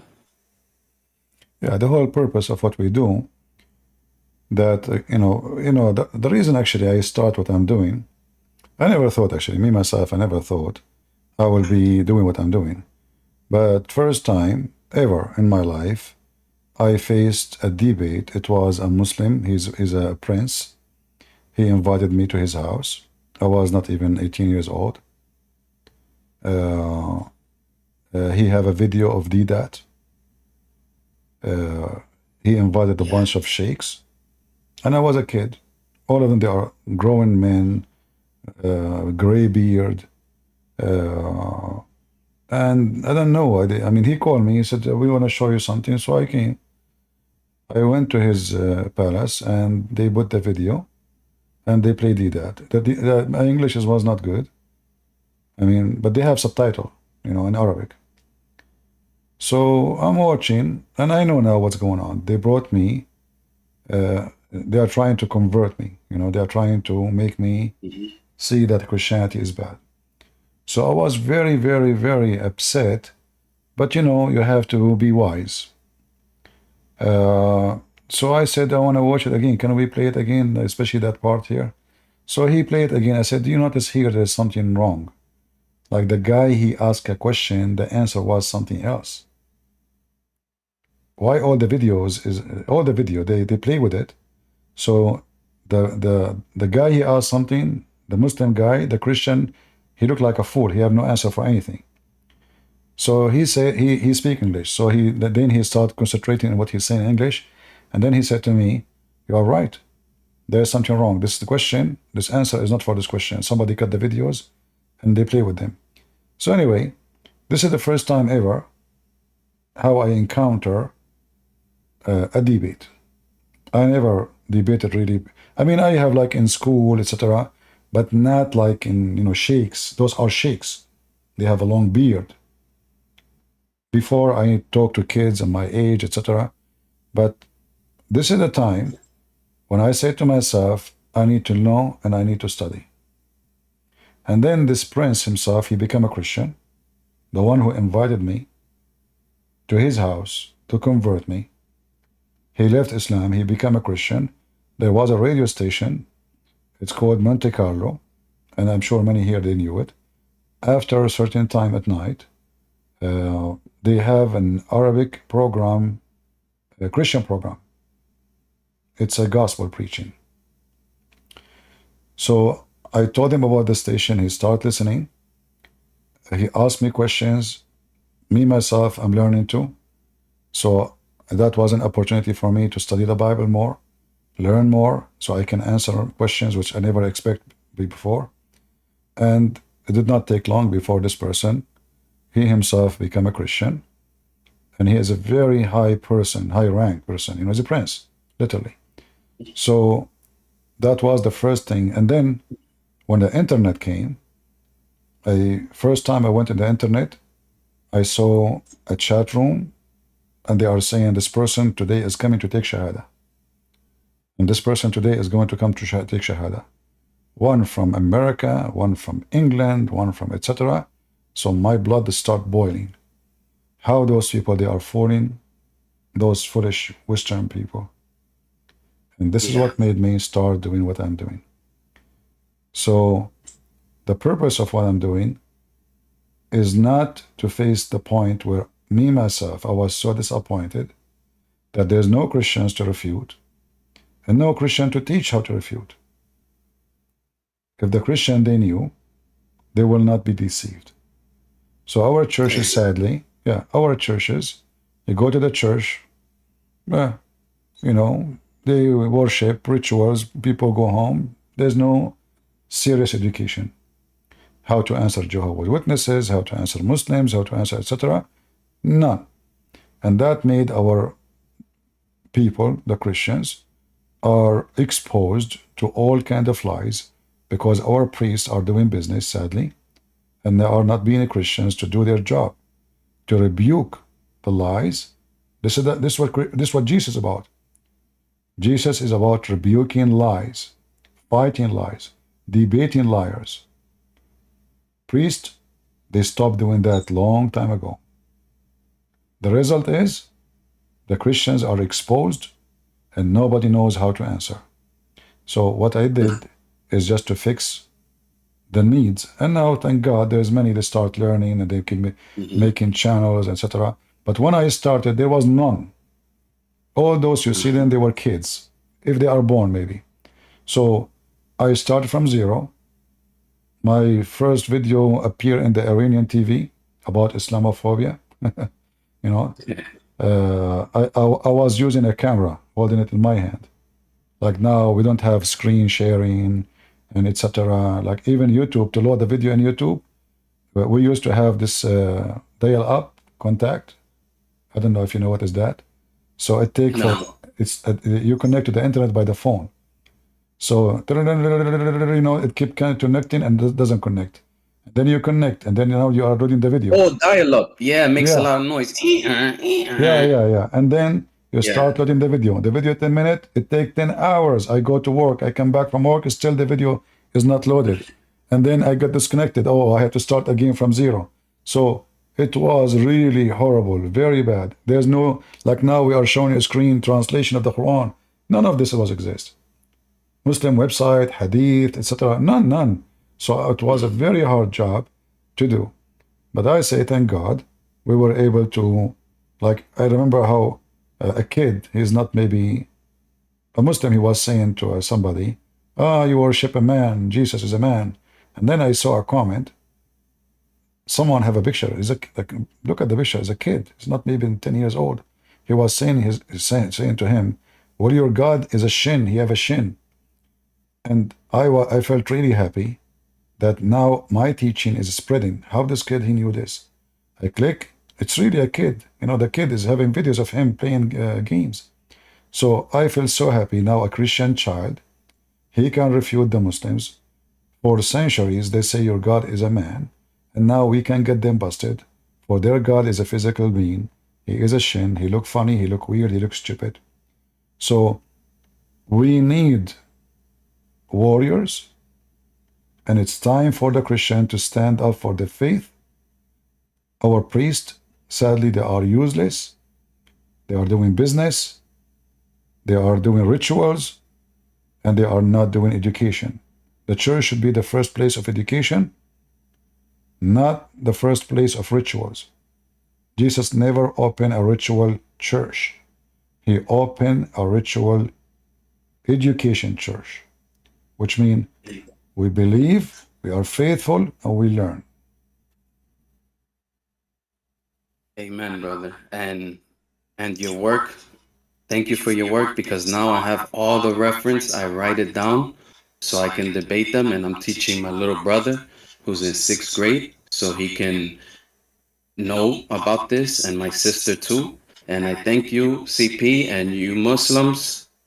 Thank you for coming out, because now we on to you, and now everybody else is seeing you, and more than ever, more Christians are noticing this. And another thing too, CP, seeing how ridiculous the Quran is makes me appreciate and love God even more, because I see how true our word is, you know, from the beginning to the end. It all is cohesive together.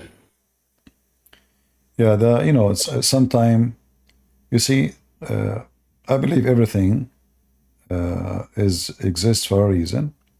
So in order to know what is salty and what is sugar, you have to have both. In order to know what is evil and what is good, so you can compare, both have to be there. So Islam is the evil, and Islam will make us see what really good is. Because many Christians sadly don't appreciate being Christians until they see how evil it is not to be Christian. Yeah, exactly. And that's that could lead me to my next thing too, is about the ex-Muslim. You know, the ex-Muslim is my favorite Christian. The ex-Muslim is the strongest Christian that I can see right now. And I'm very proud. And I know it can be hard, because especially if you're Middle Eastern or, I don't know, Asia, I know it can be really hard, you know, and really tough. But yeah, I just want to say to the ex-Muslims, I love you, I'm proud of you, and I'm very happy. I even tear comes to my eyes sometimes listening to some of you guys. And I just wanted to encourage you guys. So, and thank you, CP. Thank you very much. And yeah, we know the ex-Muslim will be a perfect warriors for Christ. And I met many of them, and the Lord, he blessed me to help thousands and thousands of them to leave this garbage cult. And you know, this is the good thing about the internet too. You speak, people download your video, they share it in many languages, and then you go to sleep, but still your words is there. Before we used to speak, and what we speak, the second we close our mouth, our word is gone, except to those who listen to it at the moment. Now we can reach to millions and millions, and people, they can learn. Like one day, sooner or later, the Lord is going to take me where I belong, and still people can watch my videos, hear my voice, read my books. And this is why we need to remember that if you have faith, you can make a big difference. Don't say, why me? Don't say, I don't. My English is not good. First time I went to speak online, people were laughing at me. You know, like, oh, CP, what you said, Christian Prince, what you said, say it again, say it again. So I know they are trying to bully me, but I am self-confident because my confidence is based on my faith. And that is, my Lord is with me. So they laugh at you, they bully you. I mean, okay, they said to me, if you have knowledge, why? How come you don't have a book? Okay, I'll write a book. If you are a man, come to Paltalk. The Muslim invited me. Every place I went to, it was the Muslim challenged me. I never heard of Paltalk.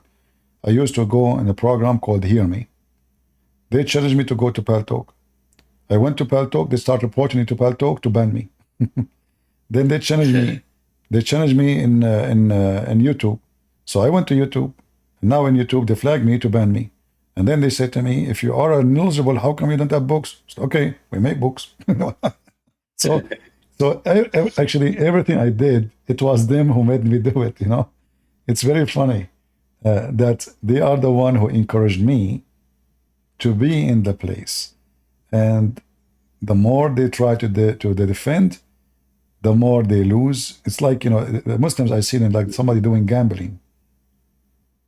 They play, they lose, they want to get their money back, they play more, and they lose again. Yep. And not even Chat GPT is going to save the Muslim, because now they're trying to use Chat GPT. That had me laughing so much that day, that podcast you did. Yeah. They have a new prophet. Yeah, the prophet ChatGPTQ. Even actually 2 days ago, I don't know if you were here, we have 4 Arab Muslims, 4. And one of those sheikh, he was typing in Chat GPT to get the answer. You know? Yeah. Yeah, it was here. I wish people record it because, you know, YouTube did not record 14 hours, record only 12 hours. Sadly, because that was a very funny, for Abdul, you know, we made them hummus. Yeah, exactly. Now they turning to the woke community, and they turning to the Chat LGBT community, but nothing's gonna save you, Mohammedan. Nothing. Well, the evil, he used the foolish ones to sponsor him.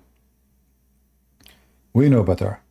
You know, actually the proof that Islam is evil, how you believe that you should harm very aggressive way homosexual, hippies, all those people, and then you go with them in the street and you want to defend so-called Palestine, and then those people will promote the Quran.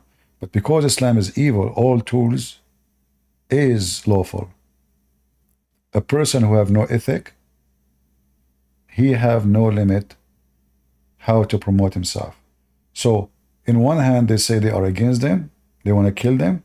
In the other hand, they use them to promote their faith because Islam is satanic. A Christian person, because he is a Christian, he will be ashamed to use the woke people to promote the Bible, because those are the last one to promote the good of God. But because both are united with the devil, they find a benefit. Yeah. So Satan was able to unite them together. Otherwise, if you think about it, this is mission impossible. How somebody is a gay holding the flag of Hamas? I mean, this is crazy. But because but because Satan is involved, Satan heavily is involved. Yeah. Yeah. Remember for anything else? No, that was it, CP. Thank you so much, and God bless you in the name of Jesus, you and your family. I mean, thank you very much. God bless. God bless. Last call for any Muslim before we go? Any Muhammadan?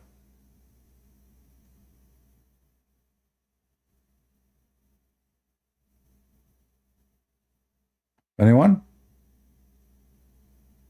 We have a person, his name is A. Are you a Muslim, Mr. A? Why people don't give themselves a name, like how I can read A? Go ahead. Hello? Push to talk. Sorry, my first, well, not my first time, but No first time problem. in a while. All right. So, a little nervous, forgive me. I actually had been trying to talk to you a while back, and I want to keep it friendly. But, you know, I just had some concerns about, you know, I'm a big fan of you. I love what you do. I used to talk with Muslims every day. In fact, I talked with one just last night who, you know, he memorized the whole Quran and earned himself a wife that way, you know. And, you know, but I'm talking to him, telling him, like, when Jesus said he's going to come riding in the clouds, that's him claiming to be God. When you see the Son of Man coming on the clouds, you know. So I want you to know, first off, I'm debating Muslims every day and I'm using your material.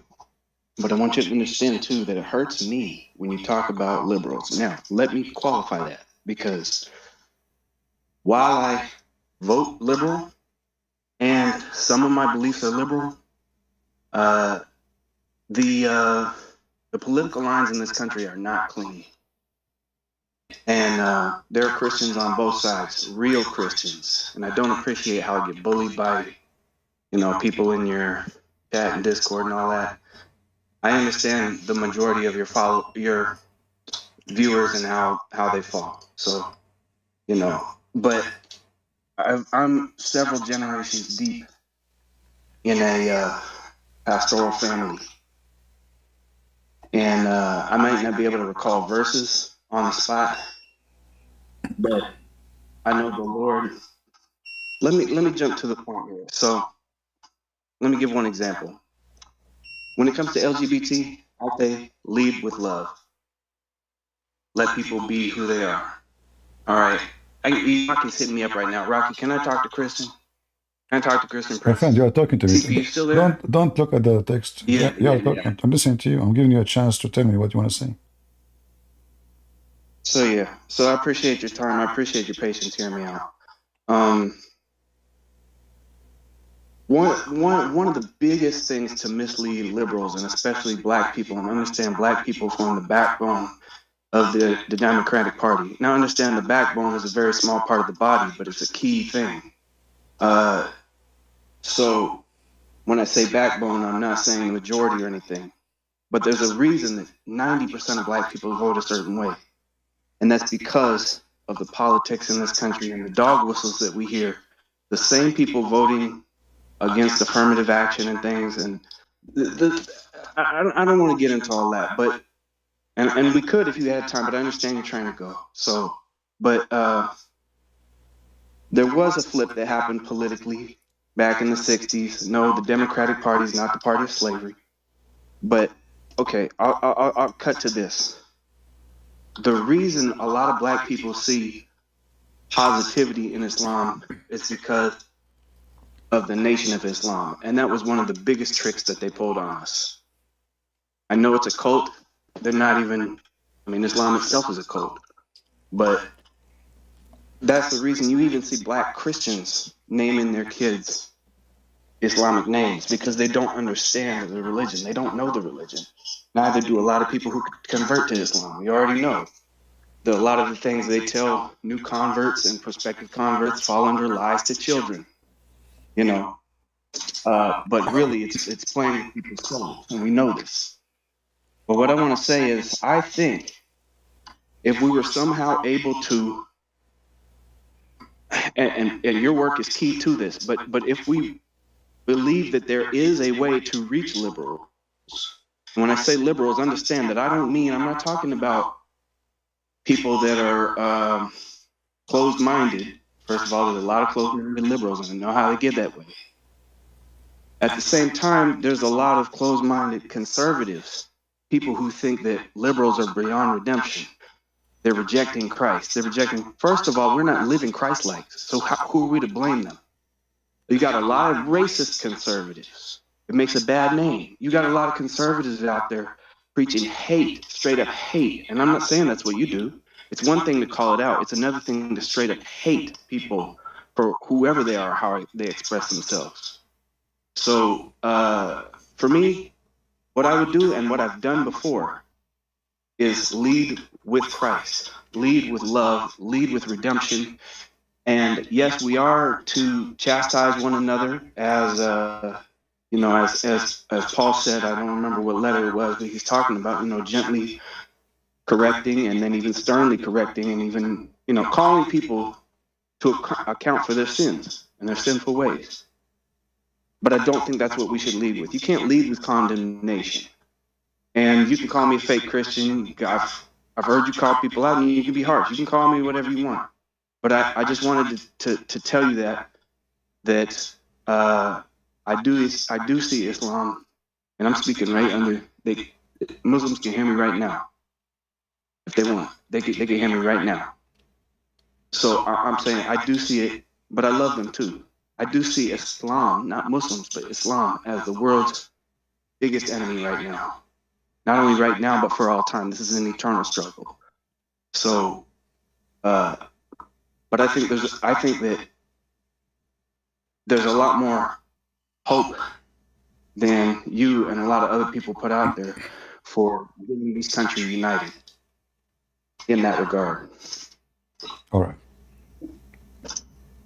You like me to answer you? Yes, please. All right. Thank you first for what you said. When we speak about conservative, first of all, people, they have a wrong idea of what is conservative. As an example, just 3 days ago, I made a video against a woman, her name, Candace. Yeah. I disrespect her. I believe she is liberal, not conservative. I believe Tucker Carlson is extremely liberal, not conservative. Let me explain to you what conservative is. Conservative is the one who say to the sinners that fornicators, drunken, evildoers, etc., they are going to go to hell. Conservative is not someone he vote for Biden or vote for Trump. Conservative is someone, his constitution is the Bible. Is not someone who hate the black or he love the black. Is someone he love to save everybody, including black or white or Asian. Conservative is not someone who say to someone, a homosexual, hey, live happy. Well, that means I hate him, because I should tell him that you will not go to heaven unless you repent from your sin. Conservative is someone, he is concerning about others, to save them. I'm not here to insult them. I am here to scream at their faces to say you are wrong. Maybe I can wake up the person and make him see what I see, which he don't want to see. Conservative cannot be a person who vote for Democrat, who want to kill babies, who want to open borders, who want to bring everything stupid to this country. Just yesterday, they captured a bunch of terrorists. The day before, they captured another guy. He have tons of guns, want to shoot people. They are from ISIS. So conservative is somebody he concerned about his country, about his people, and even about others not to do evil. I am, as an immigrant, I can tell you are born in USA, right? You can tell I have an accent. I am not born here, but I am a citizen. I believe that the most evil party I ever saw in my life is the one called Democrat. Even though all the society, because as a Middle Eastern, everybody around me says, oh, you have to vote Democrat. Those Republicans, they are racist. They hate us. They don't want us. I found that this is not true, is the opposite. I found that the Democrats are evil party. They demonize anyone who opposed them. The same they did with Trump. You like Trump or not, this is not the issue. Trump is #1 president who helped the black community. He made even free tax zone just to make them flourish. He said to them, don't come to me and ask for a mortgage in the school, black school. You will have your mortgage approved from now until I am not president no more. They made him KKK. They made him filthy. They made him racist. He said he banned the Muslim. It was Obama who signed that law. They said he put them in cages. It was Obama who made the cages. So what I learned about the Democrat, it is a very filthy, trashy party. In the top of that, they are, because they are evil, all their life they support slavery against black people. But then, just because they want to win the stage, they hijack the revolution against slavery. So the slave owners suddenly became slave freedom fighters because they are hypocrite. The same Biden, they are talking about him, he is a racist. All of those who they are in the stage are a bunch of racists. How you know? Go check where Obama, he lived. He lived with the white rich people. Go check with this Nancy Pelosi, she lived. So they say something, they do the opposite. They speak for the poor, but they are the rich. They claim that they care for you, but they are the last one to care for you. So my friend, okay, I am not. I understand. I'm not done. I am not against you. I am with the Bible.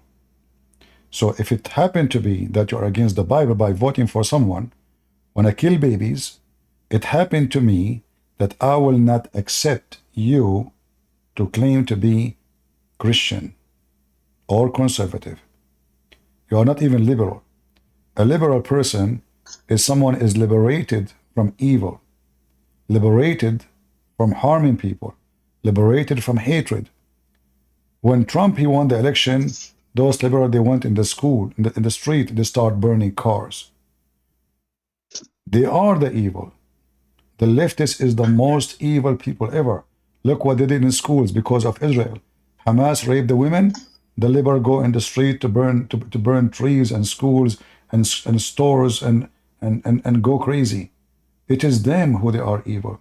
So you don't need to agree with me. I say to you, agree with the Bible. So if you agree, like you mentioned to me the name Paul, and I find it very strange that someone is liberal, he mentioned Paul, because Paul, he said, be gentle. But this is the same Paul who said that fornicators will not go to heaven, drunken will not go to heaven, evildoer will not go to heaven, homosexual will not go to heaven. So be gentle mean to say things as it is without harming people. I can offend you by my say, but you offend me in everything you say. You offend me when you take the Bible from the school. You offend me by taking the cross from a mountain. It exists there for 2,000 years, for 100 years. The liberal, they are the enemy of Christianity. And then you say to me, there's true Christians, they vote for Democrat. I say to you, those are the doomed and the most evil people. Listen, there's no way a Christian, he will vote for a party which is going to take the Bible out of his schools. There's no way a Christian, he will vote for a party. Even Biden just now in the Easter day, do you know what he did? He put the flag of the homosexual in the Easter day. He forbid even the Catholic to have a service, which they have for the last 60 years in the Memorial Day. And then you say to me, and then he go and he says he's a Catholic. He is an Antichrist. So the Lord, he said, my friend, from their fruits you shall know them. And if you are a person, regardless of your color, black or white, I don't care. I'm not the one who mentioned your color, you mention it. But racist, they will be racist against me too. I have an accent. I am not one from them. I don't agree with them. So racists exist everywhere. There's a black racist, there's white racist, there's Asian racist, and the true Christian is the one who fight all racism, and the one who believe that God, he loved the world, not the white, not the black, not the Asian, the whole world. So he sent his only begotten son. So if you are a person who really want to stand for something right, don't stand for a party, but vote for the one who support what you believe. You said that we believe that homosexuals should live love. I believe this is not love. I believe this is lost. I believe they are going to go sadly to hell. Misquote me. Huh? What you said about? I said, please don't misquote me. What you said about homosexual? I said that we should lead with love in trying to convert them. All right. I never said that we shouldn't. But do you see me teaching? Do you see us teaching hatred? No. We are saying to them, if you don't accept Jesus, and this for everybody, if you don't repent from your sin, every sin, even drunken, I just quote for you a verse. If you are a person who go and get drunk, you are not lawful to go to heaven drunk, not homosexual. So Mike Pence. So my friend, my friend, didn't approve of you can think as you wish. You can think as you wish, but I say to you, I am 1,000,000,000% convinced that the Democratic Party is absolutely satanic. In the Republican, there's many satanic people too. There's many satanic, but at least they have common sense. At least they don't do the stupid things, crazy things. I mean, we go buy gas from Qatar who want to kill us, and we have gas here more than Qatar. Everybody close the border. We send our army to secure the borders of other nations, but we don't secure the border of our country. We send money to Egypt, to countries who hate us, they want to kill us, but we don't have money for the homeless in our street. We want to send money. Yeah, we want to send money to support education in the third world, but your kids cannot go to school. Black people, they cannot go to school. We don't have money to support welfare. We don't have money to support, I don't have health insurance. So we have money for everybody, but they don't have money for us. So my friend, I'm not going to debate. No, listen, I listen to you. I'm not going to debate about it. I want to finish here. I say to you, please, listen. Black people are the last one should be voting for Democrat. They are using you, and they are abusing you. They don't care for you. They just want to use you, like George Floyd. George Floyd, he died. They made him an icon. Where they been when he was the guy? The guy who committed tens of felony. Now they are saying, are you going to vote for? Hold on. Are you going to vote for someone who's convicted? I mean, suddenly George Floyd became an icon in America. Why? Because they want to use it for politics. Voting for someone that's convicted. Yeah. Did you just say that? What? You said something about voting for someone that's convicted. What was that? No. They said to you. They keep saying Trump convicted felon. CNN, CBN, ABC. So, but what happened? I mean, George Floyd.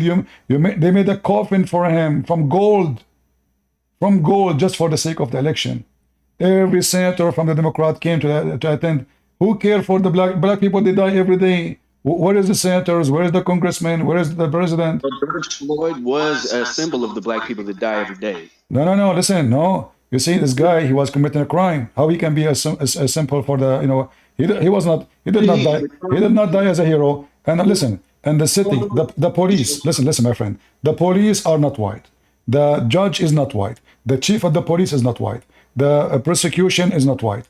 The mayor of the city is not white. How they can be racist? I mean, the whole city is controlled by black people. My friend, they used the black people for their agenda, and this is what they did for George Floyd.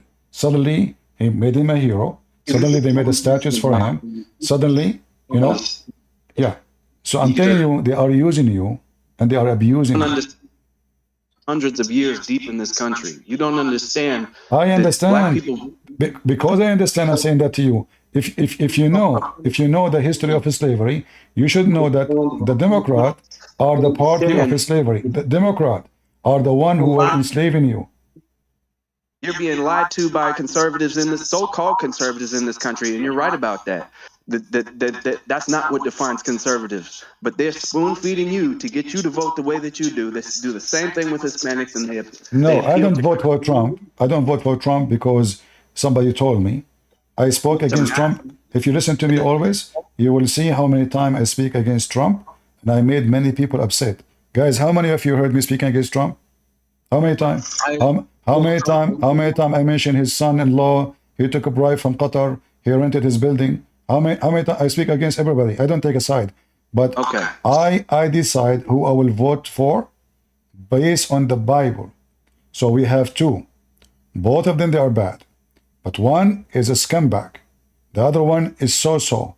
So which one I will vote for? I will vote for the so-so. The one who will hurt us less. Not the one who will hurt us more. So I don't vote.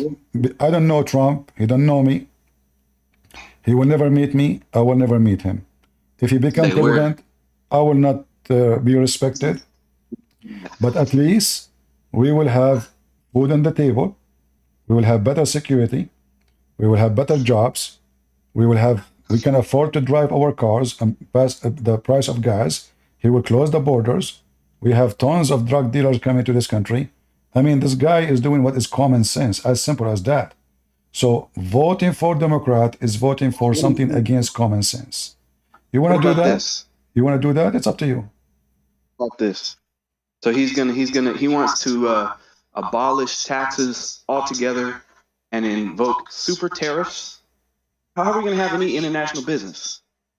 How are we going to have any economy? What do you mean? Super tariffs. He said he wants to abolish the U.S. tax code and just have super tariffs pay for our entire. Let me teach you about tax. When you tax the companies, the companies don't pay tax. You pay it. So now, if you go to Walmart, I used to buy the bread for $1. Now it's almost $3. So now you go there, they increase cost on them, they increase tax on them. What the company they do? They pass the tax to you. So it's you who pay tax. They put more tax on gas. Do you think the Shell company they will pay tax? No. They increase the price, they pass it to you. You pay tax. They get richer. They make more money because now the price is higher, they have more percentage, and their cost is more. So only the ones who do not know how economy work think that tax is good. Tax will make businessmen run away, especially foreign businessmen. Tax will make people are afraid. Why Dubai is successful? Because their tax is different form. They take tax, but not directly from a business. So everybody go there and open business. Everybody open a company. So suddenly the town who is just village, desert, there's nothing, totally nothing. Suddenly is a flourishing. So Trump is a successful businessman. You have a bunch of Democrats who they never own a business except taking bribe, manipulating the stock market. This is why they are fighting to be in the stock market share community. Why? Because they can know, oh, tomorrow the price of Apple will increase, buy more. Oh, tomorrow will this decrease, because they are the first one to know. The companies have to support any move they will do to the Congress before they do anything. Specific group in the Congress, like Nancy Pelosi, is the first one to know. That's why she will not leave. The woman she is now, she is in the age of my grandmother. She can't even walk. Still, she want to be in the Congress. And all the stock market, never she bought a stock she lost. Can you believe it? There is a person in the world, he buys stock and they never lose anything. Always they are successful. So they call her, tomorrow the price will be this, tomorrow is going to be, buy this, Apple buy that. So they are getting richer and richer. And listen. So I believe Trump, when it's come to Trump, I can disagree with Trump about politics, but I cannot disagree with him with business. This guy is really the one who can fix business. He's a businessman. He knew how to make things happen. Yes. Well, because this is why he is a billionaire and you are not. What do you mean, really? Come on. You do not need to prove it. You do not need to. My friend. I'm not going to debate with you. Thank you very much. Yeah, because simply, you want to make my topic about Trump now. I mean, I do not need to tell Trump how to be rich. I am not. I can't even change my car. If I'm a businessman like Trump, I will be selling t-shirt. Hey, Christian Prince t-shirt, Christian Prince hat, Christian Prince football, Christian Prince, etc. Like all of them, Candanas, Trucker Carlson, all of them, they have shirt, they have a store. Why? Because they're doing business. I'm not. So we know who's a businessman. We know who's the one who have a mentality of a businessman. I don't have the mentality of a businessman. I don't care for the business. I go live, I go offline, I never say mention the word donation. You go to any YouTube, the first thing they say, don't forget to donate for us. Our channel is based on you. If you don't support us, please don't forget. I don't even ask them to subscribe. I don't even tell them because I'm not doing business. So don't tell me really, the guy, he have palaces everywhere. He never worked in the government, so you cannot accuse him of a bribe. He is rich already, very rich. So making money is his game. Biden, he never opened a store, not even a grocery store.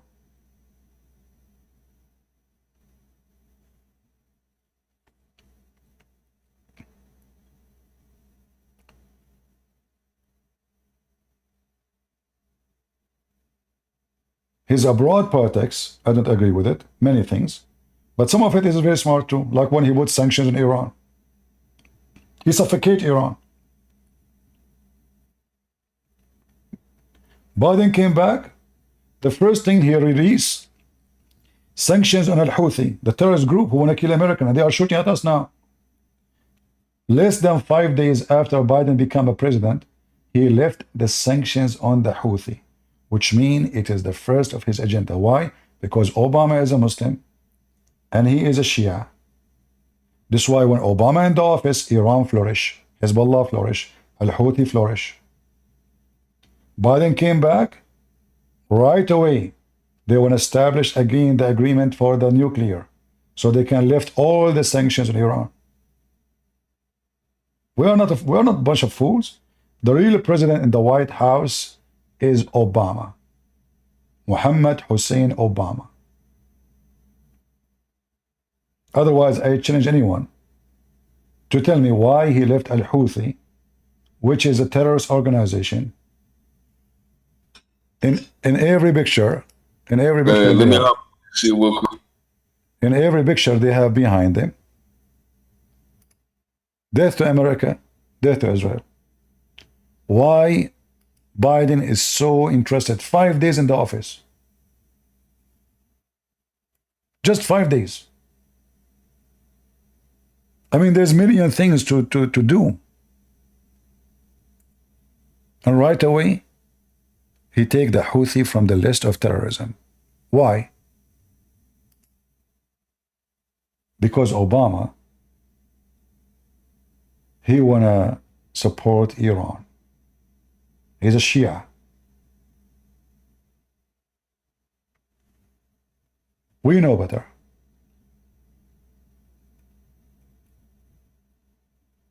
When Obama, he sent the money in the airplane, who forced him? Nobody. When Obama, he left the sanctions in Iran, what that happened to Iran? Iran booming. Weapon, manufacture, they start buying everything. And now look at Iran. They are threatening the safety and security for all trade business in the world. They are shutting down the Red Sea.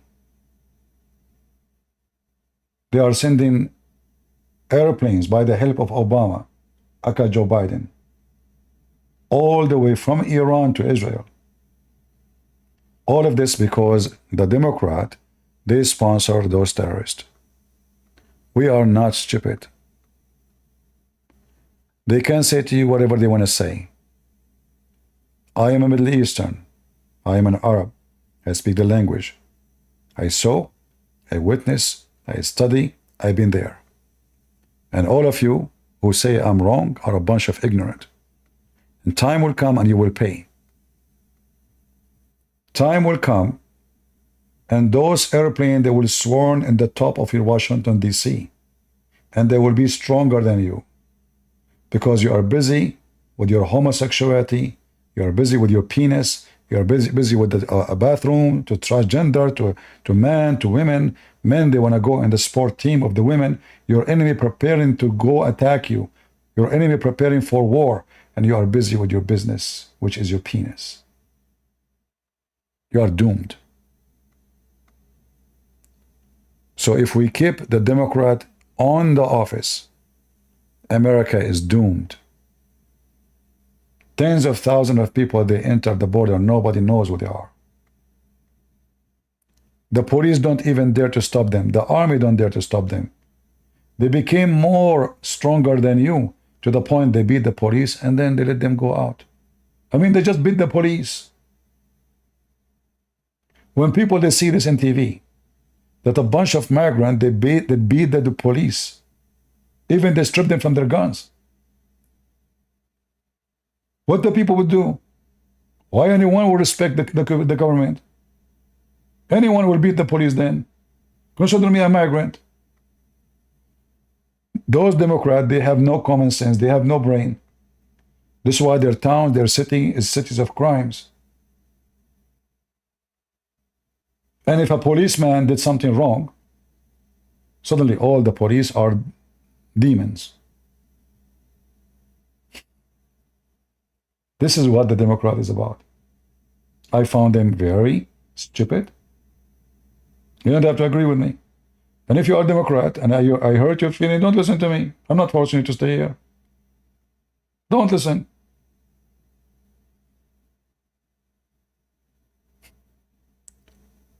Everyone knows that Iran, they shout every day, death to America, death to Israel. So why in the world when we send them money? You tell me. We are in a time we put sanctions on Israel, and we lift sanction from the one who says death to America. That is the Democrat. When those people, they walk in the street, what is the sign they hold in their hand? Death to America, Allahu Akbar, al-mawtu lil-Yahud, death to the Jewish, death to Israel, al-lanatu ala al-Yahud.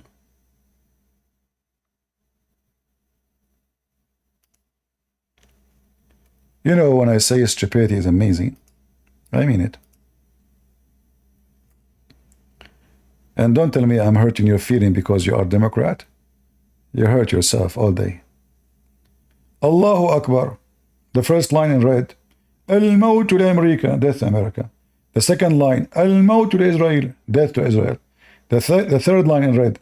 Al-Lana al-Yahud, curse on the Jews.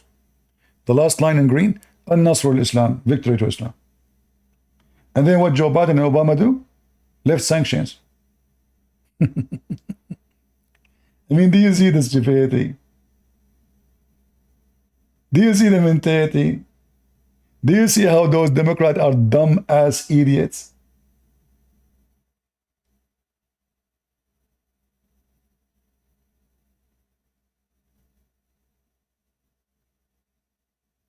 Nightmare, he is saying he don't worship white human. Well, your prophet is so white, and I can tell you, do you want me to show you the hadith about his anus, how white it is? Nightmare, he don't worship white human. But his God is white, his angels are white, his prophet is so white, to the point there's tons of hadith about him, how white he is. You don't worship white. Yeah, finally, now you put me up to stage. I'm not going to stage. Hey, look. But you said you said you don't worship. You said you don't worship white. Is Muhammad white? I'm Nigerian. I'm Dominican. None of that Nigerian shit. Is Muhammad white? Is Muhammad white? Man, look, bro. Prophet Muhammad, peace be upon him, is not white. Before. Let's get lost. Muhammad is not white? Are you sure? Yes, man. Let me show you what your Quran says about you. You are from the Dominican Republic. The Quran says that being a black is a curse.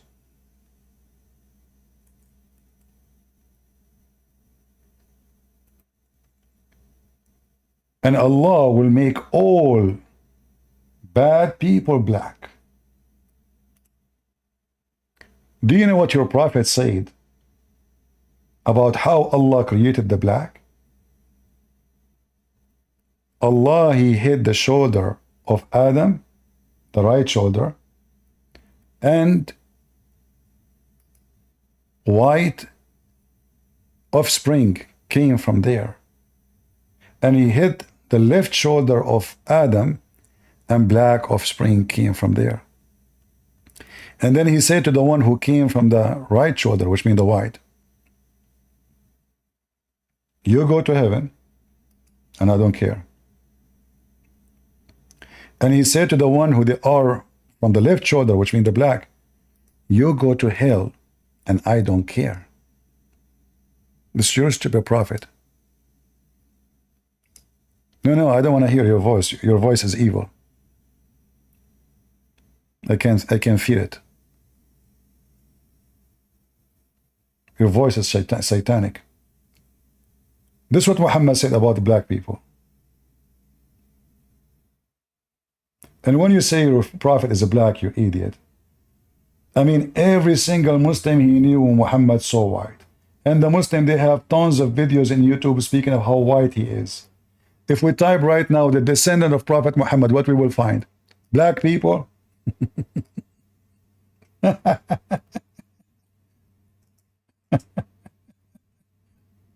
You are just a donkey.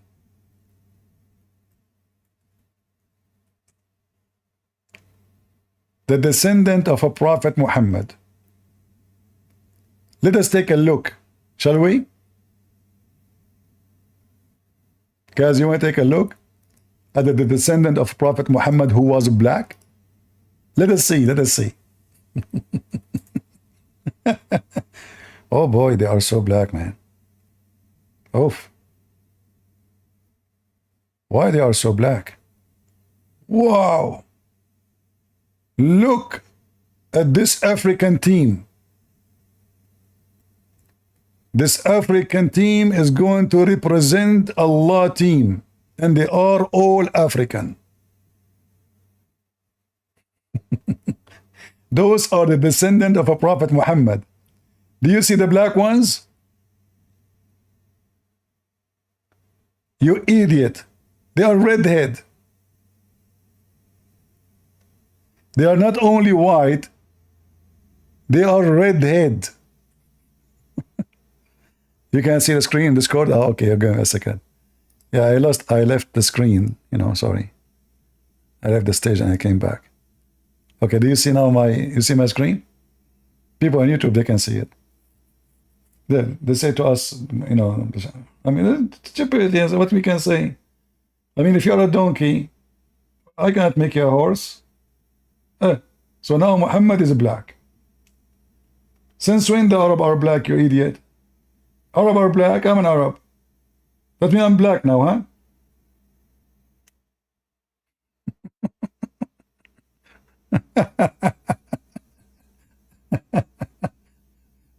Stupid people. Lie to yourself and lie to others, Yeah, look, the descendant of Prophet Muhammad, peace be upon him, brother.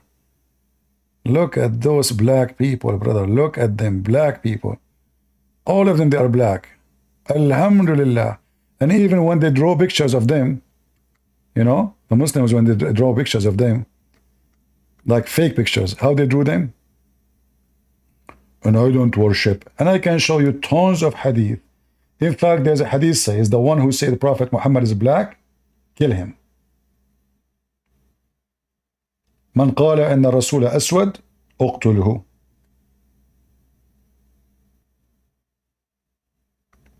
But anyway, stupidity is amazing, what we can say.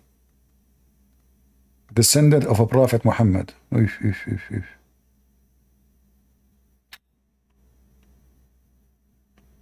Wow. Anyway, guys. Yeah. I'm not going to waste my time with stupid people. People who speak about colors, they are evil and racist. I am as a Christian, I don't care if Jesus was black or white. I don't follow God because of color. Satan, he can be very handsome, can be very beautiful, but still he is Satan.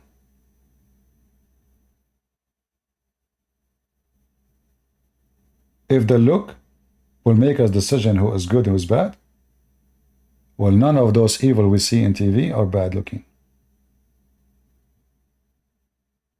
All those who work as a whores, they are very good looking women, but they are the worst of the community. In fact, what makes them mostly go into such a business is their beauty. A woman, she don't look good, nobody will pay her. So her beauty made her subjected to evil. Instead of using her beauty to be a beautiful woman, having a beautiful family, she decided to take off her clothes and let a pimp use her and abuse her. And then community call her a whore.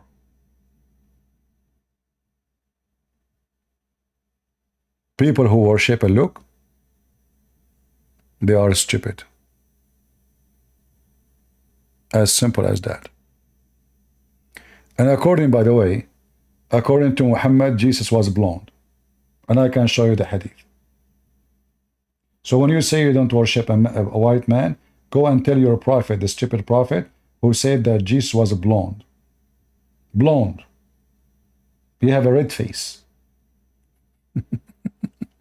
This is what your prophet said. And we laugh at this. Anyway, guys, I'm not going to keep you longer. I hope we have a good time. It's time for me to go because I saw Prophet Muhammad outside, and he is a black man and he's holy. And I'm not going to follow Prophet Muhammad if he was white, because the white are not good. You know, and this is how a smart human being, he can decide who is good and who is bad by the color. I'm not going to worship a white man. That's strong. Abdul, when you consider yourself as a Muslim anyway, you are a slave. Isn't it the Quran says, all of you are slaves? So you worship a white God who sent a white prophet, and he make you a slave and a person who own black people. Jesus, the one you call him white, he never owned a slave. Doesn't matter if he's white or black. Your faith is come back, Muhammad. He owned tons of black slaves. Is that right? It is right. Anyway, thank you all for being here. Today we did not get any good luck with Muslims.